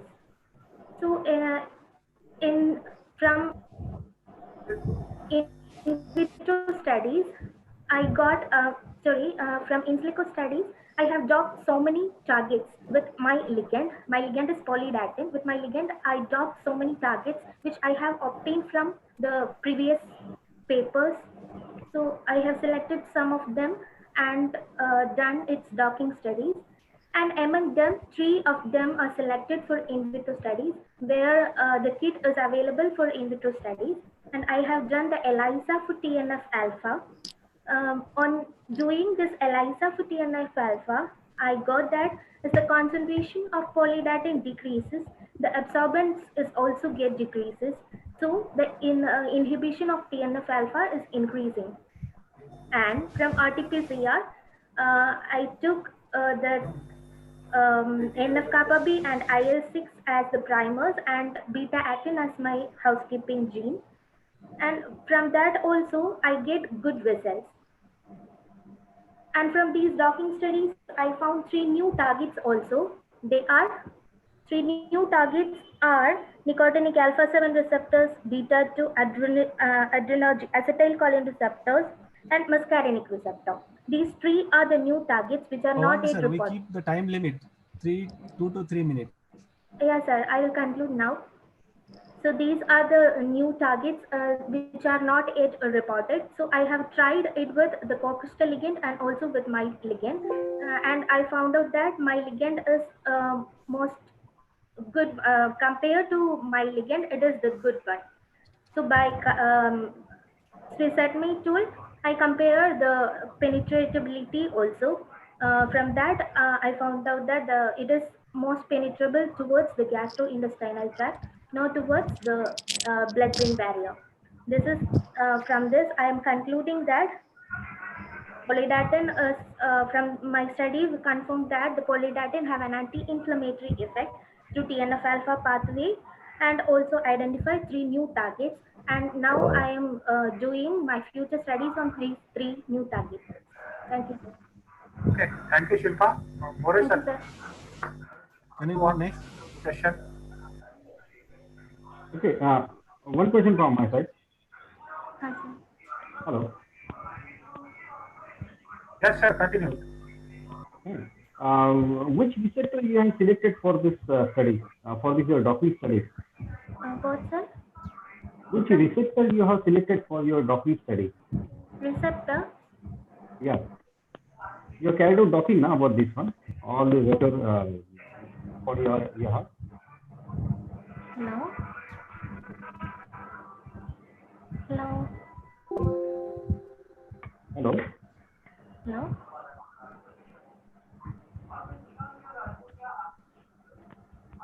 Okay, we can continue the next one. I thought she's not able to hear.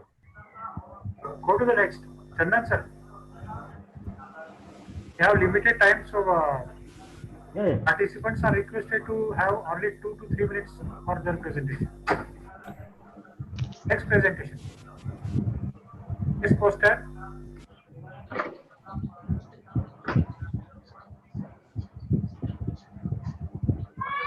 Janit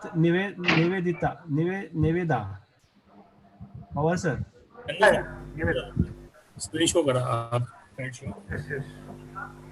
Chandan sir थोडस त्याला झूम करा. Can you zoom it? मोठे करा.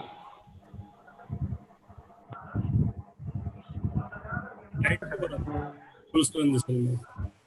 Expand the size. Chandan sir. Yeah. Full screen, sir. Full screen करा.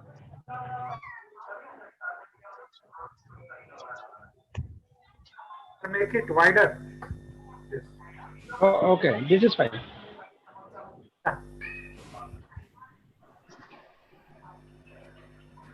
Yes, anyone of these three of Who is going to present? We can start. Yes, please continue. Yes, Miss Eva. Start.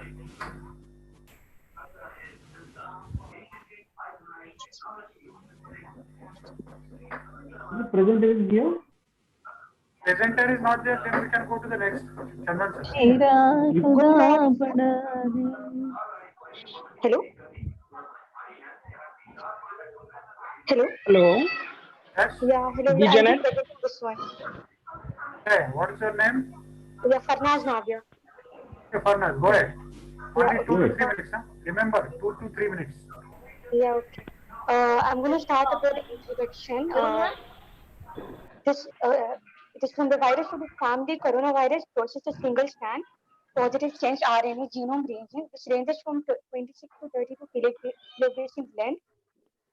Coronavirus have been identified in several alien hosts as well as in mammals including camel, bat, palm civet, mice, dog, cat, and among these several coronavirus that are pathogenic to human, most are associated with mild clinical symptoms, with two notable exceptions, that is severe acute respiratory syndrome and novel beta coronavirus. And talking about the method and material, 9 patients with, I'm sorry, wait.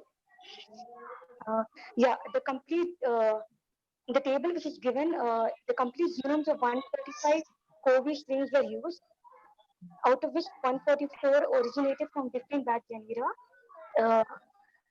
That is Asiatic bats, 115 genome European bat, African bat, and these all complete genomes were obtained from the Gen Bank. Then the Asiatic bat COV genome originated from China, Hong Kong, and different countries. And also the information on the geographic origin of the host, year of virus detection and isolation, and the type of infected host was obtained. All of this information was represented on a tree, a phylogenetic tree, and also a data set of CV coronavirus complete genome were obtained from different animal sources. And these, it was suggested that a potential intermediate host for severe acute respiratory syndrome may be have served as a source of viral dissemination in the human population. And this was obtained from the Gen Bank. And also for the construction of phylogenetic analysis was done by using MAFPT software, and it is also bioedit program was also used. This was classified into 2 groups and consequently into 2 different phylogenetic trees due to the following reasons. The first one is the phylogenetic tree. It included COVID complete genome isolated from bats, meaning that investigating bat coronavirus diversity in relation to bat genera, as well as evolutionary behavior, including interspecies jumps, which can increase the spread of certain coronavirus isolate. And the phylogenetic tree which included coronavirus obtained from the animal candidate could hypothetically be commercialized in the Chinese market, which was reconstructed to study a possible intermediate host for severe acute respiratory syndrome, which could have been a source of viral infection into the human population. This results suggested that there is a relationship between SARS coronavirus and bad SARS-like strain, and also it also hypothesized that pangolins might have been possible intermediate host of the infection, and also amino acid substitution in the S-binding protein may serve as a possible adaptation mutation in humans, and also more study has to be done to find out the thing.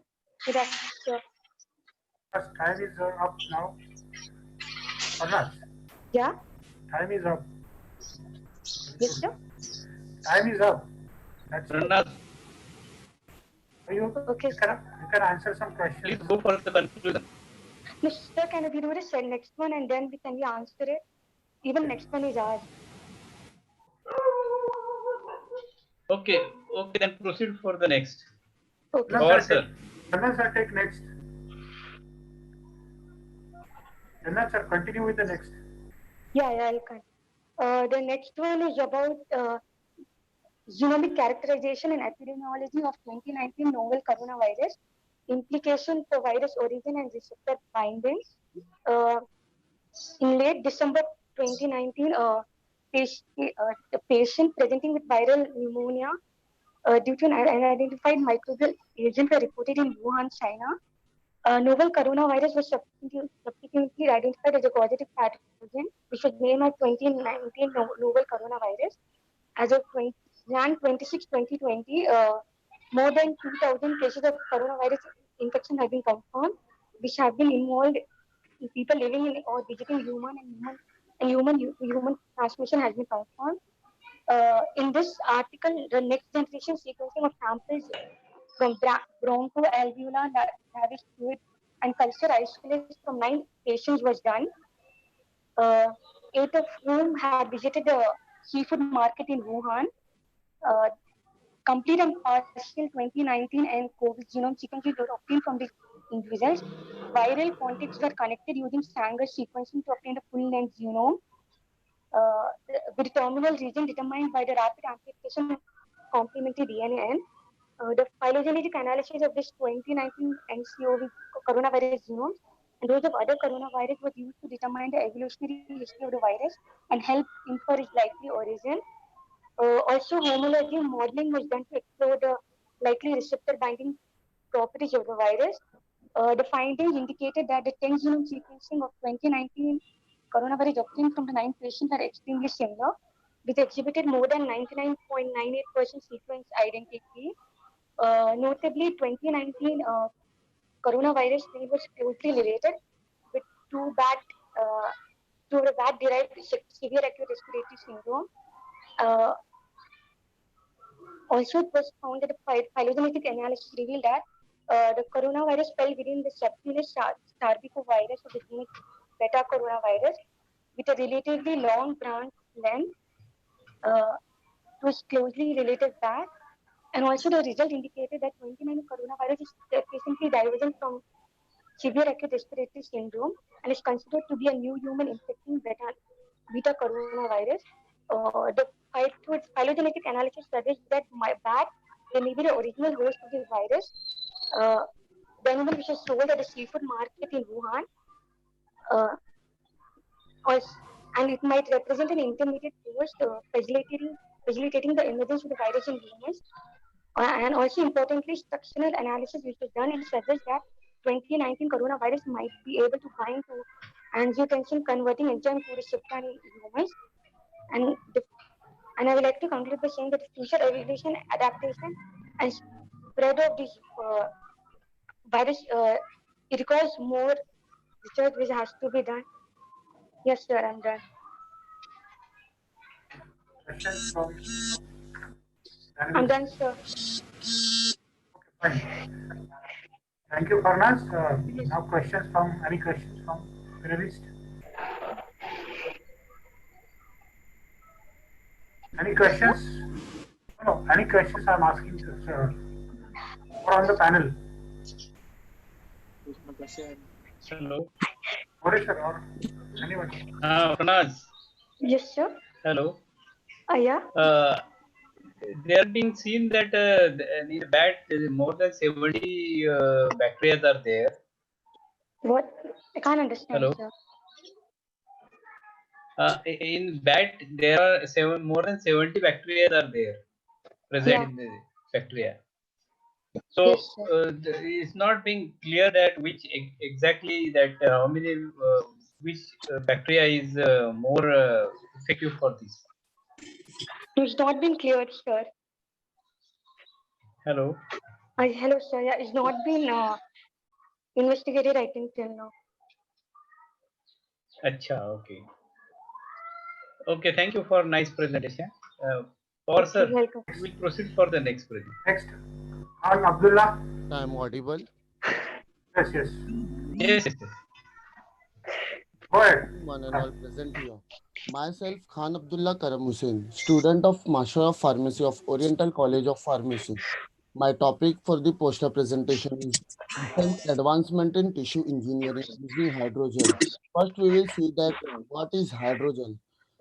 Hydrogel is a three-dimensional network of polymers which is hydrophilic in nature, sometimes found in colloidal gel in which water is a dispersion medium. Now we'll see what is tissue engineering. Tissue engineering is the use of combination of cells and suitable biochemical and physiochemical features to improve or replace biological tissue. Now we will see what are the biomaterial which can be used in the tissue engineering. There are two types of biomaterial. One is hybrid biomaterial and second one is smart biomaterial, which can also be called as smart gel. The example of the smart biomaterial is hydroxyapatite or PLGA. There are three types of hybrid biomaterial. First is copolymer, in which the example is PLGA, copolymer with PCl, polycaprolactone, and second one is polymer blinds, in which example is polyphosphazines, and third in hybrid biomaterial, the third type is composite biomaterial, example gelatin and chitosan. Now we will see recent advancement in bone tissue engineering.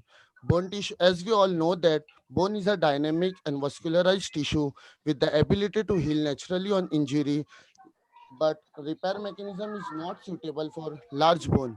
Large bone defect can be treated by tissue engineering using stem cells, neural cells to promote cellular growth as well as bone regeneration. Now we will see cardiac tissue engineering. Recent advancement in cardiac tissue engineering. Cardiovascular disease are the leading cause worldwide, which cause death for both man and human. So that the scientists working to repair the heart tissue similar like natural heart muscles by using 3D printing. The cell types most commonly used for the cardiac tissue engineering are embryonic stem cell, bone marrow, derived mesenchymal stem cell, skeletal myoblast, induced pluripotent stem cell. Third type, at neural tissue engineering. Recent advancement in nerve generation have involved the application of tissue engineering principle. Neural tissue are engineered by controlling Schwann cell, which is a part of a neurons behavior in a 3D collagen gel. At the last but not at the least, I will conclude my topic by saying that the promise of tissue engineering has caught people imagination in the recent year. Number of companies have been founded on the hope of cell therapy and tissue engineering to treat, thus for untreatable or poorly treated medical problems. At the last, I would like to thank Siddharth College of Arts, Science and Commerce for providing a scientific platform to present or to express our idea on international level. Thank you. Sir, any question? Mr. Khan. Yes, sir. Hello. I am audible. Okay. What about its economic side?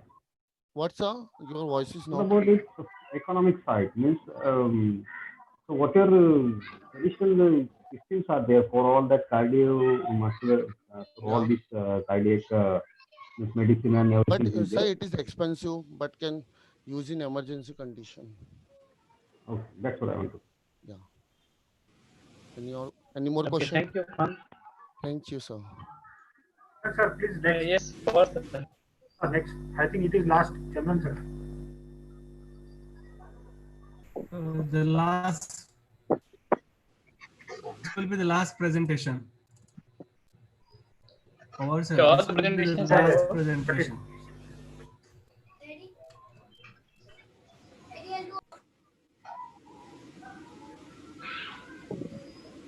Hello. Yes, who is going to present? Hello. Yes. Am I audible?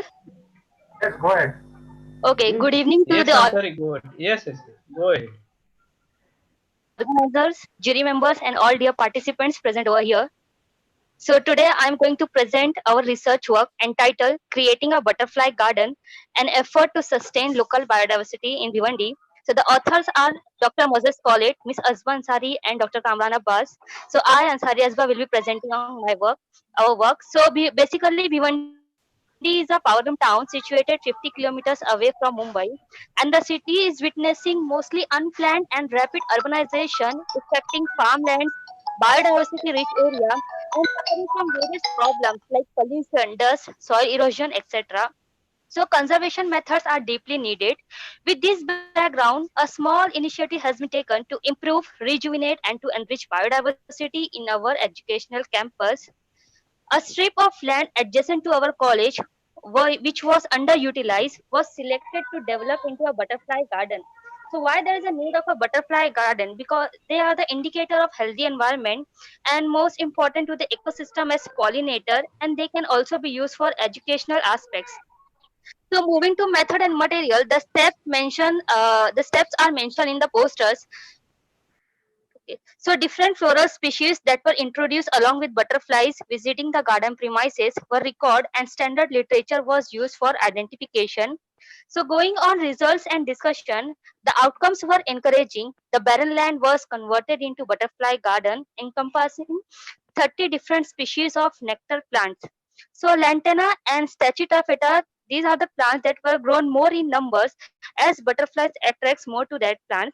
Other than that, we have tagar, oleander, hibiscus, jasmine, rose, exora, and more as listed in table 1. So next, butterflies recorded in the garden and its premises are depicted in table number 2. So earlier there was no butterfly seen in the campus area, but working on this butterfly garden, we have seen 12 different species of butterfly that were recorded, like palm bob, grass demon, Indian limes blue, etc. And this particular, they were identified using standard literature. So finally concluding, I would like to say that biodiversity was apparently neglected in this area. Attempts were made to record and enrich biodiversity in the area through this project with the financial support from Star College scheme of DBT, Government of India. So this was basically an initial steps infesting the success of our project to sustain the biodiversity. A bigger and larger patch will be developed with more varieties of plants to attract more butterflies in the college campus. Since the outcome and results are very encouraging, we are ready to extend our help and guidance to the people, college and campuses who are interested in creating a butterfly garden. So I would like to acknowledge Star Scheme DPT for the provision of the fund, Cameo Society for provision of the space, and on behalf of my team, I would like to express gratitude towards Siddhar College for giving us the platform to present our work. Thank you so much. Hello, Thank you, Asba. Miss Ansari. Hello, Asba. Can I ask, sir? Yes, sir.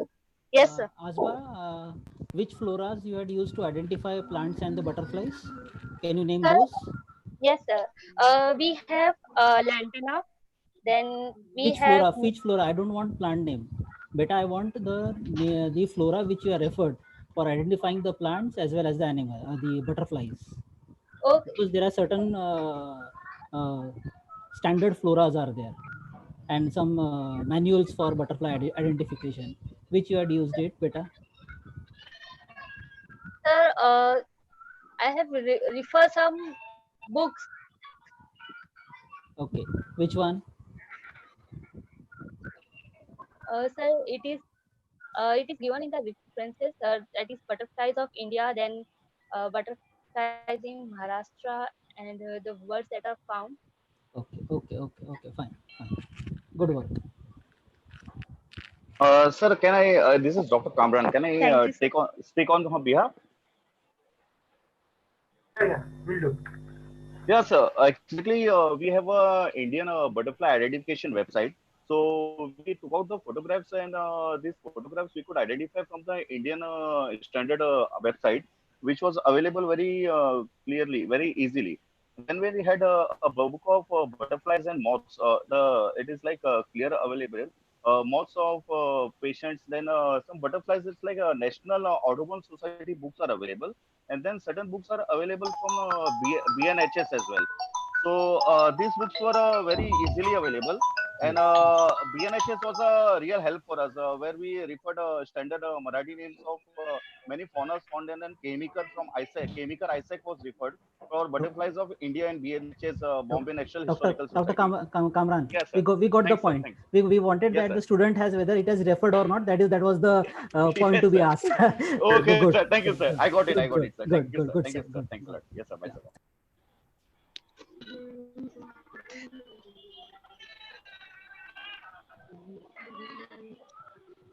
Yes, sir. Is it over? Yes, Chandan sir. Sir, What is it is done. your all five oral and five poster presentations are over. Okay.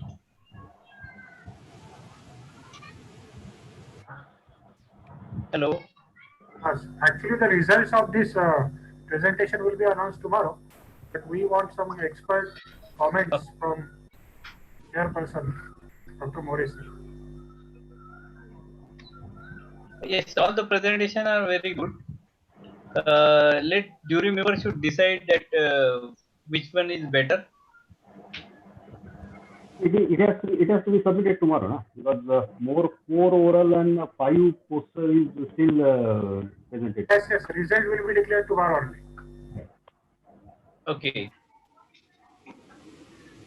Okay. Okay. So should we leave then? Yeah. Thank you. Should I go ahead? So thank you very much for inviting us. Dr. Chandan, should we? Thank you, Dr. Rao, Dr. Chandan. Dr. Chandan has gone for tea or something. No, he will be here. Yeah, he must have taken tea break. Okay. Thank you, Mori sir. Thank you, Banewal sir. Thank you, Dr. Navani and Dr. Thank you For very nice much. and very smooth conduct of the Thank you. for smooth conduct of this oral and poster presentation. Okay, now I would like to conclude this. Today's. Power sir, you proceed with the vote of thanks. Because Yeah, I'm not so audible Power, to you. I'm requesting I may Power be sir audible, to. but you are not audible to me because I got some technical issue. Okay. Thank you very much. Okay. The last but not the least work, that is vote of thanks, has come to me. So first of all, I would like to thank our principal, Dr. G.V. Rao sir, for encouraging us for holding this webinar. Then the first chief guest, Dr. Ravindra Kulkarni, who is a Pro Vice Chancellor of Mumbai University, his inaugural speech, which was related to the current pandemic situation and our web conference also. He discussed various problems and also he suggested the solutions, like offices. In offices, we have to maintain social distancing and maximum work of education should be done online. We know that university had already taken out the circular that 25% of the syllabus should be online. It is called crowd management. It was very excellent session, sir.